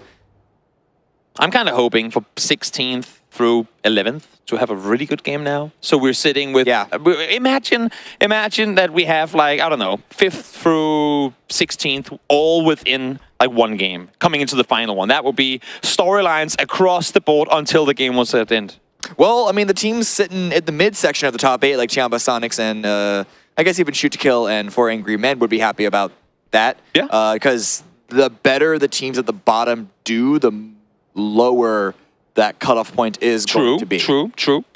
Not wrong on that one. We'll see now SDK as well, getting their loot getting ready to rotate as well. Purdy is a bit further away from his teammates out towards the east. Not that it's a big issue, because they've seen where everyone has landed around them, but you would kind of hope now with them being so center that SDK sends at least one to help out in case something should go against them. Salute here, pressing forward. We've seen them push into Sonics very early on. There was that attempt to take out Mime, which ended up being successful. It was a strong use of resources in regards to time, but they got the kill, got a little spacing out of it, and they might be doing a similar move, but Sonics, they're aware of the potential. It happens once, they're not going to make that mistake again. H1 usually isn't here this early, but ever since that happened, like, yeah we might just play two players in this position from now on. Let's not risk it. 0 kills as we get closer to the 5-minute mark. And how about it? It's almost as if these teams are starting to realize if we don't put together 2 good games in a row here, we might not punch that ticket through. I'm sure we're going to see some fighting at some point. Usually it's a slow start for the very beginning of a tournament, and this circle, just because it hasn't been too contrasting with the plane path, it means that most of these teams, and especially with Petrichor Road pulling away from Power Grid like that, most of these teams dropped in a standard procedure and are rotating into the zone in a standard procedure, but these teams are not going to play it safe because they know that they need every single point that they can get. Exactly. How have made their way into the compound. We saw Millman kind of trace that entire rotation in, and you can see 3 now of Na'Vi up close to the compound. For both these teams, not really a whole lot to risk. I'd be very, very, very surprised if the cutoff becomes higher than 71, so they're pretty much through. And honestly, for the rest of the server, if they see these two teams just battle it out and kind of take each other out in the midst of it, I don't think they'd be too upset with it. I mean, the problem is that that's always going to be fewer points to go around for them. But yeah, as far as impact on the leaderboard and for teams that are chasing top 8, you're right. It's going to be a virtual 0 impact. But Alia still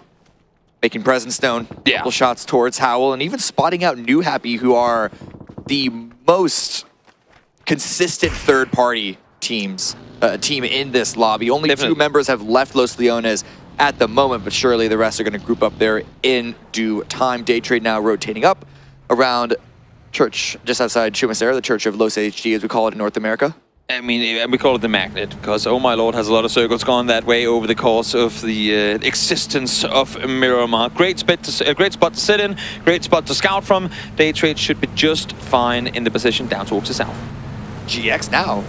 They are running into a team on the rotate. Granted, they're the ones running through Los Leones, potentially running into New Happy, but there was also FaZe Clan just below them. Will something come of it? We're not quite sure yet. In the meantime, Twisted Minds have managed to get out and away from Power Grid, or at least splitting out from Power Grid, as they maintain full control on the west. They do see EXO up there, and 4AM has made their way up on the hills as well.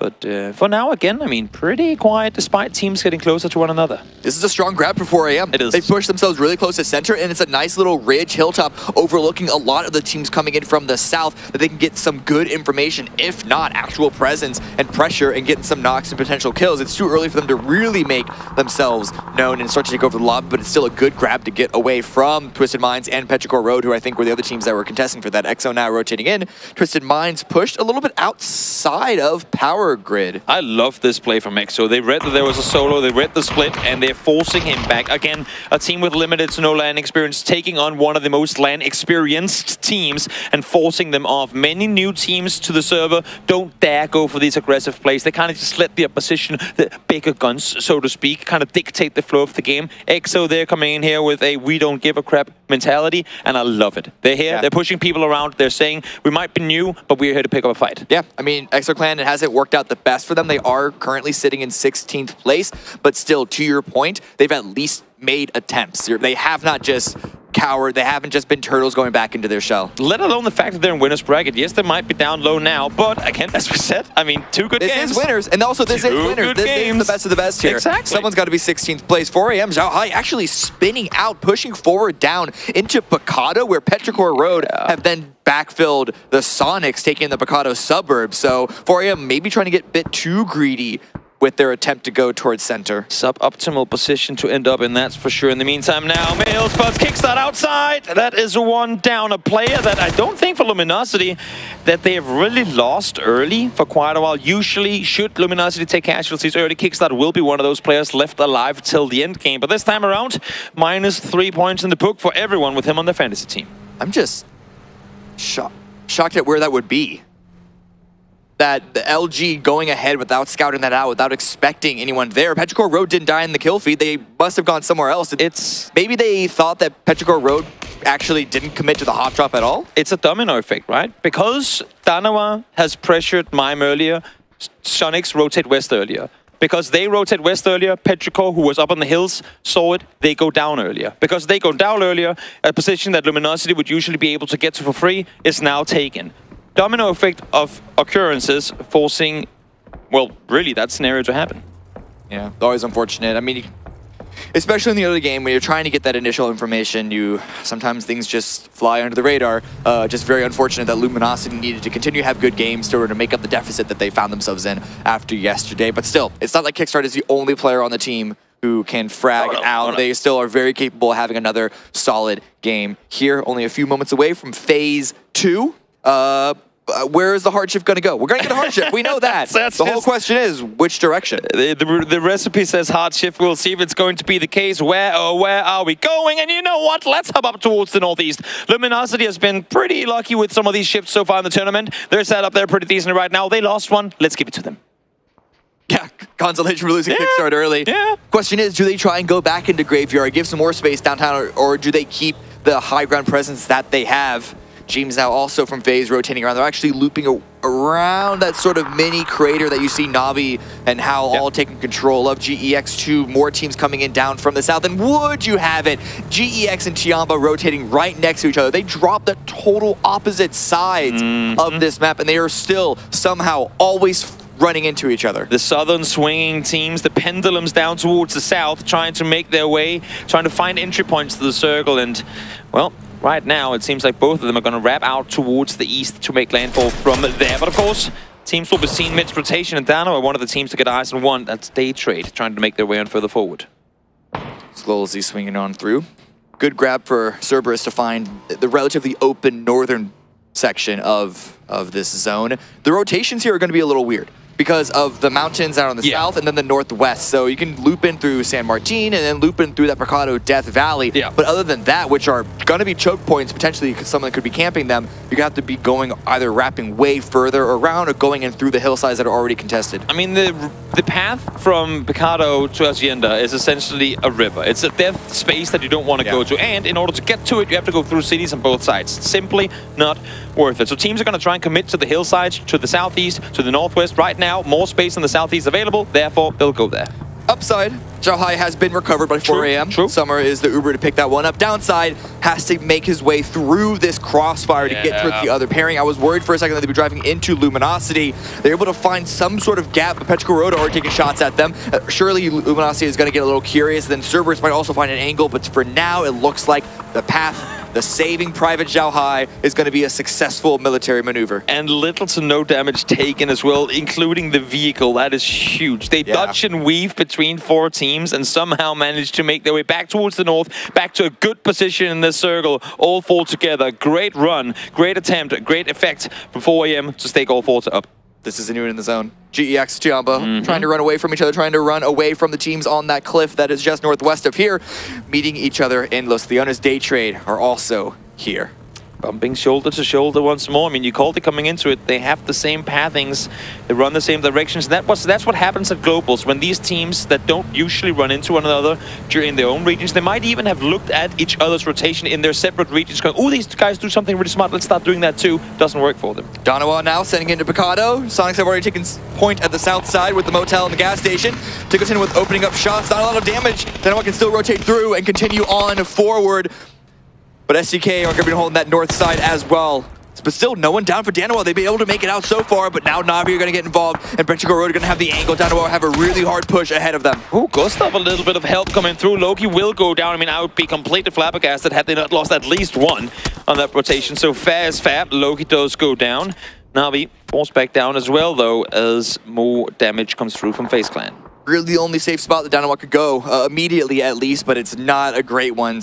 Twisted Minds, especially on that high ground, is going to have some good line of sight, but the circle is going to medium-ish shift towards the northeast, and that might not seem that bad, but considering we already had a hard shift in that direction, the south is packed. And one thing that this circle, if not promises, then pretty much close to guarantees is that the next one will swing east. It should go east, it should go Graveyard. A lot of these teams will try and get over there. Issue is how do they get there when the funnel on the southern side by Picado is so narrow? STK are already on the move. They don't want to camp that rotation despite being in the safe part of Picado just because it's so far to the edge so early on. They're going to go immediately into Danawa, but Salute is holding strong. The knocks are coming through. Na'Vi are getting involved. That is shoot to kill eliminated at 14 minutes in, but Howl now seeing that ahead of them, trying to take a different path into the zone. They're alive for now, but they still have Luminosity dead ahead of them.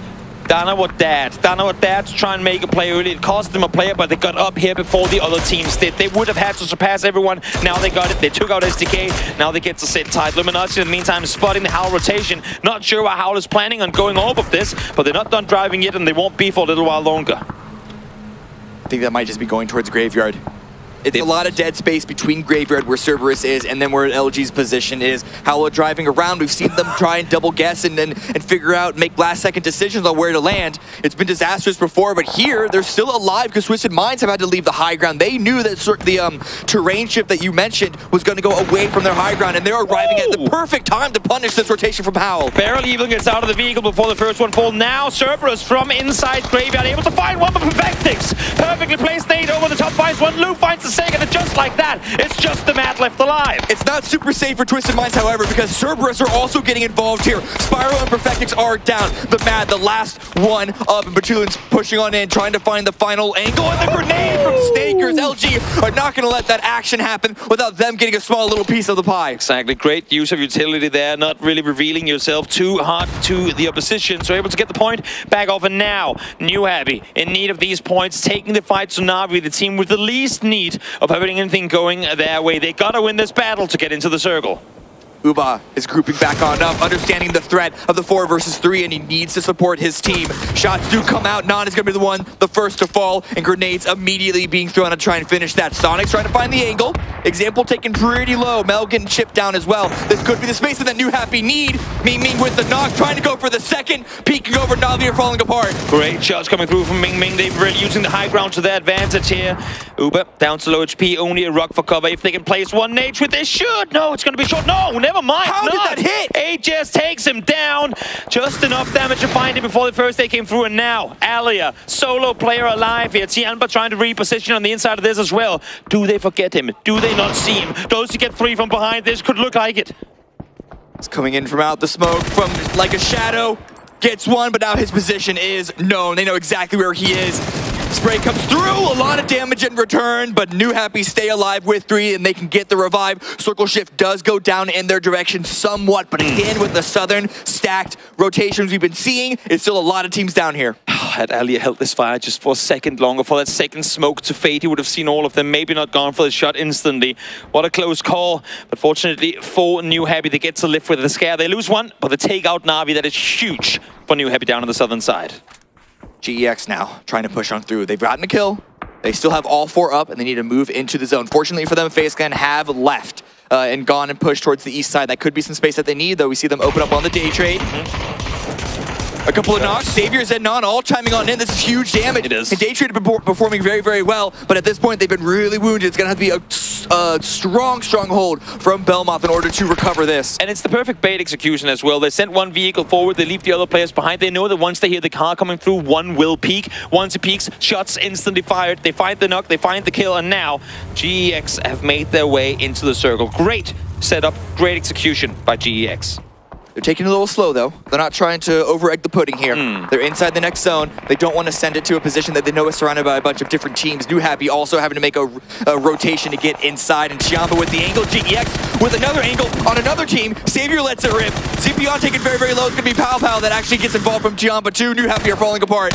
There's just too many players on the southern side of this circle. We saw the plane come in, it was south, and once the circle shifted down in that direction, it was practically impossible for all these teams to come out alive. So many teams taking it down towards the south, and the meantime up towards the north. Cerberus, they've been chilling for the last 18 minutes. Sonic's rotating in. The space has been opened up for them to make the space from Picado. We also see FaZe come back down towards the south because they know all the action is happening down here, and these are teams, FaZe at least, that need to get some kill points to get themselves into the top 8 position. GEX pressure onto 𝗟𝗋, can't quite get the knock, and actually Belmoth, after getting the revive on the teammate, returns fire onto GEX. Xenon now down, so perhaps GEX's strong, powerful position might be falling away from them. I'm curious to see how or when Sonics are going to peek on over the top here. They have yet to be shot at by Danoa from down below, by Luminosity from down below either, or Petrichor really, for that matter. So the position should still to some extent be unknown to the teams further up on that hillside.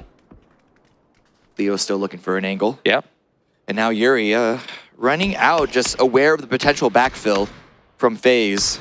Or rather, not so much of a backfill specifically, but oh, if he wasn't aware of it, he is now. 𝗟𝗋, a powerhouse for FaZe Clan with the knock and the immediate flush, getting a point. Huge. Find one, back off instantly, reposition, get yourself the upper hand. They've lost one already. Got to play it smart.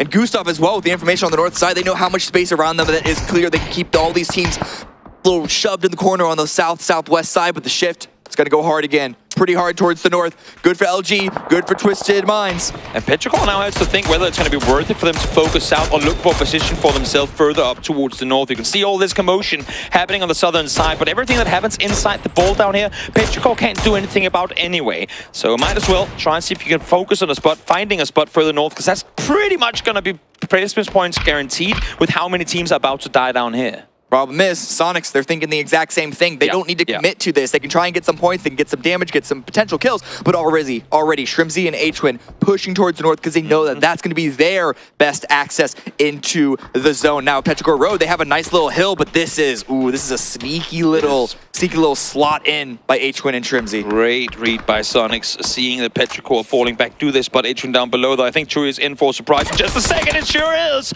First one to fall, 𝐴Twin finds him. Let's see if 𝗟𝗏 can get more damage in over the top. He has utility available, but hasn't committed any of it yet. But now, here comes the rest of Sonics. The bait and the distraction by the high ground players of 𝗟𝗏 and 𝗟𝗏𝗏 was enough to allow for that first knock, and now they are zooming on in to finish the job. Mill with a great return fire. Still can't quite get the knock onto 𝗟𝗏.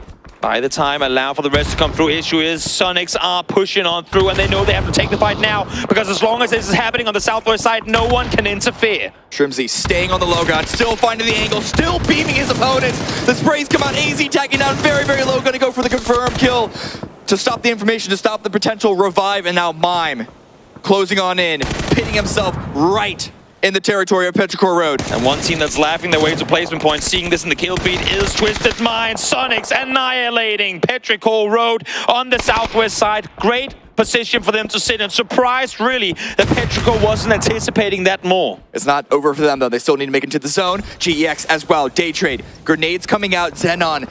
The last one up for GEX. When we last saw them, they had three remaining, but a strong position. But with the shifts, they have not been able to break through the multiple teams in front of them. And Xenon needs to consider, does he go for the point tonight? It looks like that's going to be the case. That damage might be too much. He's healing through it. Okay, now he's gone. And while all this has been happening, 𝗟𝗏 up towards Graveyard has actually upped its rap far down south. They want to take out FaZe before 4AM makes a play on them. Issues is happening a bit slow. One has fallen down. They have found one in return. There's 𝗟𝗏𝗏sagi finding Fex. In the meantime, towards the south again, Sonics, 𝗟𝗏𝗏. It's going to be quiet for at least a little while longer. Sonics needs an entry. They need a knock. But as you can see here, there ain't really nothing to shoot about from where you're not at risk of going down yourself. Yeah, and that little dip, that little lip, just not enough in the zone for them to be able to stay there. Yeah, this shack is the only possible spot they can go to safely, and unless they get a hard shift, it's gonna be a really big open run, but 𝗟𝗏𝗏 is not letting that deter them. Still going for the damage, still going for the points. It happens off screen, but huge for 𝗟𝗏𝗏 to take out FaZe Clan here. They've now got full control of these, and the next circle shifts in their direction. In the meantime, Sonics, well, they found an approach, they found an angle, can't do much more with it. There was 𝗟𝗏𝗏 pushes on forward, salute falls, 𝗟𝗏𝗏 there to help find a second. One more down and confirmed. It's just one left alive. 𝗟𝗏𝗏sky sneaking about in the smoke, making teammates of Dynamo for a second, but they're taking out one more. Just Saludo and 𝗟𝗏𝗏s, I believe, left alive. Flashes come out. 𝗟𝗏𝗏s, did he know that 𝗟𝗏𝗏s re-rotated?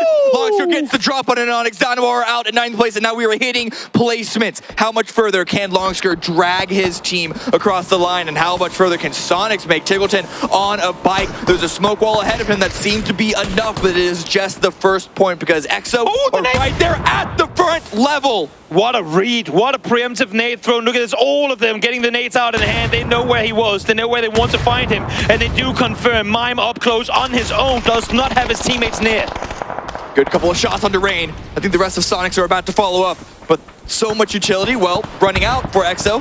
They don't have that many smokes left or frag grenades, and that's going to give 𝐴Twin and 𝗟𝗏𝗏s the opportunity to swing on in. 𝗟𝗏𝗏s, not timing, not the angle to be able to deter that. The solo he needs to try and get involved into the zone. I love the idea of him just full speed sending it down. Those solo player left alive, they're already in. Let's see if we can mess with some teams around us. And just like that, 𝗟𝗏 will find one, but does it allow for them to path their way forward? That's the opening, and he's going to go for more. A little bit of damage, pulls away, knows that they still need to try and maintain their forces. 𝗟𝗏𝗏s takes a lot in return, and 𝗟𝗏 is now backing away. They're giving credence, and 𝗟𝗏𝗏s is on the board. He's making his way down from behind. They have no clue he's coming in. That nade might not even give them the info either.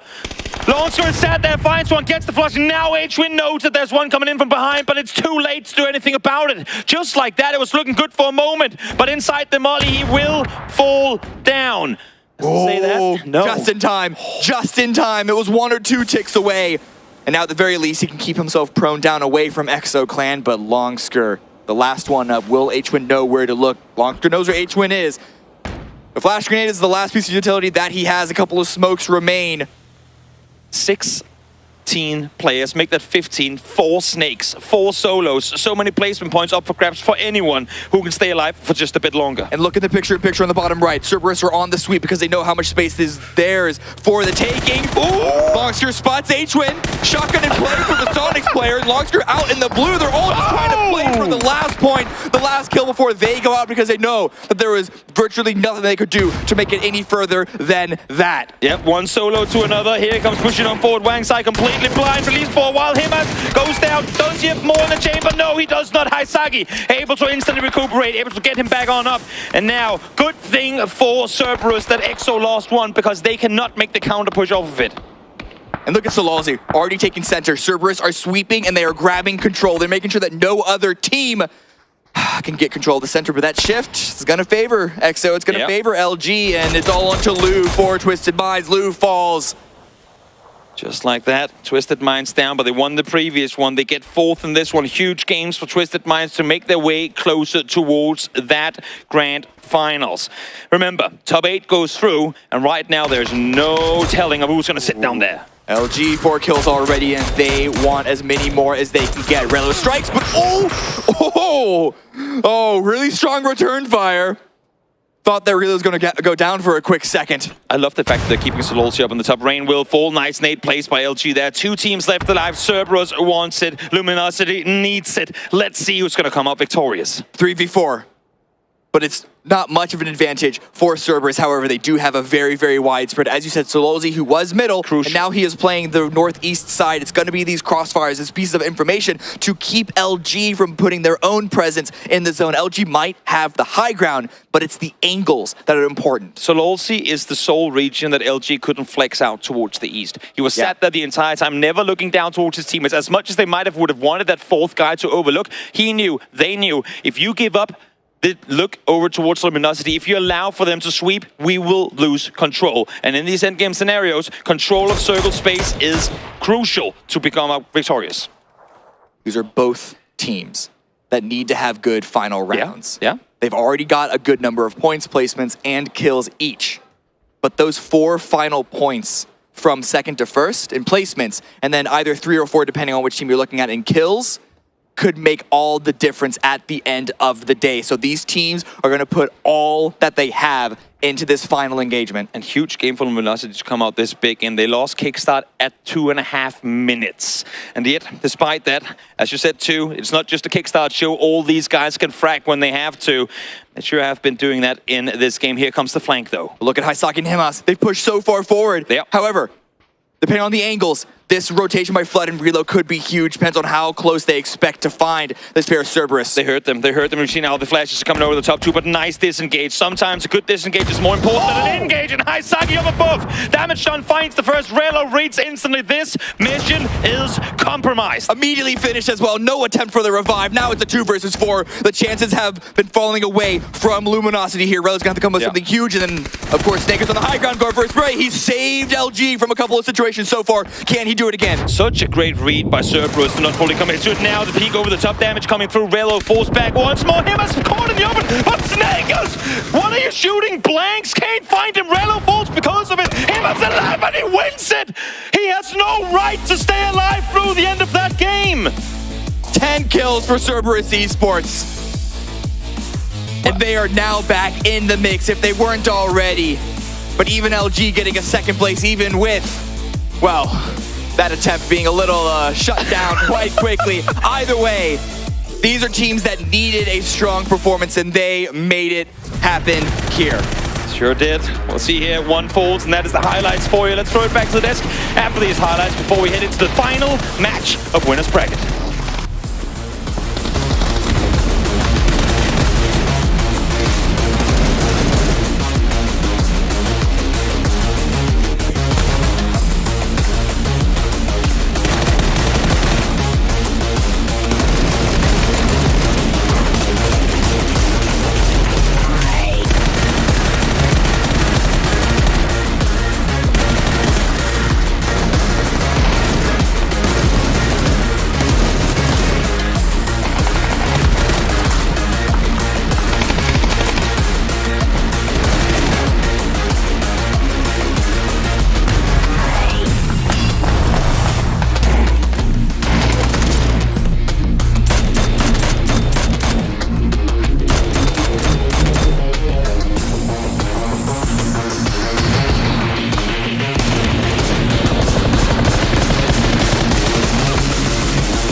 It's a double on the day here for 𝗟𝗔𝗡, and that means that they are extremely close, if not getting into grand final. We'll see how those points shape up here, but it's a big step up for them as they're able to get 2 in 3 games or so from all of this. What a play from 𝗟𝗔𝗡. 𝗟𝗔𝗡 came into today in 12th place, 23 points. Yeah. And they have been doing nothing but grinding since they took the field. Haman, I mean, the whole team is just playing out of their mind, and I don't even understand. It's just their end game is so strong. They came out there, it was a 4v3, and they just systematically dismantled Luminosity's defense. It does feel like they're able to carve out a decent chunk of land for themselves. Obviously, they start their campaign really, truly here from Graveyard, and then once they realize that so many other teams are wounded around them, they start doing that push around the north side here, trying to move 4AM away from where they would like to stage some eventual fights, and you don't necessarily have to shoot shots to make that happen. You can just show that your presence is there, and I think it was very, very smart, very intelligent. Yeah, I mean, they went to a good spot. We saw the Death Valley circle pop up. That usually implies the Graveyard's gonna be a good spot to play out of. And then, like so many zombies that came before, they come out of the Graveyard and absolutely just walk down team after team. And I think that's what they do best. They put out a fan line and they just move forward. You saw Flood try to get up there. He had a good grenade lined up, but the second he tried to peek, headshot to drop him down. Forces the team to fall back and reset, and just, like I said, systematically marches that line. Gotta give kudos to Luminosity as well on the other side of this. They lost Kickstart early in this game. 2 minutes? That was crazy. Yeah, as we take a look at the top 4 teams here, it will be 𝗟𝗔𝗡 at number 1, Luminosity takes 2nd, 𝗟𝗏 once again in a top situation, and Twisted Minds in a top situation again. And this is what it comes down to. This is why winners brackets, these divisions are fun, okay? When we started today, 𝗟𝗔𝗡 was in 12th, 𝗟𝗏 was in 15th, Twisted Mind was in 14th, LG was in 16th. And these guys don't have quit in them, which regardless, as if they make it to the next round or go to losers bracket, all of them showed that they're ready for losers bracket and they're going to be able to fight their way out. Yeah, big fight back coming on here. Let's take a look at the highlights coming on in. By the way, Twisted Minds, 25 smokes in this game. Once we watch all of this chaos ensue, we have this hardship, relatively hardship, north occur, and then the Great Migration begins as people try and find themselves a little bit of a dip, a dive, a duck, whatever they can find here. But for some teams, it wasn't to be. They were caught on that migration. Pay attention to the Great Migration as Death Valley gets worse and worse.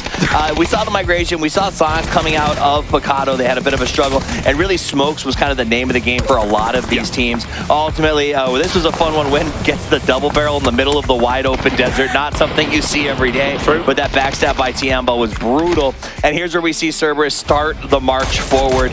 They've got 𝗟𝗏, they've got Twisted, they've got LG, and just one by one they fall before them. Yeah, I will say as well, 𝗟𝗏 coming in as a sub for Tycon of all people. He's actually been doing really well for them. It's not like it's a name where it's not a name we're completely unknown to us. He has been playing on teams of previous internationals and things like that. But yeah, definitely a great addition to considering that you have to sub out Tycon. But that's not who you're training with for this event, right? That's not who you're training with. And this team comes out with a sub and has one of their best days going forward. So 𝗟𝗏 puts up 3 kills, Haisaki 3, and again, we see that it's not, last time around I said, hey, you've got to have the rest of the team step up and do something, and they prove that they can, and they play this one start to finish as a team and get a massive amount of points. Absolutely, a proper team effort coming in from 𝗟𝗏. That is going to convert them plenty of points, and eventually when we take a look at overall leaderboards, we will see how much it has paid dividends here. So a completely even situation here, but it will be 𝗟𝗏 taking man of the match. Good for him. Yeah, everything we just said, rewind, listen to that 20 seconds before. Great to see him get that man of the match. It is, run it back. But that speaks to how good his pedigree is, how he knows how to play, and how he can come in. The team knows, hey, he fits our style. That's what you want out of a sub. You want to find a sub that comes to the event just in case, because we've seen a lot of subs taking the field lately, and they can fit in, especially in these longer formats where you have a lot of time to get through right there. Definitely, let's take a look at how the numbers are shaping up across the board for now. How those sneaky guys. Wow. Sneaky guy. Well, they did it again. We talked about this weird stealth generator they've installed in their vehicles, and they did. This time I saw them rotate into Death Valley past 3 teams until Twisted Minds finally saw them, was like, oh goodness, where'd they come from? And gets them taken out. Yeah, Match leaderboard, 20 points, man. 20 points. It's another 12-point game from Luminosity. Unless though they come out in the last game or win the last game, it might be too little too late. Yeah, it does feel that way. They needed to come out. They needed to get a chicken dinner on the board. Let's actually see where they stand right now with the total leaderboard. LG has climbed up to 11. It's striking distance. STK now at 62. And this is wild how close this is, man. Cerberus, with the 2 chicken dinners they've got today, now has almost a 10-point gap from 9th place. Yeah. So considering, honestly, at the start of today, I was like, I don't know how this is going to go. Yeah. It's looking a bit shaky. And then you hear the news that Tycon's not playing. I don't know, it's going to be a bit shaky. But look at the conversions they've been able to make from that. Really good play. And I'm curious as we go into the next round. My worry is that those teams in 6, 7, and 8 are going to play a little bit passive and just try to sort of maintain points. We do see that. Because the teams in 9, 10, 11, 12, they need a win. And a lot of them are going to be looking for that. And if they do, that's a 15 to 20-point jump that will put them in qualification. For sure. A terrifying prospect for all of those teams currently not in top 8. You would arguably always like to try and get into that grand final before going to the lower, where it really doesn't get that much easier. There's still excellent teams down there waiting for you. Some teams that were just 1 point or so shy of qualifying for the winners bracket. So you've got every opportunity now in this last game to try and qualify onto that grand final. Make it count. Let's go to the grassy pastures here for all the action. It's the final game of the winners bracket with Toby and Cameron. One final game, so many teams close to the bubble. Some of them will require a win, but all of them will require a huge showing in this final round.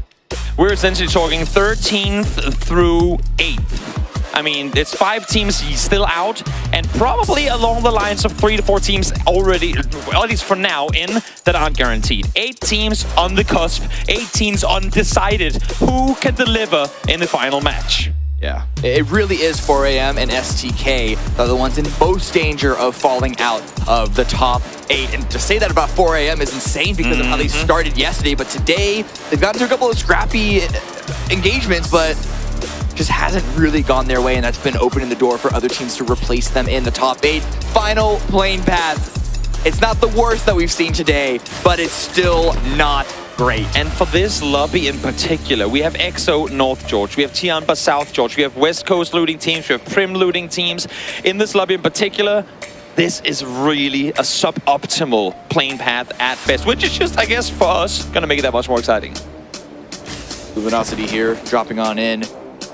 Again, they finally get some good access to Milton Power, something that they've been wanting for a while. You see Petrichor Road going over towards Novo. And once again, a good number of other teams in Sosnovka Island. It's GEX and Tianba. Hopefully this time around they can separate themselves in a bit better of a fashion as you see Day Trade flying even further west. For a second, I thought that around the middle of the map, Twisted Minds and 4 a.m. would be contesting each other, but no, 4 a.m. pull away, go around school.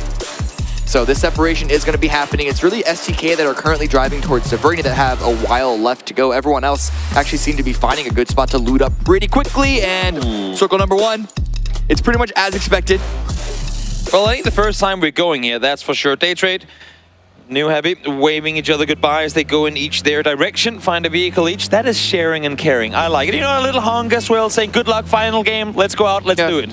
I'm sure if they could Morse code, they'd be doing GG easy and not some, or rather, sorry, GLHF and not GG easy. There you go. It's I mean, they could also be doing want. that depending on how toxic they are. Yeah, exactly. Yeah. Oh, for sure. STK now up towards the north. They're going to have the worst rotation out of all of this. They're only just now arriving to their loot spot, and they're going to have to come and U-turn and come all the way back down to a circle that, as we've talked about before, have limited points of access. Yeah, at least one thing's for sure for STK. They're going to have to play an insane backfill kind of spot, which isn't necessarily too far from the usual playstyle of STK, but they're going to really depend on the likes of Howl and Cerberus to push that much further down towards the south, because whenever Danoa, EXO, 4am and Twisted Minds make their way into the circle, if there ain't space for them, there most definitely also will not be any space for STK.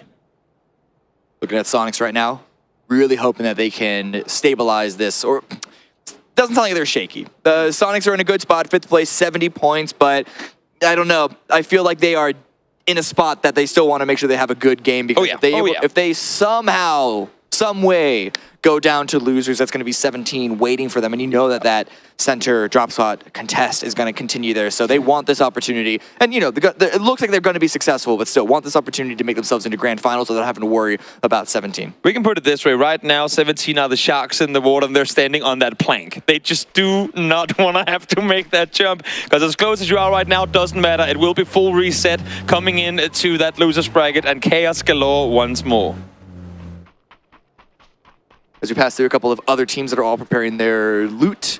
Surprising, not a lot of teams there in the center of the zone already. Most teams are sort of just skirting on the outsides, just around like with the Pachinki and then the school and all that area. And I'm sure at some point they're gonna, well, I mean, they have to eventually make their way inside, but I wonder where most of the presence is going to be. I imagine the 𝗟𝗔𝗡𝗗 teams are probably gonna stay at 𝗟𝗔𝗡𝗗, but the teams that have access to places like Lumpur, how much north do you think they're gonna go? Had it not been because we had that group stage game where the circle went down to Millie in a circle like this, I would also say they would leave, but maybe there's one or two teams that go, we've seen it before, so we might just want to stick around, especially if you're 𝗟𝗓𝗓. Last one to leave, we'll see though. For Cerberus though, curious to see where they're going to set up shop in a wide 2-1-1 split right now. Which spot are they prioritizing? Do we go down to Lumpur again? As you said, we've been there multiple times already. And oh my lord, Na'Vi, you don't need points. Stop making things worse for everyone else. Yeah, GEX rotating into a camp that's actually Na'Vi, who in a way have backfilled, if you want to call it that, base, then who have adjusted their own mill to drop a little more towards the east. Xenon forced to go onto the low ground to break that line of sight, while Leo and Savior had made their way to the gas station. Yeah, Na'Vi are just taking this one to the bank. It's just having fun, really. Completely pointless for them. And I mean, it's a good rotation. You get to the spot coming in from farm when they saw that FaZe had backed away, but Petrichor Road seeing that in front of them, saying, you know what, guys, let's wait. Maybe consider taking boats into the Power Peninsula, but for that, I think they'd want to go now, because we can know how long that rotation can take for some teams. Some teams are here to make friends. They trade casually honking as they drive away from New Happy. Some teams are here to make enemies. Na'Vi sitting there, making life miserable for everyone looking to rotate east. Yeah, and look at FaZe. They actually heard those shots and they started to get curious themselves. We'll see if they're able to find an opportunity with that one. 𝗟𝗓𝗓 now rotating through, taking the, rather, this is just 𝗟𝗓𝗓 going through Petrichor Road territory where the rest of the team is already on that northern coast. That might keep your eye on the kill feed. That could turn into something. The issue here is 𝗟𝗓𝗓 is sat on the shoreline looking north. They're seeing players by the gas station. Therefore, they think their team out towards the east have already crossed. Little does 𝗟𝗓𝗓 know that he is in between the entirety of Petrichor. We'll see how that one unfolds. Sen comes through, able to find access to the beach, but that could just be Na'Vi shepherding GEX into angles held by FaZe. Shots are already coming out on the backside. 𝗟𝗓𝗓 getting a knock onto Leo. That is not going to be one that is safely recoverable. But Savior is going to be U-turning around. They want to keep as many people alive as they can. GEX currently sitting in 10th place. They are right cusping the top 8. I kind of like the fact they're committing to the rest. Issue is there are more people, as you were alluding to, Cam, waiting for them in this seeding phase. Well, they needed the points. Na'Vi, again, stop doing what you're doing. It's not going to make things any easier for the teams actually in need of those points. FaZe now well aware that GX in the nearby vicinity will see how much they up to aggress, because if they want to qualify, they need a hell of a good game here. Petrichor Road now pushing on in on that space, and that could be enough of a distraction for Na'Vi for GEX to try and stabilize here, but the grenades coming out from FaZe Clan looking like it's still going to be a bit of a process. Perfectly planted. Savior goes down, and there is going to be a revive across the beach, and so GEX still have 2. But now 𝗟𝗓𝗓 actually shooting at FaZe Clan. It's not even teaming up for this. Everyone's shooting at each other. It is a battle royale. They call him the Nate God. The vehicle coming down the hillside again almost takes him out. Teams will have to do the finishing work to take out Savior. GEX in 10th. This might just be them making their way to losers bracket as Vex finds one, might find the second, and indeed he does. GEX first team confirmed to go to losers. And then you see Petrichor Road just at the top side of that bridge, saw what just happened in front of them, and are now probably likely really worried about making that exact same approach. Let's look elsewhere on the west side. New Happy coming in through farm. 𝗟𝗓𝗓 taking shots into 4 a.m. 4 a.m. a team that can also not really afford to lose anything here. 𝗟𝗓𝗓, a player that they've been losing early on a couple of games today, wants to get out of this position. Howl is here. Danawa is here as well on these hills. So play it smart, play it safe. You have control towards the northwest. Just fall back and let the next circle present itself. How are Petrichor Road going to break through this? They likely know that 𝗟𝗓𝗓 are still south of them. They do, so there's a level of safety that is not really here for this team. And even though we're you know, let's say probably going to get a hardship to the north just based off of the circle alone. At some point. Yeah, I mean, so it's going to be relatively hard because it can't center up it on the water itself, right? So they're likely going to be able to follow through a path that Na'Vi make, but 𝗟𝗚 could be right at their backside. So already, Petrichor Road, they want to move out early. They spot a compound open in Sharkfin. So it looks like they're going to be taking with that, get away from this situation, and try and play the rest of this game out in a safer fashion. Yeah, exactly. Petrichor not looking to go over 𝗟𝗟s on this one. They've been doing that for the hot drops all tournament long. This time around, playing it smart, playing it safe. You see compound is open. It might not be prime real estate, but at least then from there, you can get some new angles. You can scout further forward, maybe spot an even better compound that's free for your taking. So smart, calculated plays coming through here from Petrichor. We just saw SDK running from the blue. Again, they're coming all the way from Severny. And now Day Trade coming all the way from the west side. A lot of space available for Day Trade at least. Not so much for STK, but the Honks, just letting everyone know. Have fun. Yeah, you know what? I mean, hit those fanfares, whether it's going to be music from Apocalypse Now or just honks from vehicles. Whatever gets you going. Whatever gets you going. The Valkyrie song, you know, it's whatever gets you going. You gotta have that road trip mixtape. Everyone knows that. True. And if you don't have it, morse it. Maybe not that. Maybe not that. I'd probably get out of the car if that was the case. Just, I'll go on foot. That's fine. EXO here, they've been able to take spot on just above Milt to Power. Taking some good compounds that were exited by Luminosity. Now, the problem is, if this circle does shift away from this position, it can be quite hard to get out of this spot, but it's a free area compared to the contested region around Prison and Lumber. Yeah. Certainly a good idea for EXO to take it since they just swung down that east coast. Exactly. We saw 𝗟𝗚 very quick to the vehicle again, happening because his two teammates, 𝗟𝗚 and 𝗟𝗚, out towards the west, were getting shut up by 𝗟𝗚s. So also confirming 𝗟𝗚s, while they had a wide split under control, they've fully committed now to the east side of Lumber. Twisted Minds are continuing to push on in. A couple of shots coming out from Danawa, but the line of sight is not great anymore. There's only a few from Anonix. You're kidding me. If this goes south, we are going to be in all kinds of hell. You are absolutely kidding me. This one, okay. Let's keep calm for a second. This could potentially, it could still go farm. It could still stay sane. But even if it stays sane, it's still atrocious. So many teams now having to rotate. This is going to be insane. It's not like all these teams have grand final spots on the line. It's not like this is an important game. Let's throw them the curveball. Let's keep it crazy all the way through winners bracket. No one's going to be going down to Sosnovka at this point because crossing that bridge will be incredibly dangerous. That means 𝗟𝗚 can just sit and wait there. Everyone else is going to be contesting for a singular third of this first circle. Petrichor Road immediately grouping up. Every team immediately grouping up. This is not a zone that you can comfortably take a split in. Now, had this been your game halfway through groups, you would see Team 𝗟𝗚 go aggressive. Because so many teams have so much at risk in this final match of winners, you will see teams now find a singular compound, not split out, a singular compound, sit in it, and wait for the circle to shift away. Oh, I say no splits, EXO. This seems to be a trap. But Lou answers back in a heavy fashion. Rain goes down. So EXO looks like they're, I mean, I don't know if they even had a possibility of making it to the grand finals, but it is slipping further and further away from them while Twisted Minds one kill at a time. 12th place. Yeah, they're climbing up there. One kill at a time. They sure are. They've been able to avoid some confrontation with Petrichor, and who would have thought when you don't get to hot drop every time, you actually could potentially go out and have some pretty good games come your way. 𝗟𝗚, though, while they might stare defeat in the eye, will try and at least take Twisted Minds down with them. Looks like they might not be expecting that angle. We'll see what happens there. But 𝗟𝗚, they're not pushing in. They're coming in from Milt to Power, looping along that coastline and able to find a compound. Back onto Twisted Minds rotation. 𝗟𝗚 did go big. He's sheep herding them straight into 𝗟𝗚 and 𝗟𝗚 further down the side. This is absolutely insane. Good thing for Twisted. I think they're reading that something's fishy. They're stopping. They're scouting. They're not just instantly driving around. I think that's what 𝗟𝗚 wanted to have them do. But they're out of the car. They're scouting forward. They know that all of EXO is in the nearby vicinity. Not quite in grenade range there. We do see Flood get eliminated in the kill feed. A good grenade by 𝗟𝗚s gives them the opportunity for that, and 𝗟𝗚, they're going to have to fall away from that and just go along that bridge, it looks like on the map. But now Twisted Minds are actually getting away from their vehicles because they don't want to just send it into a crossfire here. They're going to take it step by step, bit by bit. Sure, 𝗟𝗚 on the rocks, sat in a pretty good spot here, but we know Twisted Minds, once they're up close, once they're all together, they're as dangerous as any. But here comes the peek on through those spots. The first one takes him down, finds the second as well. 𝗟𝗚, the sub coming in here to this tournament has played absolutely phenomenal. But 𝗟𝗚s, nice spin on the time to take him down, but damage has already been done. 𝗟𝗚 is still further away, 𝗟𝗚 now trying to push further forward. Empty with the grenade to try and finish Bertulin. Bertulin able to heal up and run away, and Akita needs to make a run to get in range. Empty with another great grenade. This one taking out Spyro.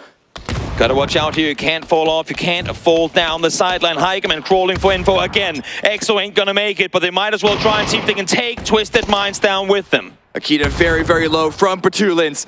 Could be the blue and that grenade to do the trick. That means Empty needs to come up huge right now. Perfected with the strong grenade, gonna be cooking that one. Tossed underhand, Empty pushes forward, is gonna go down to the spray from Batu. Batu is holding Twisted Mind's life in his hands. He's holding EXO's life in his hands.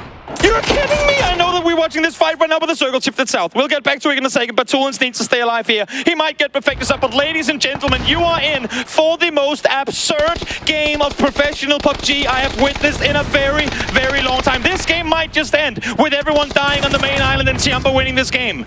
EXO go out. No, Twisted Minds go out. EXO eliminated them, but now Howl versus FaZe. Gustav left standing there. Is still Corexi there behind them in Milta, but at what point do you try and pull away from this fight? And now 𝗟𝗋, they have just been waiting here with open arms, with open hands, and they're taking Luminosity out. Luminosity thought they had a free rotation, and now Petrichor Road coming in from the north. 𝗟𝗋 is going to get 25 kills this way. There's no way all these teams are getting to cross this bridge at the same time. Teams are swimming, teams are taking boats. This is chaos. Howl already out, but they're in four, so this should be all right. Absolute chaos unfolding here in Malaysia as we bring you the final match. I repeat, the final match of Winners Bracket. You can see Kickstart running away. He was able to somehow break away from that, but Sonics coming into the FaZe position. They already took out Howl. Can they defend against the Sonics? Good spray coming up from Vex, but then Tickleton is answering back Mime as well. FaZe needed a good game, and they needed a great game, and with the casualties already coming through, despite the fact that they have 9 kills here, I'm afraid it simply won't be enough. Currently sat in 14th, still plenty more pains to go, or points to go to top 8.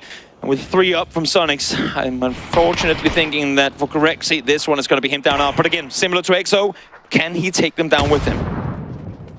9 kills for FaZe is absolutely insane, considering how early this is, even regardless of these circles. 𝗟𝗋, they gave up their spot. They were in the compounds where they sent members forward onto the hillside, and they're going to get punished for it. Longsker and 7-7 down. Pow Pow and Linshu, can they continue to hold onto this position? They're in a little bit of a 1-1 spread here, so the crossfire could be valuable. That also means that someone could be isolated if there's a full team sent. 𝗟𝗋 already qualified. I'm kind of enjoying them going down here. Give the spot to Petrichor. They need 20 plus kills in order to qualify. This is going to be an insane finish to this game. Everyone right now is fighting in the blue except for the teams that have somehow managed to make their way across the pond. STK gets dropped. Loki with the knock onto Alo. But as we watch Petrichor Road continue to take over this hillside, this would be a strong position once they're able to stabilize it. But now Danoa holding off against STK. STK are not safe on the leaderboard. Nope. They are in 8th place with New Happy, and then even a bit of a long shot, LG nipping at their heels. 3 points up from New Happy, and they're currently inside the circle. Issue is they haven't made their way to the Millie Island themselves. We know the next circle is now going to shift south. This is the most absurd chain of hardships I have ever seen in competitive PUBG camp. It's ridiculous. And I also realized why Danoa and SDK are fighting over this area is because they wanted to get onto that.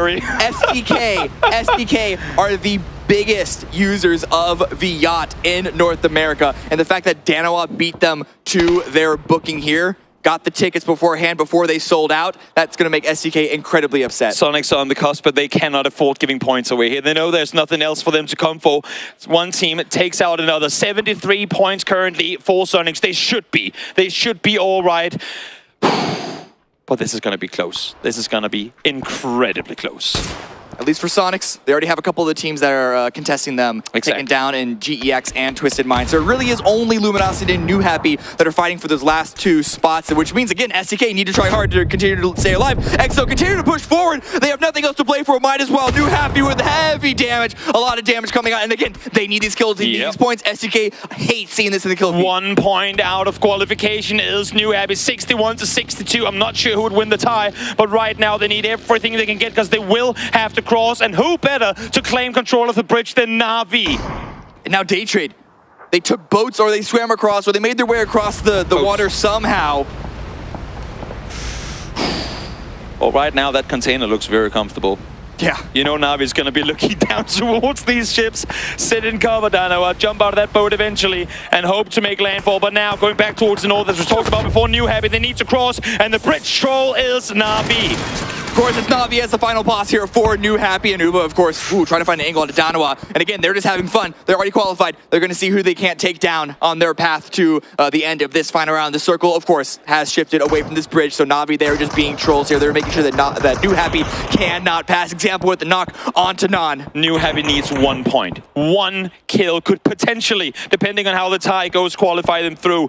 Is Na'Vi going to be the ones to deny them that point? Is Na'Vi going to deny them access to grand finals straight away? With the way they're holding up right now, it looks like it. New Happy needs an opening. They need an entry point through the circle. This is when the blue really starts to take some damage. They're taking out Danawa 2 in the water. Yeah, and it's also Daytrade with the angle onto New Happy, so no one's safe here. HS is going to get taken down once again to the blue, and example with the great shot onto Ming Ming, drops him incredibly low. The blue has got to stay, he's got to stay ahead of it. Nice grenade. The bounce, it bounced back, taking him out because of it. One more player, 𝗟𝗡𝗗, you've fallen early today. You need to find 1, preferably 2 points here in order to surpass, in order to make your way on in to the grand finals. It's all on you, buddy, to bring this one home. And while we're watching this, STK, they're just healing out in the blue. It's the only move that they have left. Yep. That means that Zepion, agency all on him, and then 𝗟𝗔𝗡𝗗 is still alive. Snimsy, the snake from behind, takes him out 1 point short. New Happy falling 1 point short of qualification, and now Salute falling on the shorelines as well. The rest of them, though, made landfall. Anonix, Soul are down here. The rest might be able to come through as well. It's not even any water. STK are eliminated, but let's look at the circle. It's not even water involved anymore, and it's still going to hard shift. That's how much these circles hate these players. Sure is. So, trying to find some points, and Melman has him trapped on the bridge right now. Melman trying to run back for it. Nice headshot connected with the MK12. Good points for Soul. I don't think it'll be enough, but that already put them in 10th. That already put them in 10th. They're going to have a strong game. They need to make it to the end game here if Danawa want to try and overtake STK. STK are out. They have no more points that they can gain. So that position is set. That points number cutoff is set. 5 points for the tie. 5 points for the tie. With STK is what Danawa needs right now. Placement points are getting ever so much closer. They've gotten all 4 back up alive. Soul now is somewhat isolated. Alia is pushing up on him. And in the meantime now 𝗟𝗡𝗗 runs up the hillside, goes down instantly. 𝗟𝗡𝗗 connecting up and finding more points. Sonics fall, making their way up to 5th. Again, should be safe with where they're currently set. Yeah, there's no way they're going to be overtaken by too many teams. I mean, it's the only 3 below 8th place that can even get up there. And Petrichor Road, well, let's just call it right now. There's no chance for them. The points just don't exist in the zone. But Daytrade now, opportunity perhaps to overtake Na'Vi, but they're going to have to eliminate them here and then probably win this if that's going to happen. But they're going to give it their best shot. Anyway, Petrichor Road now, 2-1 split. Aix left alone on the north side, but Flash knows exactly where that player is. The flash grenades are going to come on in, and Flash is pushing. Aix left trying to get ahead of that Molotov, but does not get the best of Daytrade. Great play. Molly to force him out, Flash to deny him the entry, and then the instant peek off to the side. Great communication by Daytrade to connect to that one. We are going to keep our eyes mainly now on Danawa, on Luminosity, because they are the 2 teams outside looking in. Currently, 4AM is set at 66. If both Danawa and LG can surpass that, they will beat out 4AM. Danawa have all 4 left alive. LG only have Kickstart. But Kickstart is, people call him the best player in North America, one of the best players in the world. We'll see if he can't make a miracle happen here. 8 teams are alive. We're in the placement points. Kickstart would need to pick up at least another 9 points on his own to be guaranteed. And that's taken for granted that 4AM won't get any more. And they're sat on the hillside with 3 still up. He's in a strong position for it, though, in the center, in a hard cover. It all just depends on, can you fight for those kills against Petrichor Road and 𝗟𝗓𝗏, and then, of course, the full 4-man squads of Danawa, Daytrade, Na'Vi, 4AM, the 𝗟𝗓𝗏, and granted, a lot of those full squads are fighting each other. Na'Vi right now facing off against Daytrade, 1st and 2nd place, going at it. See now Na'Vi trying to peek on over. Know that they have Daytrade in the nearby vicinity circle. Hard shift, not hard shift, but centering up on the crossroads. LG in, 𝗟𝗓𝗏 in, Petrichor in. Danawa have to make their way further west. This is a big question for the solos of Kickstart and then the duo of Petrichor Road and 𝗟𝗓𝗏. They're likely going to get crashed because all the other teams around them are full four-man squads. So there's a point of like, kind of wish that they were on the edge, perhaps. These are all the teams that got here early, that were here early, the ones that didn't have to brawl their way through the north of the circle. Na'Vi was the roadblock. The teams do not allow anyone through. And because of that, all these teams are sat here on the southern side looking very comfortable, looking very healthy, with the exception of Kickstart. Of course. Day trade looking to go south. A couple of shots came in from the opposite side of the zone, slowed them down for a moment, but they're going to need to make that cross at some point. They know that it's going to be hard to just raw push those compounds as it is, and now 𝗟𝗏 need to leave that high ground. Yeah. And 4AM are just below them, waiting. Yep, 𝗟𝗏 looking very good at 70 points right now, but 4AM, as I said, if somehow Kickstart can find it here, he should be all right. And speaking of, Nate locked out, Belmont down to low HP, seen taken out, and Luminosity falls short. The victors of the group stage fall in 8th. It's all Dynamo right now. This is the only team that has a chance of making their way into the top 8. SDK are biting their nails, looking at the points, tracking it themselves. Na'Vi now, 4-man push with the smokes to block themselves away from Petrichor Road. Day Trade have made it to the low ground, so they have a free pass this time around, and 𝗟𝗏 is distracted by 4AM. That means Na'Vi could slot themselves onto the north side, but let's watch this fight here. These teams don't seem very committed to making this fight. They just want to find their way into the zone somehow without revealing themselves to each other. Buy yourself some more time. Try and see if you can maybe force some knocks on the opponents, just like we saw there. Day Trade able to find the first one, helping out 𝗟𝗏 a bit. They know that in some point soon, this fight will have to unfold. The more damage that can be done by our other teams around us, the better off we're going to be. No vehicles available for 𝗟𝗏𝗏 and 𝗟𝗏𝗏. They have to play this one on foot. Smokes, flashes, just utility, and a couple of bullets as well to keep 𝗟𝗏𝗏 pinned down. Not over-peeking onto this, but the blue is coming in. Got to grab the vehicles, got to go for the revives. In fact, it's just going to be a raw carry into the zone, or at least an attempt to. They still have only this little bit of a dip, and 𝗟𝗏𝗏 with some great shots taking Wang Zai down. The revive is going to come through on the other 4AM teammate, but it's going to be a 2 versus 2 to see who can make it into the zone. I can't imagine that any of these teams will be making it much further.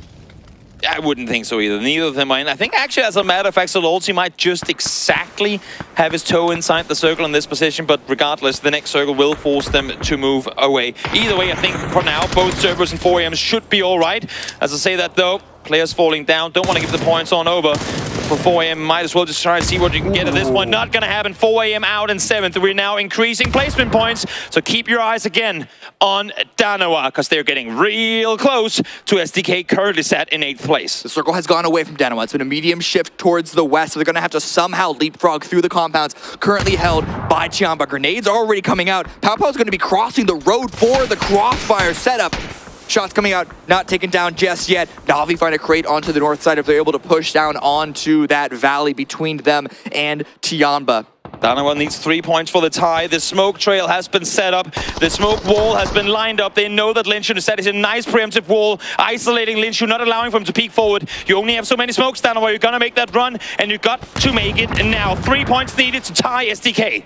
Grenades being thrown out. 𝗟𝗏𝗏 is looking for the angle. There are a couple of gaps, but can't quite make the sprays work just yet. In fact, he gets shot when he peeks out a little too aggressively, pulls out the M4 of his own with the 3X, but still can't find the damage to make it stick. 𝗟𝗏𝗏 actually goes down to Anonix. Danawa are making it work for this first engagement to get into the next zone. They find the first one, but they need 𝗟𝗏𝗏 down. They want him down to grab themselves a spot on the edge of the circle to allow themselves to push further forward into the next building point. That's yet to be confirmed. Now 𝗟𝗏𝗏𝗏 falls to blue. That is one more out. That is one more placement point going the way of Danawa.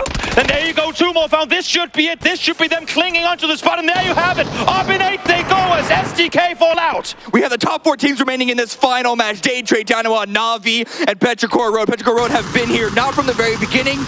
They've been holding on to that high ground, watching all of this action unfold around them. Danawa, still, they might not know where the points sit exactly. So they're going to go for the win here. And already with that spot grabbed from 𝗟𝗏𝗏𝗏, and then Na'Vi sliding it above them. They need to try and spread out to regain control, but this game is likely going to end in the middle of the road. Yep, sure is. With all the commotion that happened early on, there's no way Danoa has been able to keep track of the entire kill feed. No way they've been able to keep track of the scores either.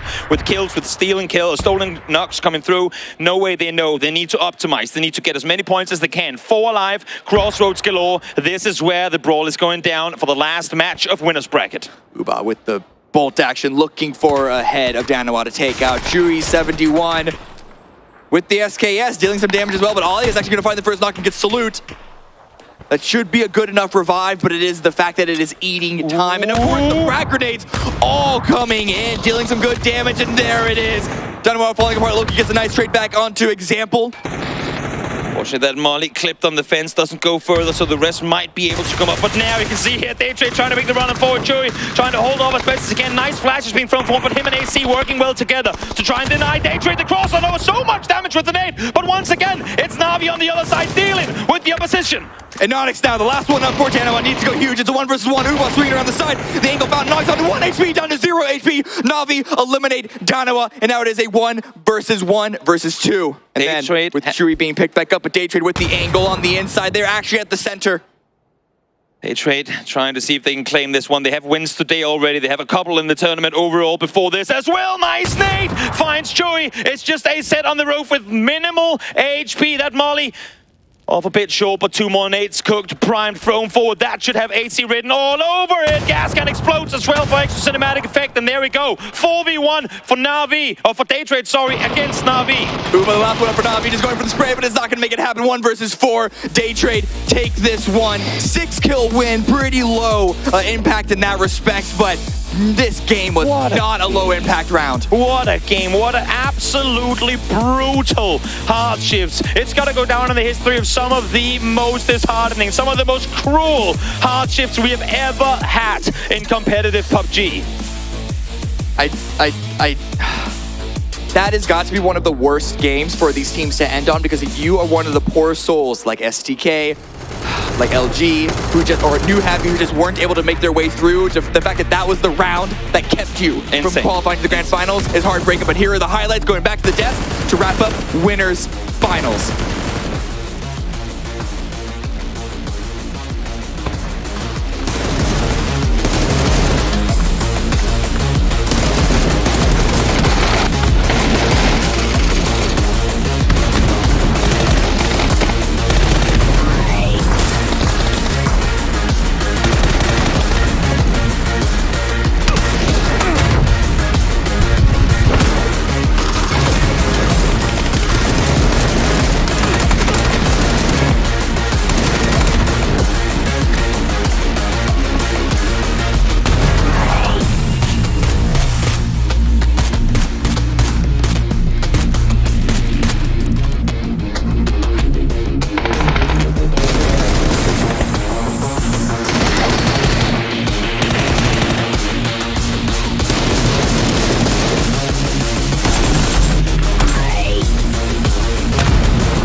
What an unbelievable finish to the winners bracket here, as we have at the very end teams qualifying for the top 8. But what were these circles? That was the PUBG right there. Those circles were wild. But I'll tell you what, it threw a lot of teams, but there's a saying in fighting, never let it go to the judges. This circle, for those teams who needed the last game, that circle was the judge, it was the jury, and for a lot of them, it was the executioner. Yep.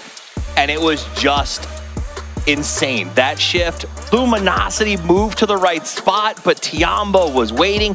STK versus Danoa for the botation, and STK can only blame themselves because they lost the fight with Danoa to get on the ferry, and that was the difference between advancing and not advancing. That battle right there. Yeah, you're absolutely right. It was Danoa then taking over STK So they had technically their own fate in their hands, in theory. They may not know at the exact moment who it is until a knock comes through, but wow.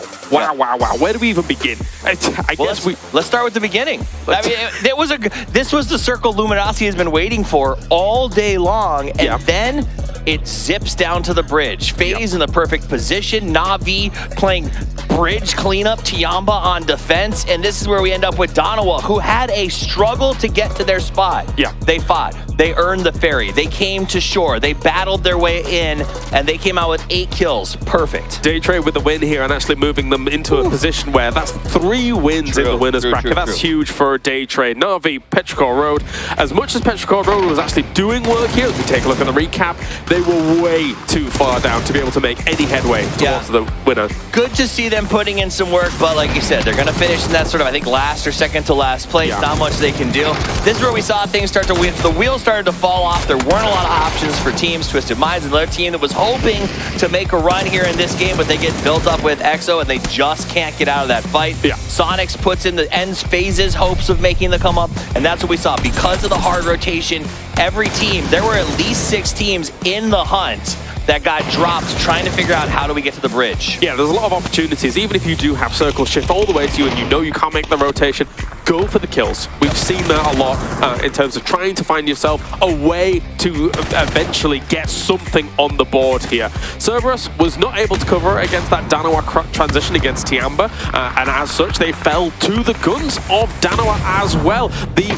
The coach room erupted with the joy of Danawa's coaches being able to take the win here, because let's be honest, Danawa is better than an 8th position in the winners bracket, in my opinion. Absolutely. I mean, they did come into today in 9th place. Yes. They let off the gas a little bit. We waited to see them kind of make some plays, and this is where they did it. There was a moment where I thought maybe Kickstart on the sneak away was going to sort of work his way in on placement, but Daytrade put an end to that. That's where they started their run towards the win here. They cleaned him out, and then from there it was just going forward. Yeah, whilst we look at Daytrade's numbers here, you are right in your Kickstart assessment. If technically Danawa doesn't do much in this game, and Kickstart is left to around that 2nd place, he doesn't even need to get any eliminations to actually get himself into potentially that 6 points he needed to get 8th place. If that shift had been 600 meters, a little more over, if Daytrade had pushed Petrichor instead of him, like there's all of these situations where just a few things could have changed, but ultimately Daytrade plays well. It's, you know, it's the tough thing about the last game.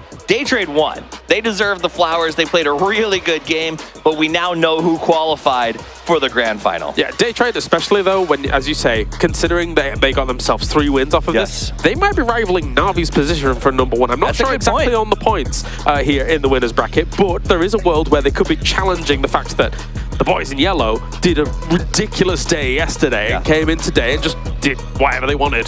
Yeah, because Dynama was racking up placement points throughout this. You saw the kill count was vastly different from Na'Vi, but they have just made sure they were always in a good place at the end of every single match. That said, Na'Vi goes for 2nd, though. They locked up the bridge, and they really, for a second, I thought they had saved STK. Holding that bridge against New Happy, knocked New Happy's hope out, and ultimately set Danawa up to advance. All right, here's the overalls. The top 8 advance, and Danawa squeaks in. It's going to be 4 points between them and STK. Unfortunately for STK, they are knocked down to the lower bracket. Daytrade does not take #1 off Na'Vi here, and Na'Vi is back to winning phases of a global, which, well, we all know how that went at PGC. It's absolutely crazy. Them in the final is going to be crazy to watch. So is Daytrade. This is already shaping up to be one of the best grand finals ever. All right, let's talk about them. The grand finalists that have already made it. Na'Vi, Daytrade, 𝗟𝗓, 𝗟𝗓, Howl, Sonics, 4AM, and Danawa here. That's a great lineup. There are names in there that I didn't quite expect, especially Howl. What do you think? I mean, I agree with that. I think, but this shows consistency. Howl has managed to read the map better than anybody. And here's now the losers bracket. And this is going to be a brutal losers bracket. Seeing LG, New Happy, the way they played at the end of the day today. FaZe has been turning up. Twisted Minds had some really good moments. 17 is down there as well. I can tell you, this is going to be just wide open for who gets to make that advance. Those 3 you mentioned, Luminosity, New Happy, and 17, I think none of these teams really want to see them in the lower bracket. Like, you would expect them to have kind of had a rip-roaring bit of success, get themselves in via the winners bracket, and that be it. But this lineup here, there's going to be some teams that have got to book up their ideas a little bit compared to the group stages. Otherwise, they are going to be stum as we take a look for the 6 games that are coming on the way tomorrow. And it's back to MMM. Back to the grind, and you know what? 17 going to be very happy Sonic's advanced. That means they get to play out of the middle on their own and sort of make their own tale. They struggled in the first rounds. I think they'll be back in form this time around, and STK is going to have a chip on their shoulder after that game. Neither Twisted Minds or Petrichor Road get themselves onto that winners the grand final, though. So who knows what continues on at Power Grid. This last Power Grid we saw on Miramar was a bit of a weird one because it was slightly too far away for the drop, and we saw punches on a guy on a bike. It was... Let me put it this way. There is a Discord where teams can talk about drops before an event. Petrichor 3 games ago put their drops on those spots. They did? In the losers bracket. So they say, we're doing it. We're not giving up on this hot drop. Well, there you go. There you go. Thank you very much, Toffees here. We are done for our second day of the winners bracket. However, before we wrap things up here at PGS 1, let's hear from some interviews to round out the day.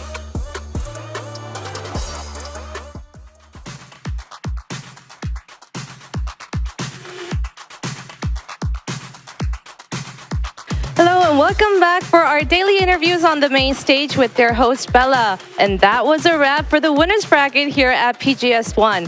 What a day, right? We saw some great 6 matches. So we're gonna have Day Trade's Flash join us for the first interview to talk about his amazing play. Please welcome Flash from Day Trade.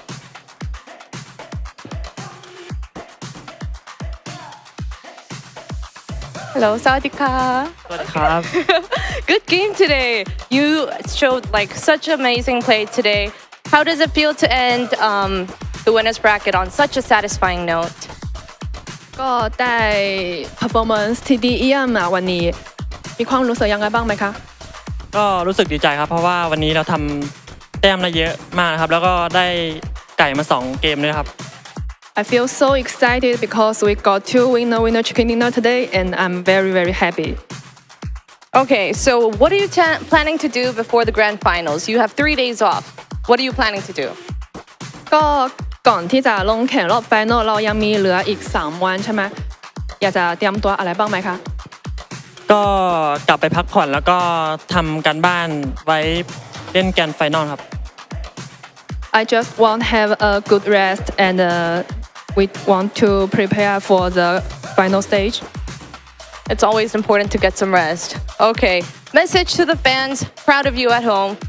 Let's go. จะฝากแฟนๆอะไรไหมคะ ก็ฝากเชียร์ทีม Red Gaming ด้วยนะครับในรอบไฟนอลนะครับก็จะทำให้เต็มที่ครับผม Please cheer for the Day Trade team and we will try our best to fight till the end. All right, thank you so much. Great game today. Kokonka. All right, we'll see you on the grand finals day 1. Thank you for the interview. Bye-bye. Day Trade definitely played some amazing games, and I'm sure your fans are very proud of you. So let's have our second player join us onto the stage. We're gonna have Salute join us onto the stage. Please welcome Salute. 안녕하세요. So the first question is, you made it into the top 8. When was the turning point that you realized that you made it into the grand finals? 이제 극적으로 8위에서 그랜드 파이널 진출하게 됐는데 우리 팀 해냈다. 언제 깨달으셨나요? 일단 밀배를 건너갔을 때 야 이거는 할만하다라고 생각을 했고 좀 막판까지 재밌었던 것 같습니다. 밀리터리 데이. So when they crossed over the military base, that's the moment they realized, oh, we're gonna do it. We're gonna make it into the grand finals. Second question, how are you planning to prepare for the grand finals? The 그랜드 파이널 준비 어떻게 하실 건가요? 이제 좀 패자조들을 보면서 좀 재밌게 보고 스트레스도 풀고 그랜드 파이널 이제 똑같이 저희끼리 잘 피드백 해가지고 실수한 것들 마무리할 것 같습니다. They're gonna enjoy their time off, watch the losers brackets, enjoy the moment, and they're gonna work on their mistakes and get ready for the grand finals. Lastly, message to the fans at home in Korea. 우리 한국 팬분들한테 한마디 해주시죠. 일단은 항상 감사드리고 저희를 기대해 주시고 응원해 주신 만큼 저희가 무조건 좋은 성적 내서 좀 기쁠 수 있도록 노력하겠습니다. He said he's not gonna let the home fans at home down, and he's gonna, give back the love that he's receiving. All right, thank you. Salute. Best of luck to you for the rest of the journey. 너무 축하드려요. 우리 그랜드 파이널 첫날 때 봅시다. 안녕히 가세요. And that is it for the winners bracket. We're gonna have day one of the losers bracket, same time, same place tomorrow, where we're gonna see 16 teams fight for their last chance to make it into the grand finals. That is it for today, and I'll see you same time, same place. You know what I'm gonna say. Bye-bye.